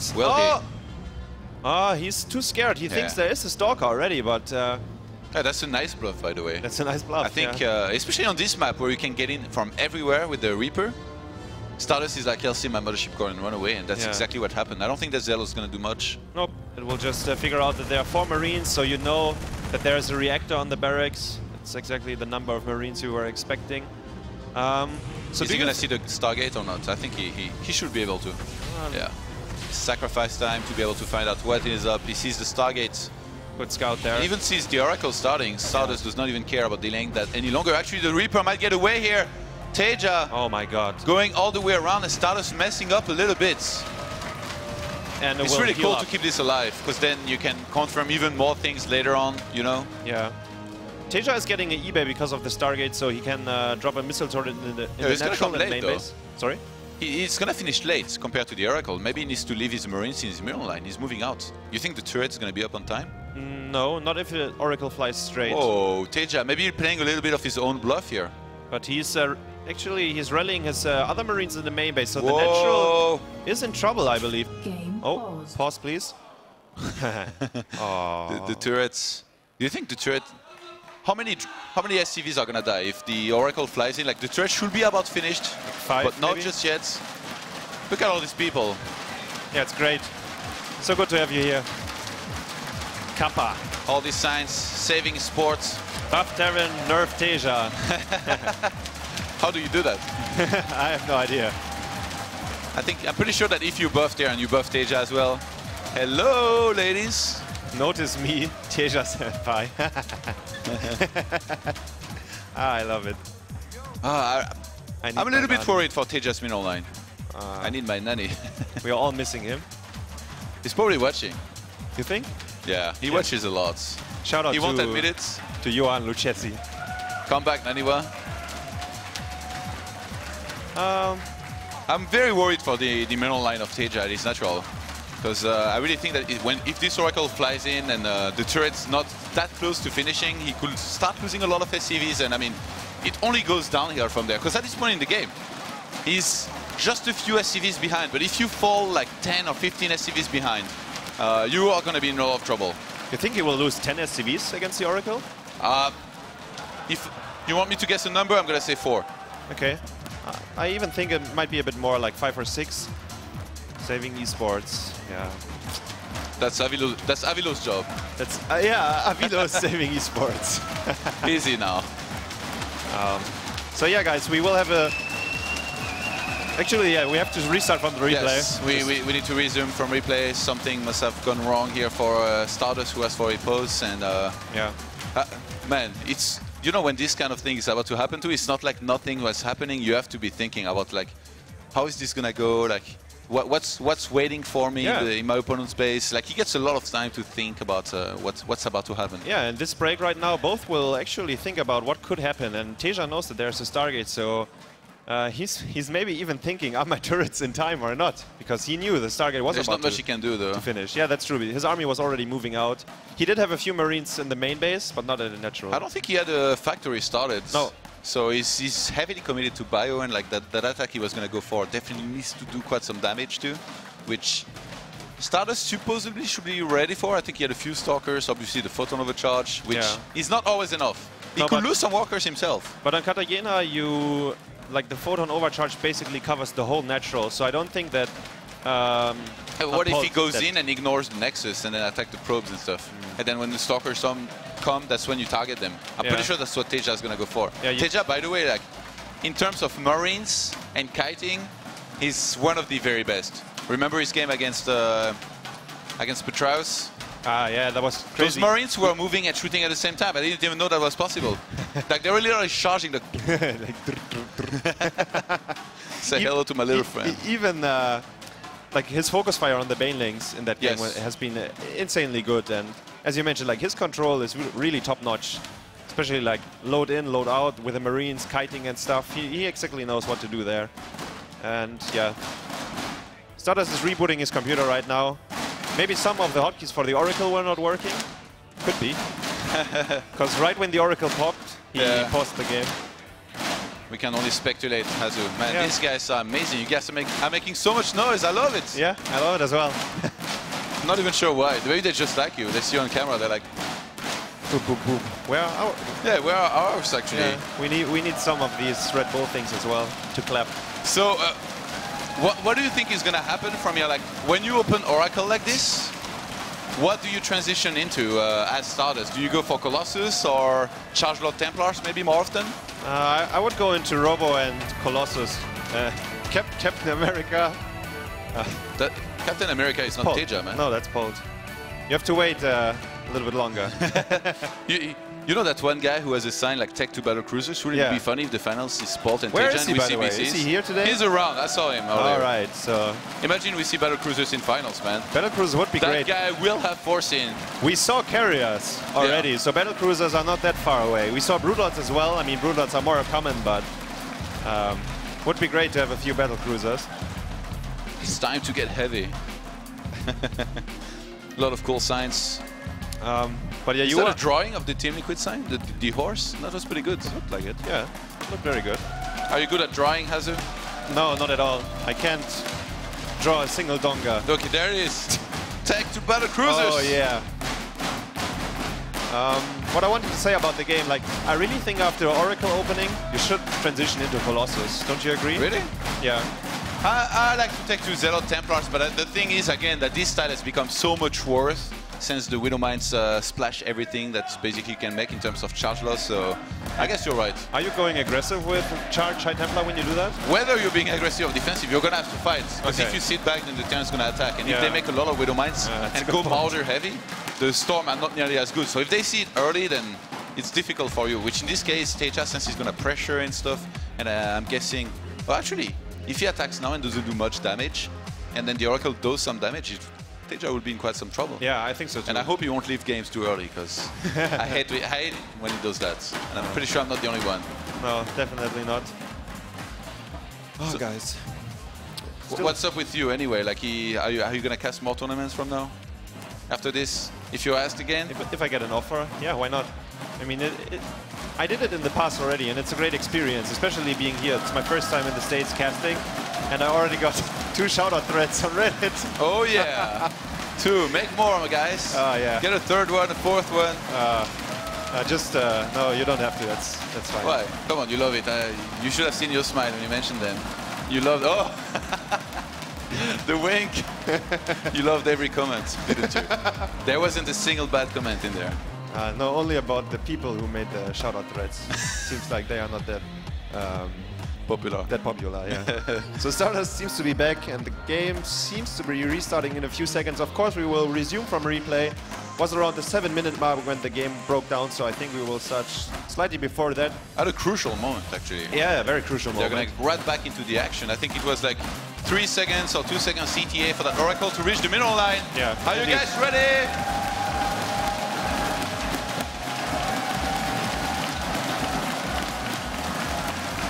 This crowd has been awesome. Yeah, the whole weekend, I have to say. Look at this, people are getting totally out of control. Lots of Battlegrounds cap in there. Proud to say I have my own one as well. There's Huck, there's Kane. A few players sitting there as well. Yeah. Violet, my favorite color? I didn't see it. I thought I read my favorite cook for a second. Yeah, I think it was color. All right, let's jump into the game, guys, because we are good to go. We see the Oracle. 3, 2, 1, go! All right, it's Oracle time and counter-attack for Teja, the turret. If he targets that STV, actually, he can delay that turret even more. Stardust is gonna get in there and probably be surprised that there is no bio forces. I think he knows right now that he's about to be counter-attacked. He's gonna try to stay in there maybe as long as possible. I don't think he's gonna sack the Oracle, and it's the right choice. 7 kills, so very well done. He focused the SCV twice, which was building the turret. And the counter-attack is about to happen, but there is photon overcharge in quite a few Stalkers, at least 2, I believe, oh my God, the ramp. Where's the sentry? There's no sentry, so the sentry just spawned, so he gets into the main base. There is no second photon overcharge. The Stalkers are not moving. He might lose a lot of probes. And Teja is running more units across the map right now. Oh my God. What is happening? The Oracle is on its way back. The Stalkers, not enough to kill those Marines quickly. He has combat shield. Teja has combat shield. Well, they have combat shield already. So he was really aiming to do a lot of damage, and he's doing it. 12 Stardust kills 7 STVs. Teja already killed 12 probes. The Stalker, is it getting away? 2 HP? No. Teja getting the much better end of that deal right now. In terms of walkers, he's still a little bit behind, but 29 STVs against 31 probes. Is it really that bad with your mules? He's taking to starport. He started Steam Pack. Is there another photon overcharge? Yes. Okay. Just being used, but he's gonna go into the main though. He might be able to kill even more probes. There's a second Oracle though. Two Oracles even. That they will be able to kill the Marines. Will they get a single probe? No. Ooh, Teja's gonna try to go home with all of those units now. He knows that this is enough damage for now. He's got the turrets in the middle lines, and look at this Twilight Council and Forge as well. For Stardust, he's not gonna choose to go into Colossus, and I think it's the right choice just because he's that low on economy. Yeah, the game is so crazy already, so I think that might be the right call. And look at his butchers. Yeah. Killing Marines left and right, 14 kills and 5 kills. So many Marines have died already. Oh my God, 24 he even gets in the total. Almost got the Marauder. He was running out of energy there. And overall, I think Teja is still in a decent position. Yeah. He killed a lot of probes. He does have combat shield. He's getting Stimpack. Medivac tech this early against no Blink underway, no Charge underway, no Templar Archive. I mean, at this point, as Stardust, you're not really going to have any counter against those Medivacs as they come out. So yeah, Teja could do a lot of damage, maybe even finish the game with some good drops and good micro here. You're absolutely right. The Medivacs will be there, and if they load in and fly straight over to the Protoss base, there's nothing but gateway units without upgrades. The Robo Bay is on the way, though. When I saw Twilight, I was so sure this was going to be for Charge Lot and Templars, but no, it's just for Blink. I think Stardust is going to start getting a lot of Blink. If he's able to see those Medivacs coming, then he could intercept them and kill them. But he's not. The Medivacs are on the way, and they're going to start dropping in the main very soon. There is an Observer on the way, but he's going to see it too late. Oh, Afterburner has been used. The Observer spots the Medivacs, but now it's too late. He doesn't have an overcharge. 3 Stalkers, 1 Zealot, and 2 Sentries. If Stimpack is ready, and it's Teja actually... gonna target the units. He's pulling back some of these bioforces. Stardust is trying to retreat. He used some force field. No Guardian Shield available. Oh and my no God. Photon Overcharge as well. He's gonna get chased down. And probes are gonna start dying left and right here for Stardust. 92 energy and it dies before it actually... Oh, this pickup is so he picks beautiful. up and leads. Blink is not up yet. There's no Mothership Core for Photon Overcharge. He's starting no an more Immortal. energy on these Oracles. I think Stardust might just take so much damage here that he can't really recover from this. He's losing a lot of probes. He's losing Stalkers right now. Marauders are so efficient against Stalkers with Medivacs together. He has to load up once more, flying away. Did he get one of the Oracles? Yes, he did. So yeah, Blink is... And look it's getting closer and closer to finishing, but there is no Photon Overcharge. Remember, now the Natural is going to get sieged. The Widowman takes position. Teja wants to close out this game as soon as possible. Oh my God, and I think he might be able to. The Immortal is getting really close to Widowmine, but oh, there yes, is an observer. Oh, never mind. Teja redrops in the main though, and I don't think there's any units there. I'm sorry guys, but this is looking really bad for Stardust. Oh my God, the Widowmine, 15 kills. GG. And Teja is going to equalize the score here, and he finds his smile back. Oh my God. Oh, and Stardust had to leave the game with more than 1k minerals. He was really falling apart after we had to reset the game, and the first attack with the Combat Shield Marines did so much work for Teja. It's very well done. Oh man, Stardust. And I really it started well with the Oracle. You know, he got a lot of kills. I was really worried for Teja, you know, with that turret, and in the end, I guess it did finish very, very late. But then the attack, the sentry it did was so too much late. damage. You know, if the sentry is ready, you force field your main You ramp. can even block your ramp with anything, like pull some probes, get some stalkers, but it's just such an unusual situation to be microing an Oracle and at the same time being attacked that you don't really think that you can't really anticipate that the Terran is going to move up the ramp. Yeah, definitely. And I think for Stardust in that game, it would have been better if he would have started the Robo Bay right away instead of the Twilight Council, just to have some units that actually can deal with the Bioforces, because Medivac Bio is so strong against Gateway units, especially if you use like Afterburner and you fly from left to right. It's so hard to chase the Medivacs down, and Stardust just didn't have the units to fight against it. Yes, of course, guys, if you're here at the venue, again, thank you for coming. There's going to be an after party later on. I think it's from 6:30 to midnight. It takes place at a place called Magic Stick. Magic Stick, well, oh, yeah. At Majestic Theaters. So I guess that's the name of the area. So you guys are welcome. You can probably get your invite around the lobby. And you know, last time in Atlanta, the after party was pretty epic. Everybody was talking with everyone. I was having so much fun. That's really nice. felt like something like Home Story Cup, you know, where everybody gets to bond over some drinks. So make sure you get your invite and you can go down there because it's going to be a good time. Yeah. We will all see each other at the Magic Stick. And the second, wow, the third map, not the second. It's 1-1, right? Yeah. Yes. The third map is going to be Dead Wing. Liquid Teja against Stardust here, and man, Dead Wing. What do you like? Do you like the map in PvT? I feel like it's difficult against drops, or you know, like as Protoss, usually you should be happy you're going to be able to take your bases easily. Yeah. But on this map, I don't know. I've been struggling personally, especially if you play the Colossus style. Yeah, me then too. Again, Stardust is one of those guys that plays it very well and also plays very differently a lot of the time, so I'm not sure it's going to apply to him. And Teja is actually singing as the game is going to start. Why not, man? Maybe he's telling maybe he's just saying, I'm the best. Hey, this is summer, man. You can't lose. In the top right-hand side corner of Dead Wing, we have Team Liquid's Teja!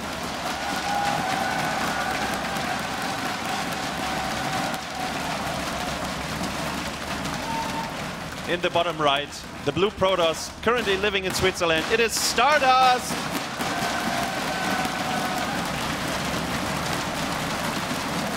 How do you like these positions? That's fine, I think. In terms of dropping, getting dropped, being aggressive. I mean, for the Terran, he has to drop from the north. So you will always get an observer on the right-hand side, I guess. Yeah, probably even 2. Really? Yeah, I think so. Why not 3 then? 3 is too much. Come on, don't troll me. Pick baby mid 7, man, and it worked quite well against Teja. I mean, in the previous game, if you look at it, we did talk about the drops early on, and I guess it doesn't really apply all that much to what I said because it wasn't really like, you know, continuous drops. It's just the fact that he got Medivacs up so quickly and there wasn't enough. Yeah. I thought for a second Teja might go for a CC first here, but not going to be the case. He goes for a gas on 12. So standard Reaper opener. I also thought Stardust might go for Nexus first, but no. Also, he made the 13 gateway. He's going to get the gas behind this.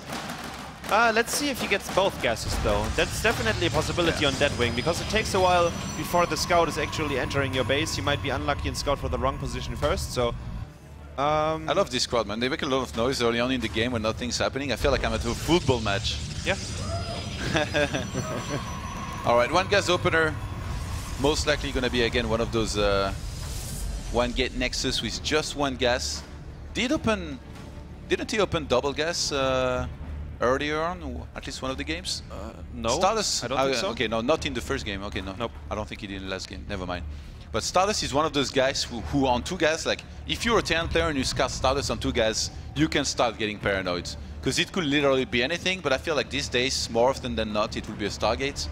And he's not choosing to mix it up, which is a little bit surprising. Like, usually he mixes it up very, very well. That's true. I mean, the first map he kind of won in a weird way, and the second he kind of lost in a weird way. So far we didn't see a really straight up game where both getting their upgrades going, their E-base, the forges, pulling Colossus, stuff like that. So maybe he wants to try it once more and see if he gets a normal game and see how it pans out. But yeah, so with just one gate Nexus, he cancels the Zealot. This time we see it's much more clean for Stardust compared to the last map. These guys are actually very good friends. You know, they are part of a group online where they chat together between Teja, Stardust, I think San is in there, Daisy, and they're everyday chatting. They're a big group of friends. Hyun, I think, also is in there. So whenever they play in tournament, you know, there is always this banter. I think that's why we saw them smile as much as they did before the game started. That's nice to her. Oh, that probe. Oh, it's actually going down. First blood, guys. Drawn by Teja here. He's gonna escape quite comfortably. And behind is a similar build to the previous game, where you had 2 additional barracks, and he's gonna go for the Pult build. But will he get combat shield once again? Because this map is much bigger, so it takes a long time before you actually be able to enter the natural of the It's actually a big deal. Those Marines just wouldn't die. Yeah, like they walked inside of photon overcharge like they didn't feel a thing, man. Yeah, and with combat shield, it's very hard for Stalkers to kill them as well. Like, even if you kite the Marines, you like at some point you will eventually run out of space in your main base because you will be up against the wall, literally. And that's happened to one of these Stalkers, and just combat shield is a very good upgrade for doing these kind of attacks. Just a single robo for now for Stardust. No forge yet, so no quick forge like we saw in the first game. This time it's Stimpack though. Oh yeah, and so different play. Do you think he's gonna be aggressive then? No, I think this time it's going... actually, you might be right. It could be a big stim attack, but... Yeah. The thing is, if you move out and get close to that Nexus, you don't have to commit to attack. Like, you might fort a photon overcharge and then just pull back from there. And usually what we see from Terrans is that they go for this in the natural and send the Reaper into the main at the same time. But now Teja is gonna do that even before, because he wants to make sure he knows what's up. And Stardust has actually done a very good counter to this 3 barracks play by getting 2 additional gateways. Another probe has died. That's so annoying for Stardust. And yeah, you're right. He's adding 2 more gates before he adds any additional tech. They're gonna finish kind of late, but supposedly he should get 1 warp in from all of them before the attack begins. Yeah, I think so. I think he will, definitely. The Mothership Core does have the energy for Photon Overcharge, and keep in mind that Stimpack takes way longer than Combat Shield, so if Teja is going for the attack, he won't have the upgrade right by now. Yeah, but the Mothership Core is actually in the main, in the middle line. It would take quite some time to reach the natural. He could lose quite a bit of unit. I guess he has the Observer. The Observer so will see it, yeah. That should be fine. A little bit worried. What is Teja doing? He's hanging in the middle of the map. Oh, I think he's hoping. He wants to intercept the Observer, maybe? No. How could you know an Observer is there? You see it right now. Yeah, but why would an Observer even go this way? I think he was hoping for Stardust to go through the middle of the map because he has vision of the Watchtower. He would have let him go through and counter-attacked. And intercept the units, okay. Yeah, but Stardust somehow... Oh, I guess Stardust doesn't know where Teja is because he didn't scout. So that's why he sent that. So he got really lucky here. Wow. But actually his Observer got tricked, so he will scout the top left first. Will take him a long time before he actually finds out where the Terran is. Twilight is on the way now. Finishes in 20 seconds. How many sentries? We do have sent 2 sentries, so he will have a few force shields to trap the army or push it away. And he's still... Actually, no, he lost the Reaper, right? Yeah, yes. Yeah, so he can't send that in the main while he attacks the natural. Still might go for it. I think if you at least force the photon overcharge. How many probes will he get? 1, 2, 3, 4, 5. Everything. He sees a window of opportunity to try and kill a lot of probes. Oh my god. 9 of them already died. The sentries, he's going. Teja doing the damage. He's even gonna kill another one. I think he will get the last one as well. It's so close. He's gonna get it! Oh my god. With the last shot, Teja killing 9 probes and 2 sentries, just losing a few bioforces, 1 Marauder and 8 Marines. That's a very, very good trade here. Man. Stardust is down in workers all of a sudden, 41 probes to 43 SCVs. Teja is in a great position already. He's already making the first 2 medivacs. Man, if you ask me, that's the time to concede already. This is so painful, really. 9 probes, both sentries. Like, what does he have? 1 Colossus, 2 Stalker, and the Mothership Core. Of course, the Mothership Core has full energy. Somehow, he didn't use his Photon Overcharge, but he was a little bit surprised that the Stim army was getting into his natural that easy. Stardust is adding on 2 extra gateways. He needs to warp in a lot of units right now if he wants to be able to hold comfortably. He does have 1 Colossus. An Observer is going to be sniped across the map. He's at the beginning of a long series. Wait and see. Stims in once more. He doesn't have much sentries, so no force fields almost. The Colossus is getting a lot of fire. He's going to get the Colossus. Oh my god. And there is no Photon Overcharge there being used. Those Stalkers are going to die. This game. Okay, Photon Overcharge gets used, but Teja is going to trade his bioforces for even more probes. Yeah, this is so good. He's already killed 17 probes in total. He's brought down Stardust to 43 probes to 49 SCVs. This is ridiculous what we're seeing from Teja. Relentless attacks, perfect micro, and he's being the opportunist in this series. He's just attacking, and then every time he's probably surprised to see there is not much enough to defend. Insane damage has been dealt so far. Blink is not finished yet, by the way. I have no idea how Stardust can recover from this. The third base is on the way. Maybe if he gets both medivacs for free. No, he doesn't have Blink yet. Teja is careful. It's not finished. And man, this is so crazy. Teja did so much damage with just a few bioforces in the early game. And I think he's gearing up to attack the natural and the main base at the same time. And a single force starts, but it's so late. I mean, this is so sad. Stardust is just broke in this game because of all the walkers he's lost. Yeah. And he's in the main waiting. If the natural gets attacked again, this is gonna kill a lot of probes. He has Photon Overcharge, so maybe... Yeah, but if he targets the probes... Yeah. He's not really willing to Teja commit. notices there is not much here, only a few Zealots and Photon Overcharge. He's gonna kill probes for as long as he can. That was 4 more probes. It gets worse every time for Stardust. 21 probes have been killed. And I was talking about a normal game. Stardust just gets wrecked on this map. This is like so painful to watch for me. I don't know, like hashtag wrecked. Hashtag wrecked. Yeah, he would need like DTs and something like that because there are no missile turrets. That would be actually a good recovery. But we need some beautiful storms, if you ask me. Beautiful he's storms. Not even gonna take 2 Templars. Teja attacking, training some orders for a lot of them. Good blink finally gonna be used, but the target of the Stalkers is good enough. He snipes a lot of them. Not that good. He lost 3 of his 5 Stalkers. Widow Mines are burrowing underneath the Observer, so that doesn't really help Teja, but it doesn't really matter too much. Thermal Lance is done though, so maybe Teja cannot break him here.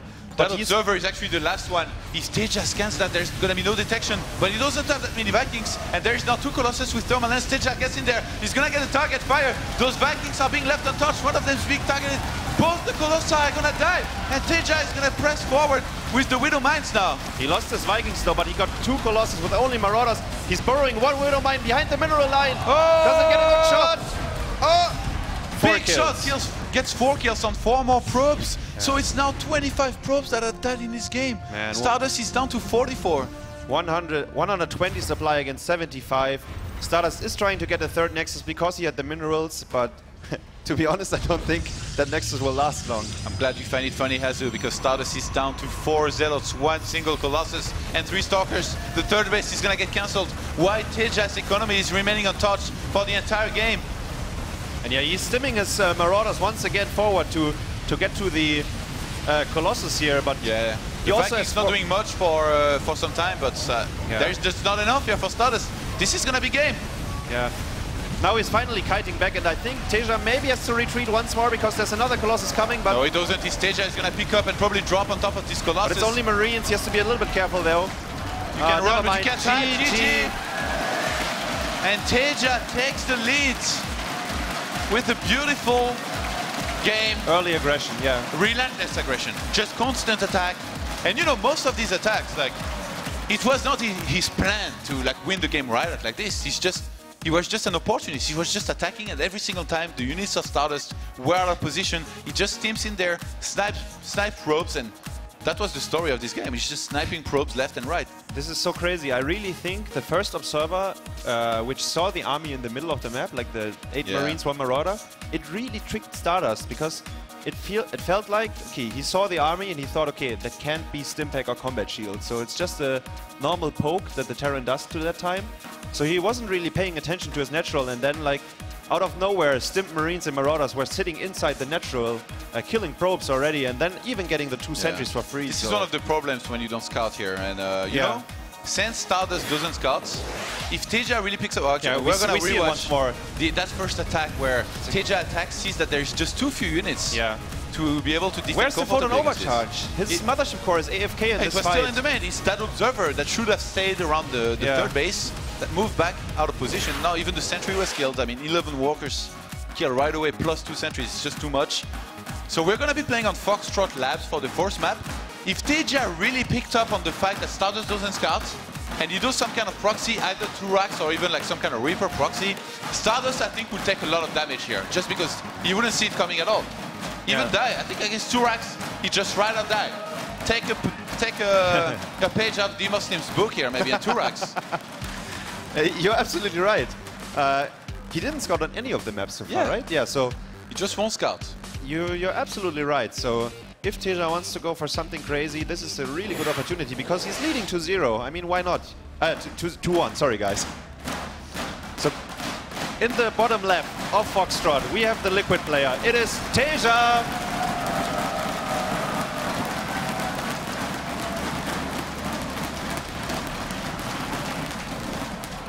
And his opponents, he had some success in the first game, but struggled in the last 2.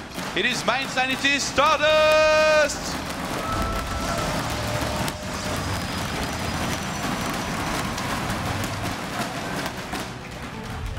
Both players wishing each other luck. I don't think we're gonna have 2 racks, but I thought it'd be funny to see Teja maybe really picking up on the fact that Stardust has not been putting any effort into scouting. Yeah. By the way, do you like Foxtrot? Ah, sorry. I mean, maybe better than some other maps, but overall it's definitely not the best map, I think, for Protoss to play on against Terran. Then again, I mean, I'm a Trobo, man. Teja completely steamrolling everything on Red Bull. Terran! I think a lot of people, especially a lot of Terrans, are Teja fan or Team Liquid fans. So basically everybody in StarCraft are very pleased with the way this is going. Definitely, yeah. Teja going to be opening for Reaper once again. Look at that tweet, just Terran. That's all you need to say, and hashtag Battlegrounds, of course. Yeah, don't so we can forget put your tweets on the stream if you want to be featured. Stardust, I just don't see him scout here once more. He's once again only one gas. He has his plan. He's going to be stubborn. Yeah, it seems to be. It's going to be stubborn. I mean, Foxtrot is definitely a map where I can try something crazy. You know, just because you see a Reaper coming to your main, doesn't mean there's not going to be a factory behind, doesn't mean there's not going to be 2 racks and a lot of other forces. You need to know. So at some point you need to scout. And if you don't want to scout early on, you at least need to leave your first observer right outside your natural so that you can photon overcharge on time. And then you need to do things like taking small gambles, maybe get a double gateway earlier so that you're sure that you can hold. The probe is going around. Where is that probe going? The ultimate... He's playing hide and seek for a second. I guess he wants to make sure he can start the Nexus without being blocked. The tweet by Rotti. Never mind, sorry guys.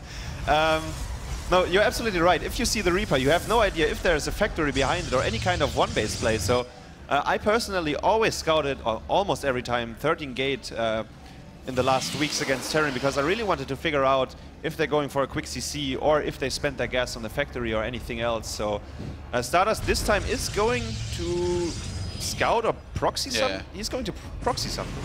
No, wait. No, I think he's going to go around and scout because he wanted to make sure he could dodge that Reaper. Because you know what? Top Terrans, they've been looking for that probe because they know it can be on the map and trying to scout them. So they've been delaying their scout with the Reaper. And in this case, especially since you go for an SCV scout, you don't really need to know immediately what's up. And Stardust is going to get fortunate and go around that Reaper very well. So he should be able to confirm the CC. Did you see if Teja noticed the probe is moving out? No, no, no. Okay, so if he doesn't know, then I would really like to see a proxy by Stardust. No, no, I think he just wants to confirm for once the timing of that CC. Maybe try and see where there is 2 racks behind this. But the Marines will kill the probe. Maybe even before the Maybe even before the CC is being spotted. Oh, this is so... And he sees nothing, just 2 Marines. you cannot know from there whether there is a factory or not as Stardust. So this is pretty bad already, the way this has gone for him. Yeah, now he wishes the Pro would have done a proxy Oracle. Make sure to get on redbullbattlegrounds.com and you can vote. This is actually really nice. I was using that earlier to try and check it out. It's really, really well made. You can vote live, and of course, we're going to see that poll come up very soon and being updated live. was the question. I hope they're not trolling me once again. So many turret shoutouts. They need to troll Roddy a little bit, man. Yeah. This guy's been getting away with everything. Roddy, yeah.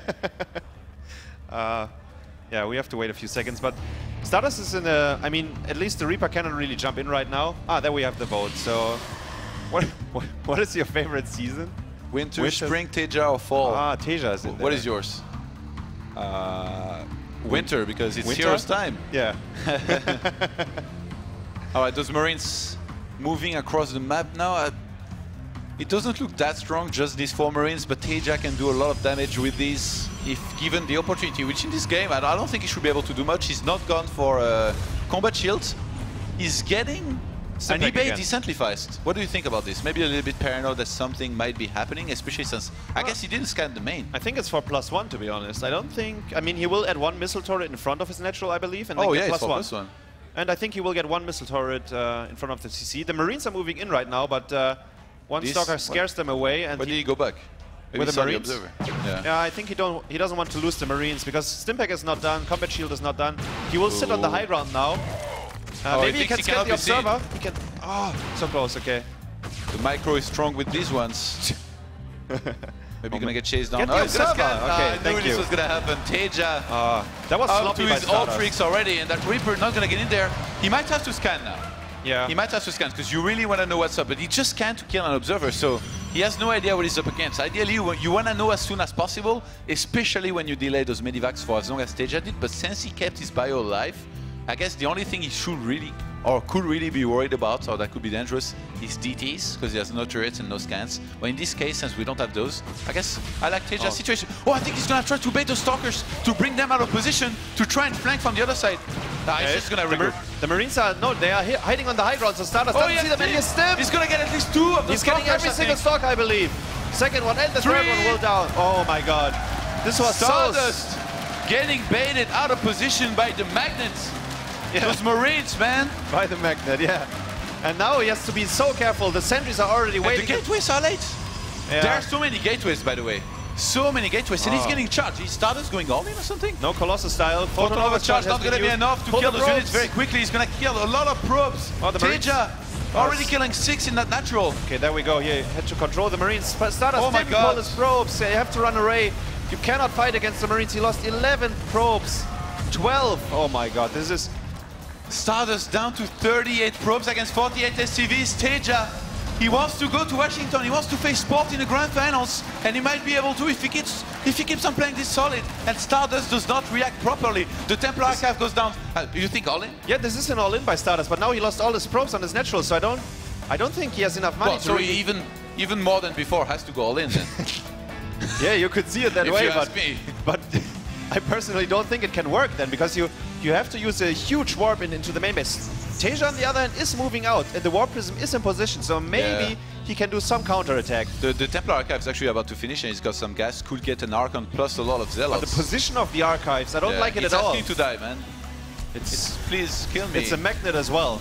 The Zealots are going to be dropping natural. 5 SCVs already dying. Teja losing a lot. He should be able to defend, but if he loses a lot of SCV, he's essentially letting Stardust come back. An Archon being warped in across the map. I think Stardust knows he's about to be dropped or attacked. More Zealots being sent in now. 11 SCVs have been killed. Stardust starting a comeback here, maybe against Teja, who's falling apart a little bit. This army is looking very strong. I do think there is a Photon Overcharge available.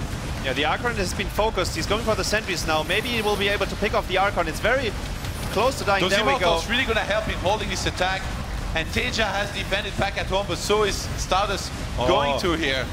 Teja quite far ahead on supply, to be honest. I guess this could have gone better for Stardust. In the end, Teja really, I guess, microing really well and defending. 41 SCVs to 45 probes. You think this could have gone either better for Stardust? Yeah. I thought like he was doing very well, killing a lot of SCVs.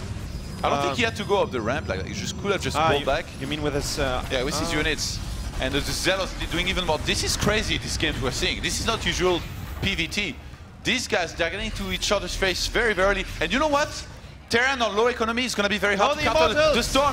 Oh, there's no one photon overcharge. Oh, that's why you don't want to be down the ramp. Teja is attacking with these few units and somehow making it work every single time. The other Immortal is going to die. There's nothing in the main able to defend. It's going to have to warp in new zealots. They do have charge.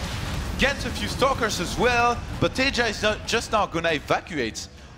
And you know what? Terran on low economy, if you get Storm, there's not going to be any Ghost anytime soon. Stardust still has a chance in this game, even though it's that much supply behind. The Widow Mine's obviously going to be strong. I just wanted to say, Teja realized exactly... I think Teja's going to do a timing before there's Storm. Yeah, he's moving out, right? He wants to do it. And when I say before there is Storm, I mean before there's too many Storms, because 2 Storms are not going to kill this army. You need way more. That third base is toast. If he walks up the ramp in a very weird way, these 2 Storms might be enough to kill everything, but he has to use it on the third base. And this was not good enough for Storms to kill this entire army. I think Teja's going to do it. He's going to start chasing now. The Archon's going to fall as well. I'm pretty sure there's no photon overcharge anymore this time. Those pylons, I don't know if they're here to buy time or if they're just misplaced. But Teja is marching forward. He wants the victory. 69 army supply to 31 now. There's nothing to stop Teja here anymore. There's no Storm. There are almost no units. A few Zealots only. 2 High Templars. Where are they? They're not in the fight right now. Behind the natural, but he's losing the Nexus. He's going to lose the Templar Archives and therefore the game. And Teja is pressing forward. The Nexus is down. Stardust falling in supply very rapidly. The last few units are gonna fall. This has to be it. Behind this, he's still got his economy going. Stardust long distance mining, gonna do a smiley. It's time to dance. Yeah, because Stardust was dancing on the first map. So Teja, come on, press the dance. Teja's gonna kill Templar Archive. Nothing can stop him now. Stardust probably gonna crack a jug before leaving. He's gonna say Imba. Little bit of banter here before losing to his good friend. Teja just too solid. Oh my god, was he aggressive and he didn't play well here. Yeah, I have to agree. Such an aggressive play every map. Another smiley. GG, well played. Good luck in the final. Teja takes it. Teja is going to be our finalist here at the Red Bull Battlegrounds Detroit. He's going to face Bolt in the grand finals. Yeah, TVT. Very impressive series. The crowd was hoping for a TVT, so... They're going to get their wish. Maybe a few battle cruisers. I wouldn't mind myself. Yeah, why not? That would be cool to see. Could I be discussing what just happened here? Yeah, are you kidding me? So I just attacked you and you died, yeah.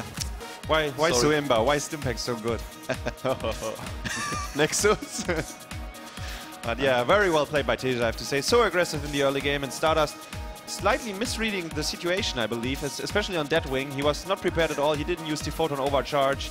And same on Katarina, by the way, but there was the combat shield, so combat shield really helped Teja out. Maybe not his best games, but I feel like Teja was causing a lot of those mistakes to happen. Yeah. And even though the first game really went Stardust's way and didn't necessarily have to, like from there it was Teja running the show completely.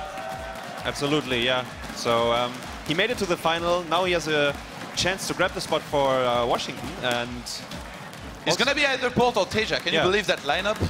It's crazy. Trap, SOS, Parting, Scarlet, Trust, Dongregu, Trust and Cure. No, it's Cure and Bomber. And so the final player here either going to be... not Trust, I was either going to be Teja confused. or Bolt. That's such a sick lineup. Like either way, everybody wins here, no matter who wins. That's right, that's right. This was, those were some very, very convincing series out of our Alteran brothers, I guess we could say. Bolt and Teja really showing us the way on how to play against Protoss. I'm sure like you Terrans out there were taking notes. Even though what they do is kind of, it's surreal. If you didn't do it yet, you have to watch the VODs No, later but on I mean like the multi-pronged attack, the drops and the perfect macro at the same time. It's actually like, just watching the game, I can feel how hard this is to do. Yeah, of course. Their macro never slips. No, yeah. Like there is not a moment where Teja goes up to like 600 minerals. He's always attacking and always macroing perfectly at the same time, which again, it's very, very hard to do. So again, very impressive games here. He was going for good build orders, and that's definitely something you can write down and copy for your latter games. Yeah. What do you think about Stardust non-scouting? Is the conclusion from this series out of him going to be, you know what, I didn't scout enough, maybe I should have known better what he was doing, because he was just essentially taking gambles. If you know what your opponent's doing, you know, there is a clear counter to everything in StarCraft 2, supposedly. So if you know what your opponent's doing, you should be able to counter him, but in this case, Stardust was just making random openers here and there, thinking, well, you know what, against most builds I'm going to be in good shape. Maybe just against this one, I'll be in the bad one. And he got caught every game. I mean, those were not build order wins, but... No. Yeah. That's not what I mean, but because of his lack of scouting, yes. like, the units got into his natural and stuff like that. Now. He lost a lot of probes. That's what I mean. Bad stuff happens. Yeah, bad stuff was happening. Mistakes were made. Mistakes were made. Marine skill probes. Painful for the Protoss heart, but... All right, it's been a good series. Before we go into the finals, which is going to be Polt against Teja, we're going to have a short break and then we'll be right back. You guys are awesome. Don't go anywhere.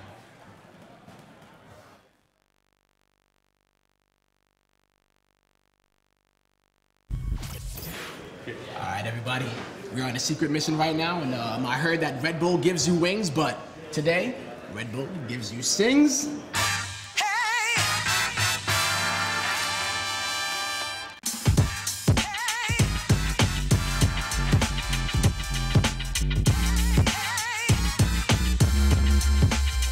What are we singing today? When I'm Grandmaster, I will play faster. They'll call me Bonjour, just like my name was Flash. But now I'm just flat. And now I'm just flat. But now I'm just flat. Oh. Well, much love. Thank you for singing with me, guys.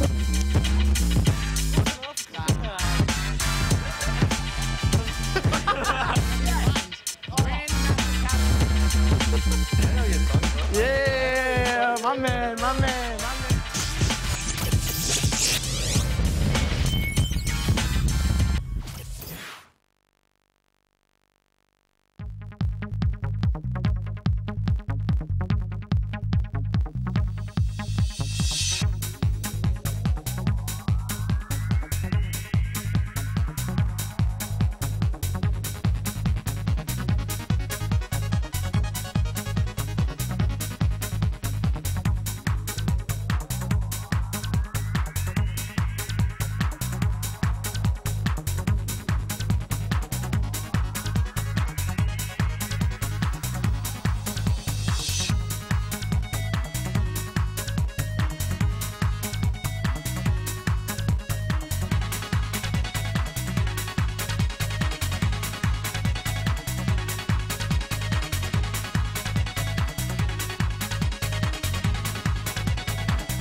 Welcome back everybody to the Red Bull Battlegrounds in Detroit, where I'm standing with our second finalist, a guy who has been in so many finals already, but I still want to know, Teja, despite being in so many finals and having so much experience going into a finals, does it feel special to be in your first finals ever of a Red Bull event? 제가 이제 많은 대회에서 윤영서 선수 결승을 가셨는데 이번 레드불 배틀그라운드 두 번째로 참가하시면서 이제 또 결승 올라가시게 되셨습니다. 뭐 소감 한 말씀 먼저 듣고 시작하겠습니다. 인터뷰. 일단 레드불 배틀그라운드에서 이번에 우승하면은 워싱턴까지 가게 돼서 되게 우승하고 싶고 또 폴트 형이랑 진짜 옛날부터 많이 만났는데 이런 결승에서 만난 건 처음인 것 같거든요. 그래가지고 되게 재밌을 것 같아요. I know it's not a $10,000 tournament, but I'm extremely happy and I'm feeling super fantastic. I met Polt a lot in the finals and actually in other tournaments too, so this is going to be a fun match. All right, that sounds good. I want to ask a couple of questions about the semifinals that we just saw against Stardust, because I think the games were pretty explosive, and I was particularly kind of blown away by the builds that Teja was using, because those were not our standard TVP builds. So I'd like to ask him, were some of the builds specially tailored towards the maps that he was playing on? Because I felt some builds were very specific for each individual map and wouldn't necessarily work as well as they would on other maps. 일단 준결승 경기를 지켜보면서 빌드랑 맵 선택에 대해서 좀 많이 의문도 좀 가고 했었는데 빌드들은 이제 맵에 맞춤으로 하신 건지 손석희 선수를 맞춤으로 하신 건지 석희 형 상대로 맞춤한 건 아니고요. 석희 형이 오히려 제 스타일을 잘 알고 있어가지고 좀 다른 식으로 플레이해 보려고 했는데 그게 다행히 잘 맞아 떨어졌어요. So like I heard the caster said that Stardust and I are really close off tournaments, and in fact we are, and we share a lot of informations together. So I knew that Stardust would have some sort of idea of what I would normally open up with. That's why I picked the maps the way I chose, and I played the styles that I don't normally do, and I think it worked out very well in the end. It especially did. I would like to ask about King Sejong Station, because we saw an opening from Teja, Marine Tank, that is not very common at all in Terran vs. Protoss. Of course, you know, the idea behind it is pretty obvious, because the tanks are in good position. You can shoot at the Protoss, the natural. But was Teja aware of the fact that counterattacking is indeed a weakness of this build? 세종과학기지에서 토스 상대로 해탱을 쓰셨습니다. 해탱 당연히 세종과학기지 이제 맵을 본다면 이제 탱크 위치도 좋은 점을 선점할 수 있고, 근데 한 가지 이제 약점이 있다면은 뒤치기라고 해야 되나 뭐라 그래야 되지? 그거 이제 좀 약한 점이 있었는데 그거를 미리 알고 계셨는지 아니면 손석희 선수가 대응을 잘한 건지 첫 경기에 대해서 설명 좀 해주시죠.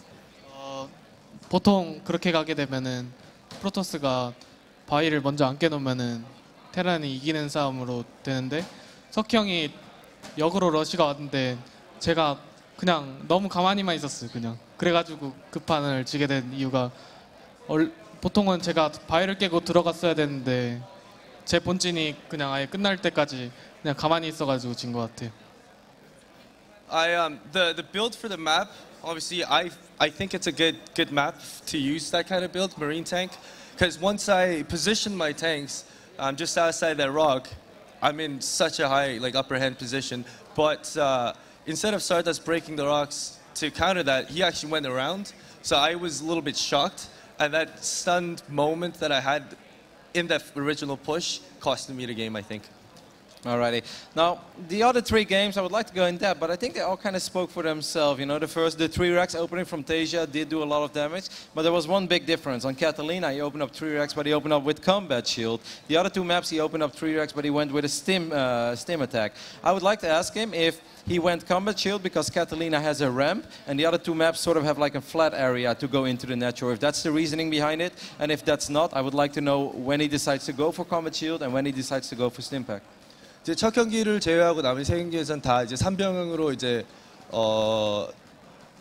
꽤 이제 평범하게 오프닝을 하셨는데 다른 점이 있다면 카타레나에서는 스팀이 아닌 이제 방패업을 들고 이제 들어가셨는데 그 언제 스팀을 하고 언제 방패를 하는지 혹시 맵 카타레나 같은 경우에는 언덕이 있어서 그렇게 결정을 하신 건지 그 결정하게 된 배경을 좀 듣고 싶습니다.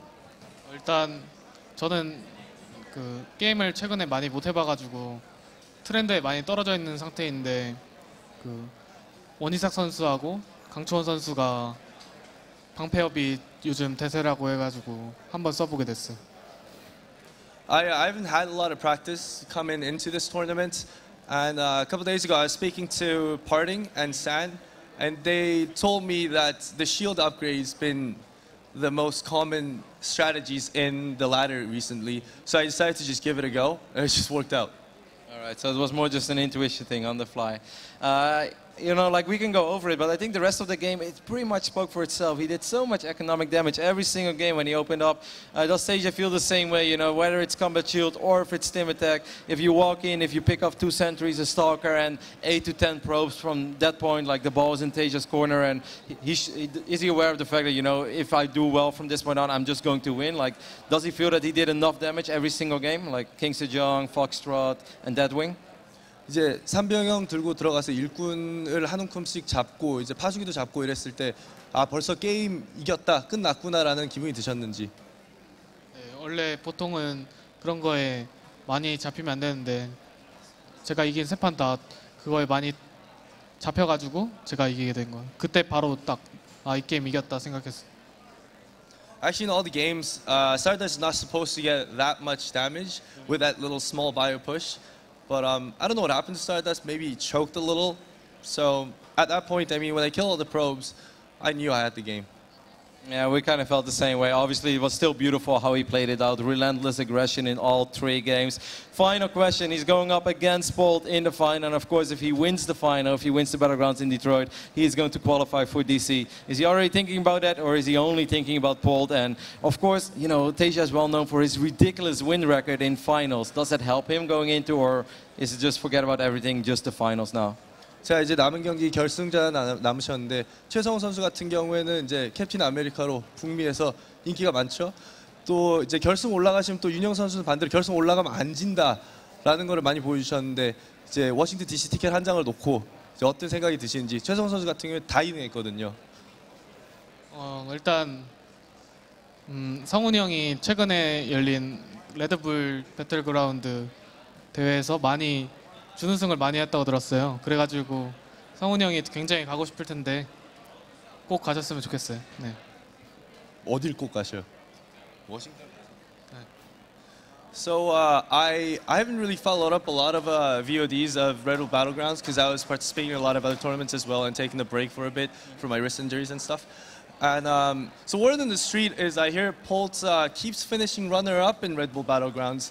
I hope and really sincerely hope that he could make it to the Washington, D.C. after this one. Oh, well, that's going to be hard because this is the last try. I'm sarcastic. Okay. All righty. Well, thank you very much, Tasia. We appreciate it. We appreciate your time. And, of course, good luck in the grand finals. For now, guys, we're going to head over to a very small commercial break. And after that, we'll be back with the grand finals of the Red Bull Battlegrounds in Detroit.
everybody to the Red Bull Battlegrounds in Detroit, where it is time for the grand finals. It is time for a TVT party.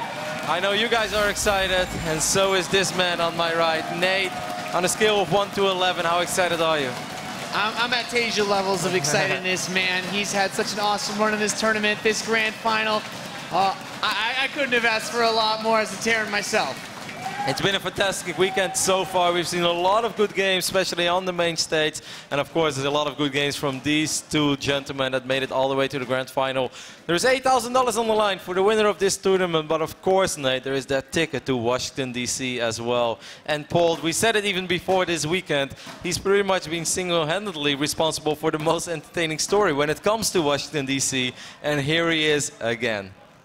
Truly an incredible, I guess, story that we've had about Paul, because he's come to so many of the Battlegrounds events. He's made it very deep in just about every one that he's participated in, but getting close doesn't quite cut it when it comes to the Battlegrounds. You have to win to qualify for the grand finals in Washington, D.C. Yep, for the people who wonder what we're talking about, next month in Washington, D.C., the grand finals of the 2014 Battlegrounds will be happening. 7 players are already qualified, but they all had to work for it, as it was in parting with the runner-ups of last year's grand final. Then earlier this year, we had Scarlet winning the North American Battlegrounds. We had Bomber winning Battlegrounds Atlanta. We had Dongregu winning Battlegrounds Global. We had Cure winning Battlegrounds Online, and we also also decided to give Trap an invite for winning MLG Anaheim. So 7 out of the 8 players are already known. That's, of course, an incredible, beautiful lineup. But one of them will be joining them, either Polt or Tasia. One of these two amazing Terrans will be joining that already amazing lineup next month in 2014. Well, 2014 Battlegrounds Grand Final. It is going to be sick one way or the other, but Polt, he came close so many times. He was the runner-up of MLG Anaheim, the runner-up of Battlegrounds North America. He was the runner-up of Battlegrounds Atlanta, and he also finished top 4 in Battlegrounds Online. It's just, you know, that is impressive on its own, but that's still not going to bring him to DC. That's right, and Polt has come so close so many times, but now his one final opportunity, his last shot. In between him is one hell of a Terran player. Some call it the season of this player. When we're in summertime, the decade. You know what? I gotta say, there's a lot of people excited to see Liquid Tasia.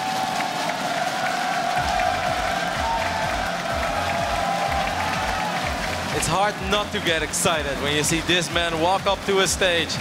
Not many people have played in as many finals as he did. I think there are very, very few players out there. Definitely, I guess, MC and maybe MVP, but that's about it.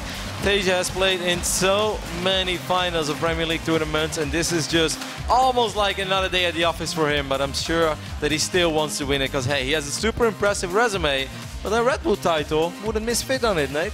You know, he's looked down his list. He says, hey, I don't have one of these trophies. No. And, you know, if you guys have been tuning in the stream, you've been seeing in the breaks, that trophy looks pretty badass. So he wants it. He wants to go to DC and earn some more cash money. His opponent, oh, man, he is so hungry for this victory. You guys know him, Captain America. He is CM Storm's Polt!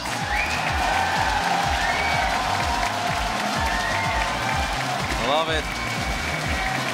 Polt, despite probably being on a little bit of pressure, still looking really relaxed, looking like he is ready for a great final. Look at that Terran love. All Zerg and Protoss players are right now like they're just like shaking their heads, and the Terrans are like, yeah, those my bros. This is where the party's at, Roddy. The Well, Terran Fest is about to begin. I am sure that it's going to be one hell of a TVT party. I'm incredibly excited. We are playing a best of 5, something important we didn't mention yet. We are saving the best of 7 for the grand final of the entire Battlegrounds 2014 that will be happening in Washington, D.C. So this is going to be a best of 5. It could be a long one, but Nate, TVT has been really explosive lately. Yeah, any of you guys who tuned in to watch Polt play in the Battlegrounds Online saw a lot of TVT, especially in that top 4. This guy, however, he's pretty solid all around. I'd say when we look at the explosiveness of Terran versus Terran, I wouldn't be surprised to see Tasia force a long game if Polt gets too aggressive. I'd say of these two, he's more likely to play defensive and expand, but Polt, ooh, aggressive is putting it lightly. Yeah, but we also know that Polt is not afraid of longer games. Like, have you ever seen Polt just try to all-in somebody because he thinks he can't win? It's like, no. Polt is so confident in himself as well. And he's even said this in the past. He feels if his game goes past the 20-minute mark, there are very, very few players in the world that are better than him. And he actually thinks there's nobody better than him. He believes that if he makes it up to a certain point in the game, there's nobody as fast as him. Nobody has the same awareness as he does. Yeah, Polt has had a very interesting record in TVT, especially, of course, we talked about how he was not able to succeed. However, we're getting ready for the first game, guys. Let's kick off the grand finals. I think it's time to begin the 2014 Red Bull Battlegrounds.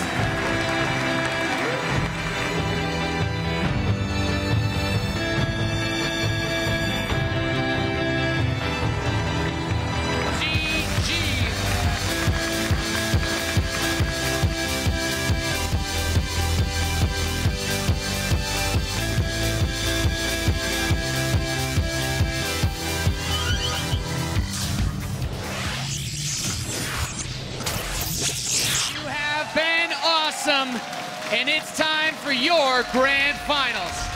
In the top right position of Overgrowth, we have a red Terran player from Team Liquid enjoying his summer very much. He is Tasia!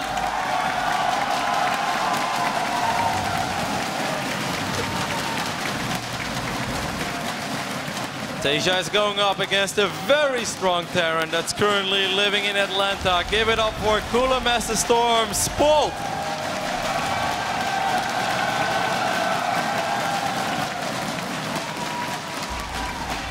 Feels like only a month or two ago, we had Tasia, of course, not only winning the Intel Extreme Masters Shenzhen, but winning DreamHack Summer and pretty much dominating everything else he's been in as well.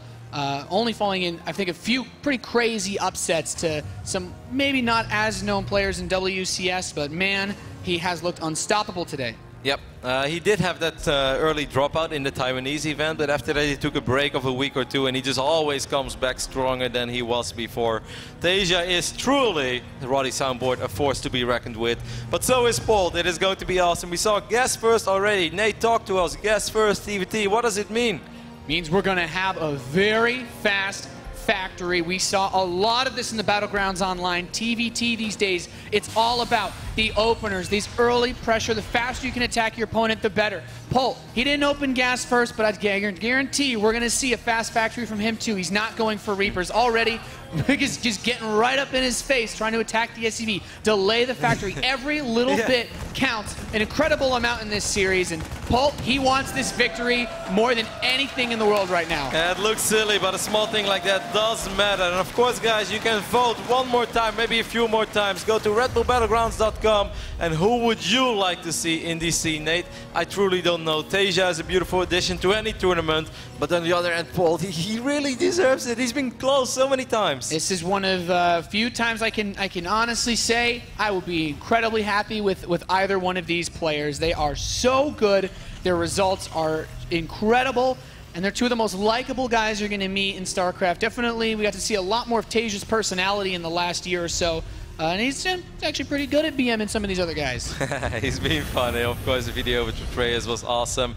It seems like it's a very even poll. You guys, just like us, don't really know who we'd like to see. A small advantage for Tasia. I'm with you, Nate. I really don't care either way. I just hope that we have a fantastic final today in Detroit. So we see this first Hellion from Tasia marching across the map, or riding across the map. He's going to check the waters, take control of the Zelnaka watchtower. Of course, if both players do the exact same thing, but Paul did it a little bit later, he should be all right because he's going to do it defensively. So he will have an extra unit or two. And in TVT, it's almost like PvP that every shot matters in this phase in the game. A Hellion getting a couple of volleys off before anything else can truly make the difference before the first real engagement. Yeah, it all comes down to positioning in a lot of these fights. You have Marines, which with a medevac, one Hellion can't even kill him, but Tasia's already getting a nice pickup. You said it. If Polt's going to be the defending player, well, he's going to need every possible unit he can get back home. This Hellion should be able to escape. I'm not sure because he's going to have to go up the ramp. So if Tasia moves his Hellions properly, he should be able to get the shot off. And yes, he does. So first blood, even though I'm not sure if Hellions bleed, but in a weird way it was. Polt is still going to pick up his Marines. He's going to move out. Tasia's most likely trying to do the same thing. Polt, are you sure about this? This is going to get really awkward. Medevac's moving over. He's going to drop on the ramp. There are just 2 Hellions, and there's 3 at the bottom for Tasia. He can elevator these bad boys in too. Now Polt still crossing the map. There's only a single Viking on the way and a command center. Both of these guys can actually wreck each other's economy. Yeah, I'm still worried though, because Polt, of course, already lost that 1 Hellion, and Tasia's attacking faster, which means less units most likely to defend. So far, Polt is doing an okay job, but I think he's going to lose his Hellions regardless, and he's going to lose a lot of SCVs, of course. Let's take a look at the Marines on the other side of the map. There's only one Viking in the base of Tasia. SCV's already being pulled. A Hellion finishes up, but Polt gets right on top of the Liquid Terran players' SCVs. Of course, the Hellions and the Marines are still doing work back at Polt's base. Viking going ham. And I have to say, TVT has become this super early slugfest, Roddy. Yeah, a lot of SCVs dying on either side. Actually, Tasia has lost more SCVs so far than Polt did. And Polt still has his Marines alive. If he can pick up that Hellion, no, he can't. 2 Vikings is a little too much to deal with. Who would have ever thought that Viking would be the best early defense unit? I mean, those hit points, you can repair it, makes it a very strong choice. Finally, the units have been cleared out of each other's bases, and unbelievable. This is TVT. Yep, 14 SCVs have died on either side, and 28 and 27 units have fallen. The only difference being that Hellion, I guess, early on. Man, that went better for Polt than I expected, Nate, because he started dropping so much later that you would have normally expected Tasia to have an extra unit and be a little bit better prepared for that, and to be able to do a little more damage in the main base of Polt, but that wasn't the case at all. No. It was not. I think this is very interesting where he wants to go with this follow, because these Vikings, he knows he's got a little bit of air superiority because he didn't get that second one out quite as fast. I don't think there's too much that either player should be able to do to each other, but this follow-up medevac, TaeJa really wants to keep the pressure on. He might be able to pick up that Viking. Yes, he does.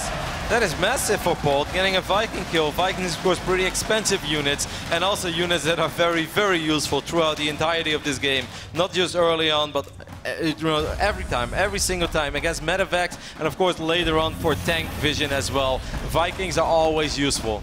Yeah, so interesting. We're starting to see a little bit of a divergence in the build orders. TaeJa's going back into Marines a little bit more quickly than Polt. Polt still wants to get out a few extra Hellions because TaeJa's putting its pressure on the natural. Picks off an SCV or two. Every worker at this stage of the game counts because of how many both players have lost. It's still about 22 to 23.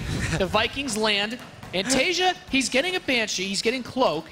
So which is surprising considering the high Viking count. Yeah, he wants to try to just move into a place where Polt might think, hey, I have Vikings, I shouldn't, why would he go Banshees, and then suddenly he doesn't have a missile turret. And if Polt doesn't have a scan because he's lost so many SCVs, things get tricky. No, but he does scan Polt just scans the main base, and that might have told him something, but this is worrying as well because his engineering base is not done yet, and he has to make damn sure that he doesn't drop a mule now because he's going to need these scans. Are all the Vikings out of position as well? Are those the Vikings in? Oh, Polt. Okay, this Banshee from TaeJa now that's idling in the right bottom side of this map could potentially do quite a bit of damage. We see 2 missile turrets on the way, but they ain't done yet, Nate. That's right. The Banshee should be able to pick off the SCV, building them, and quite a few more. Polt's whole army is on the right side of the map. He lands his Vikings. There's a single bunker. So Polt's advantage is Marines, but this Banshee's going to get some work done. Missile turret will finish, but not after this Banshee secures 6 kills.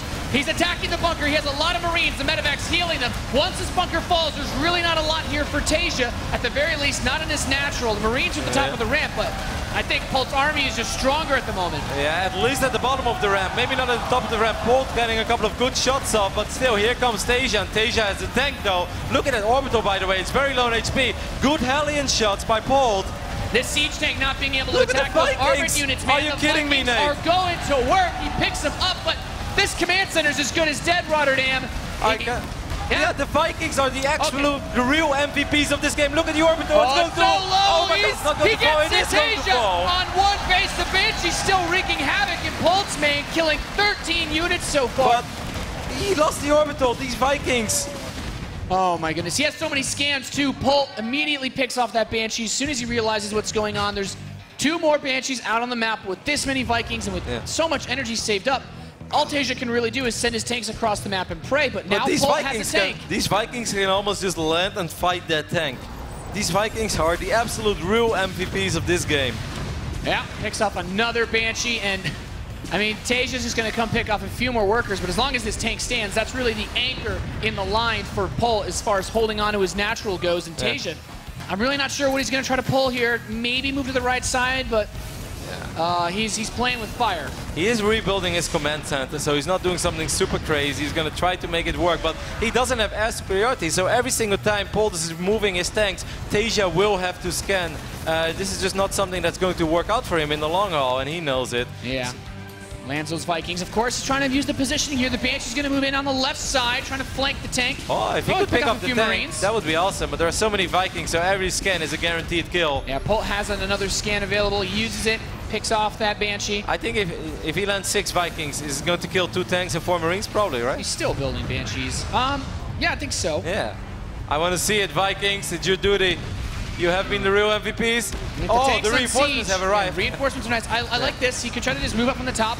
I mean, he could drop the Vikings and those medevacs, but yeah, this tank position should not be attackable. And Polt is going to be able to get this force off of his lawn quite easily. Do you think he's going to chase it down? He probably will, right? The reinforcements are so far away. He has a couple of Marines here as well. He's landing the Vikings again. The Vikings, another Banshee.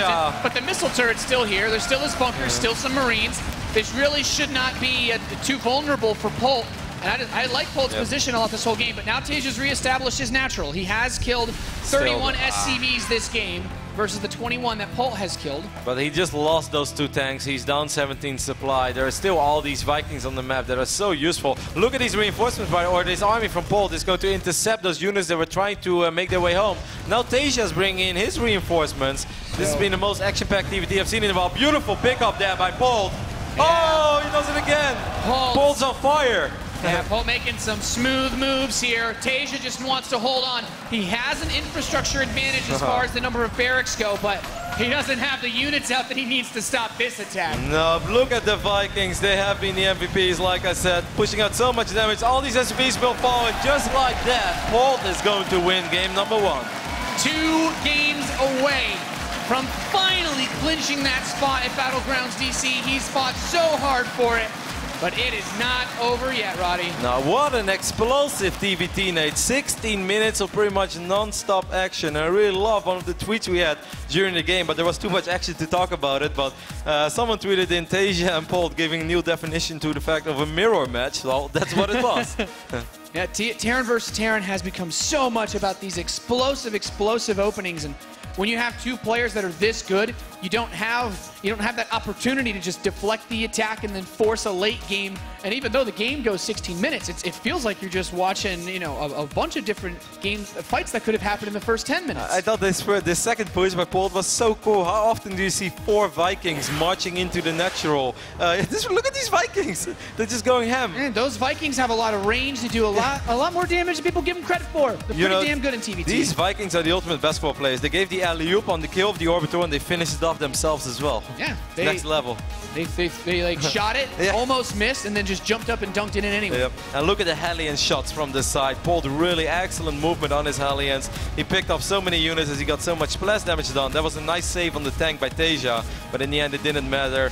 And then these Vikings picking up this Orbital, that was almost game ending, or maybe it is game ending. Yeah, that gives you such a huge advantage. The only thing, you know, it's like you want the scans, and even though Polt had the extra base, Tasia, if he could have taken a few better engagements somehow, maybe the fact that Polt can't actually use his command center for mules kind of helps him, but still, the double SCV production, you're right, he had that lead all game long.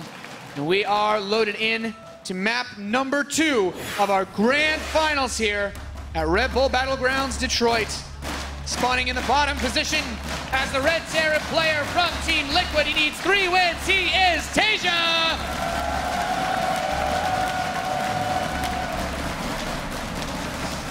Tasia going up against the Terran player that wants to go to DC, that wants to win the tournament again, and he looked great in game 1. Give it up for Polt.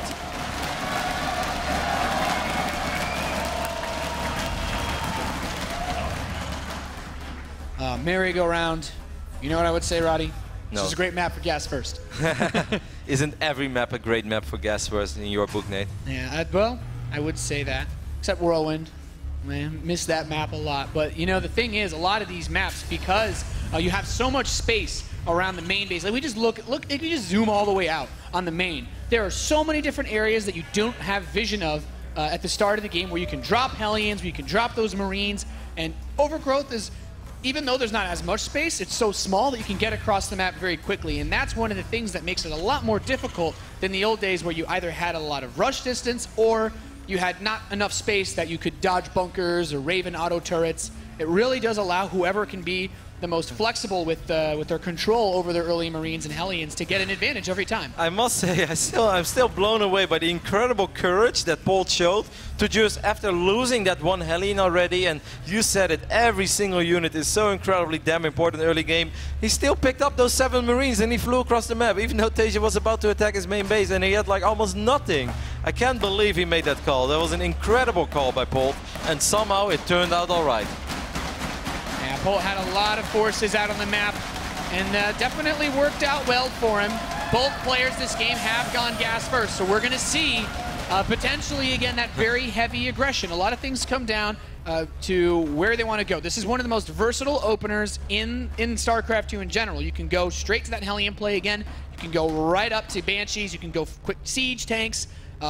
You can pretty much do whatever. We've seen players even fast expand out of this, and now we have a Reaper from Tasia. Yeah, you've mentioned this a lot. This has become more and more popular because when you first see a Marine, then people don't really expect the Reaper anymore, and then suddenly the Reaper will be able to get the scouting information that you normally not expect in this phase in the game. So, interesting switch up by Tasia. Yeah, I mean, we've actually even seen this used for more than scouting. What was it? Kier versus Yoda in the Battlegrounds online finals. Yeah, and he actually just went Reaper Hellion, which it wasn't even a thing since before, you know, when Reapers actually had, you know, grenades instead of just pistols. Starport on the way already for Polt. Tejas is of course a little bit delayed because he put some of his gas into this one happy little Reaper. I think it's just going to be this single Reaper for now. Tejas should be able to get a great scout off. I do believe that Tejas on 2 refineries and Polt is only on 1. So it could be a Cloak Banshee opening as well. Definitely, you know, never a wrong choice. But I must say, I personally prefer, from what I've seen, I prefer the Hellion Marine play, Nate. Yeah, I like the Hellion Marine play quite a bit. There are some good, it feels weird to say good because no one does them anymore, defensive openings where you get a fast missile turret and a Viking to defend against the Banshee. But the Hellion Marines, they always seem to find a way into your base if you invest too much into your economy at the start. So there is a bit of a variation that we're seeing, though. We are going to have that cloak, as you mentioned, from Teja. He did take the double gas. He can afford it. Polt this time. He's going to get a Widow Mine with his play. He does still have one Hellion. And he can bring it as well with his army. And this is very interesting because some calls that you see Terran players make when they are Teja in this position, they will still send their first Banshee across the map. That of course means that you have very, very little at home to deal with that, or to deal with this incoming medevac drop. But if you somehow handle it right, then your Banshee is going to have the time of her life in the opponent's main base, but it can also backfire. So I really wonder, will Teja keep his Banshee at home, or is he going to rally it across the map immediately? I don't think he has a choice. This drop should hit before the Banshee's even out with how quick how quick Polt's getting into his base. And the medevac is here. That Banshee, it should be rallied towards Polt, but now the drop moves in. As soon as it finishes, will it turn around? He needs to get the rest of his force over he's here. not pulling the SCVs. That Widow Mine. Oh. Well, okay. I love it. He's keeping the, he wants to keep that load ready. The Banshee is still moving across the map, so no, he needs to make some plays. Oh my god, no! SCVs He's are gonna lose super something close. Oh, okay, Oh. nice save there, but Man. these Marines are still going to lay waste. A single Hellion can't actually kill a Marine that's being healed by medevacs. Nope, Teja is in a little bit of trouble here. Excellent focus fire by Polt as well. Is he able to pick up the Hellion too? He could potentially drop the Marines on top of the Hellion. Banshee's in his base. Yep. He does have a Viking. Banshee cloaks. He can scan. Okay, starts the missile turret, and he should scan. Yep.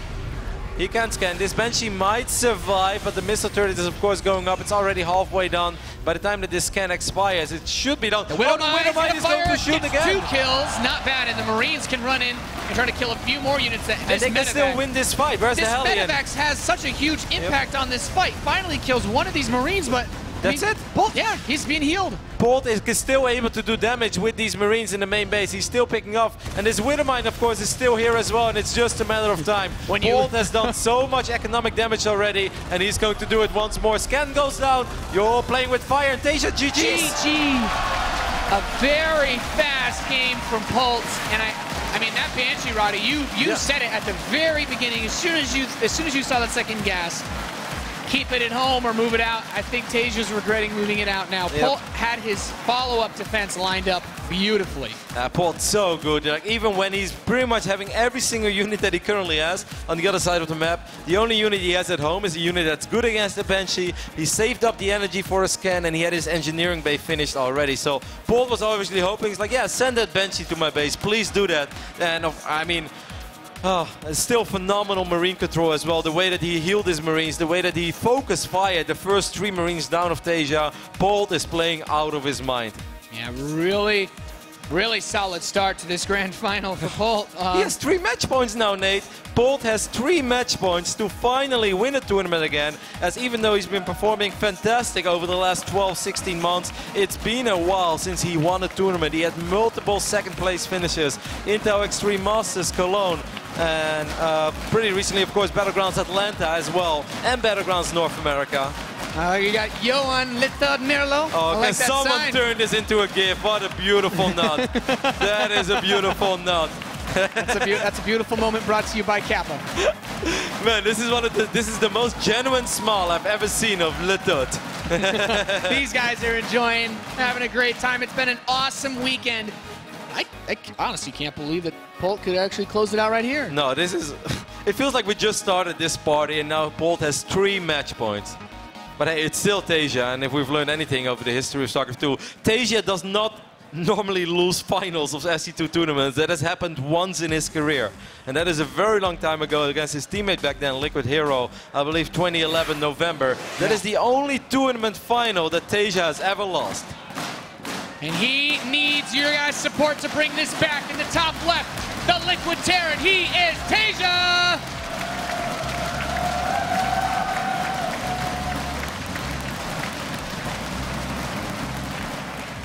Over here in the right bottom side of this map, he is playing like a madman. Give it up for Cooler Master Storm's Bolt.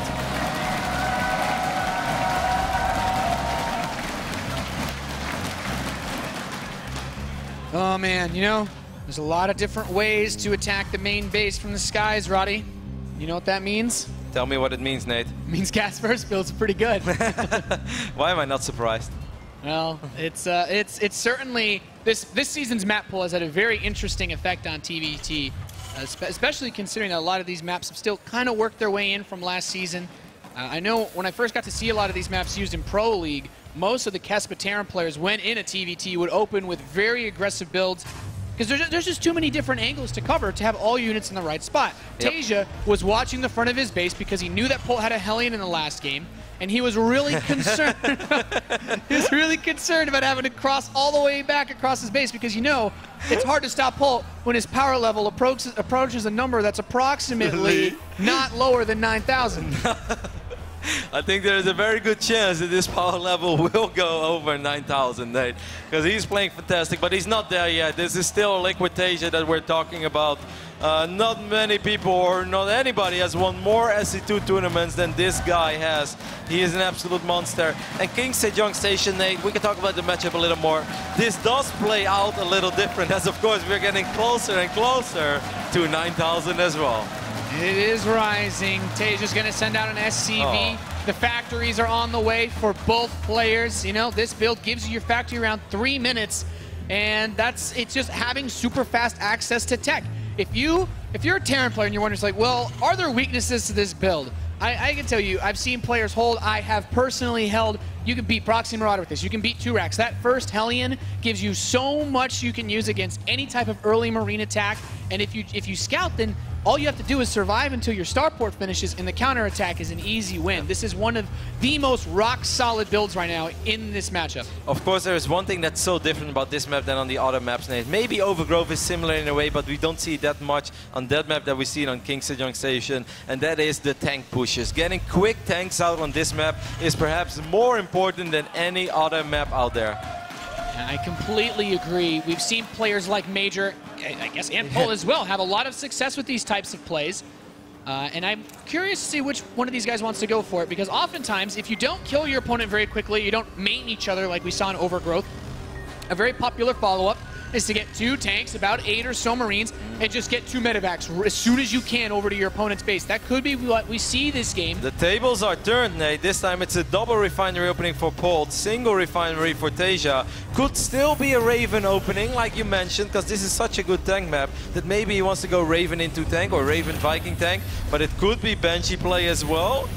Yeah, It's going to be Cloak for Polt, and it's going to be a medevac with some Hellions and Marines for Tasia. And this matchup, it's just so tricky to deal with everything. Polt's even going to build a Widowmine, which I like aggressively and defensively. You know, they one-shot a Viking. I've seen players, and I've had the unfortunate experience of trying to fly a Viking to chase a Banshee that attacks me, and then I just like, what, is a Widowmine hidden next to my cliff for some reason?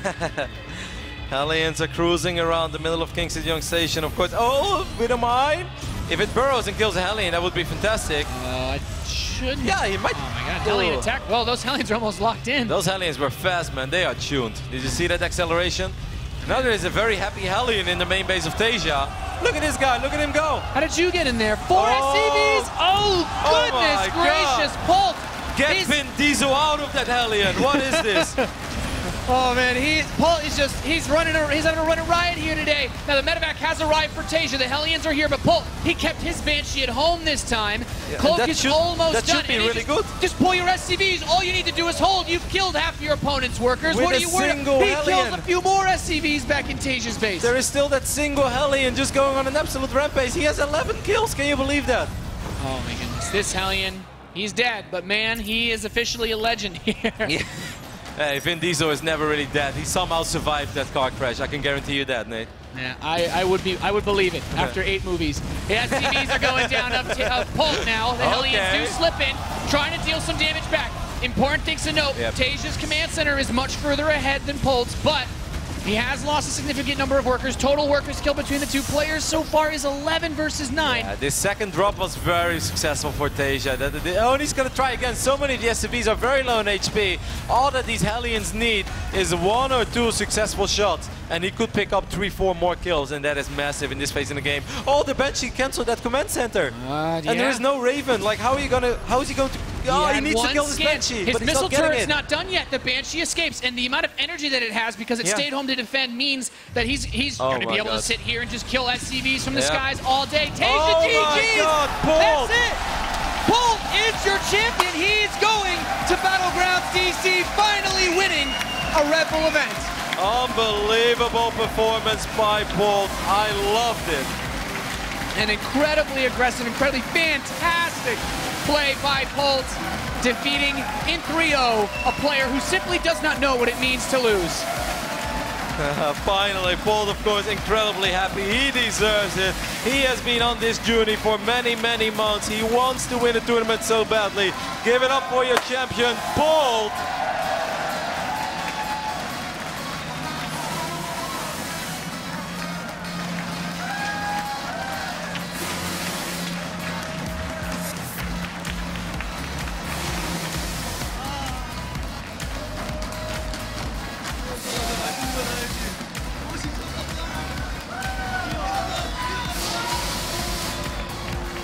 Give it up for Paul!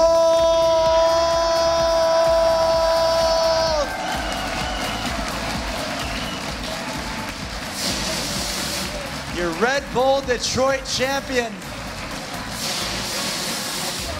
I've got to get some words from our champion, Polt. We've seen a lot of second place finishes. A lot of us have been waiting for a championship from you. This moment right here, right now, in Detroit. What does this moment mean to you? I don't even know how many tournaments I've attended this year, but I got like second place, third place, fourth place again and again. And finally, I got the trophy.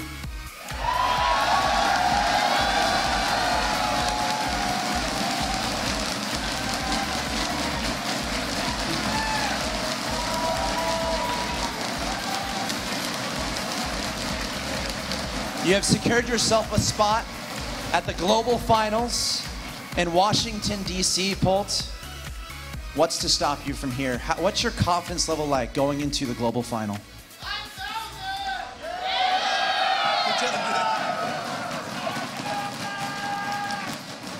Yeah, actually, my biggest threat was inside of myself. I mean, in every finals, I played very bad when it's compared to semifinals, but today I overcame it and now I'm recovered, so I'm too much confident.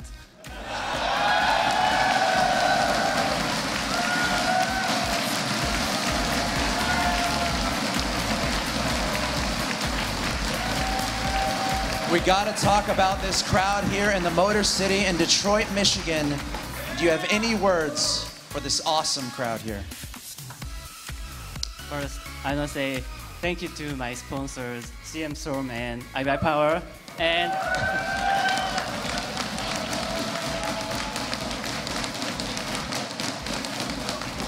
actually, I've been struggling for a long time this year, but not only getting second place or not getting first place, but also my plays are a little bit shaky, and I was not satisfied with that. But today, I'm really satisfactory with my skills and games.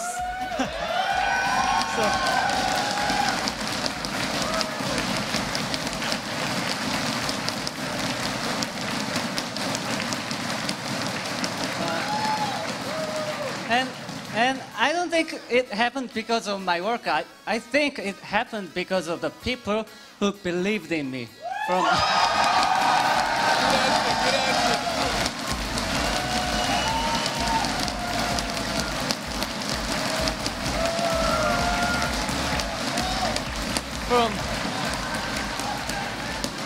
my manager Andrew and this guy Alex and my roommate Violet and the translator James, and all of the other players and fans. I really appreciate to you. Let's give it up one more time for Bolt!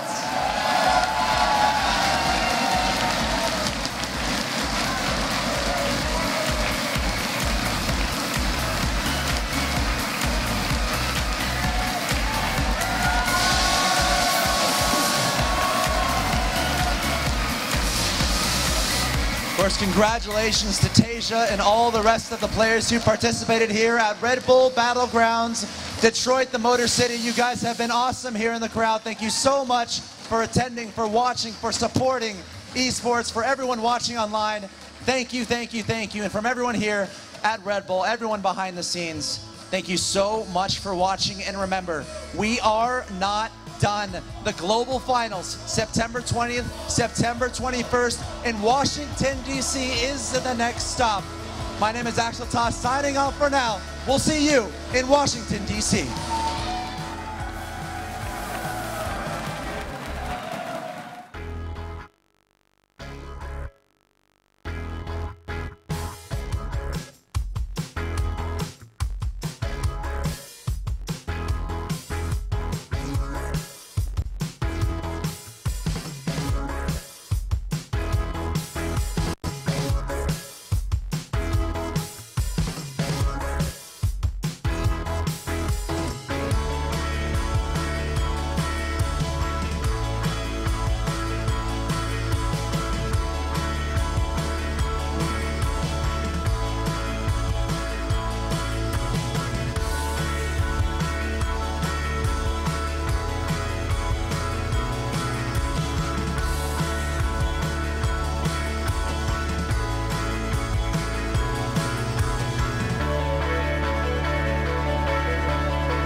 Yo.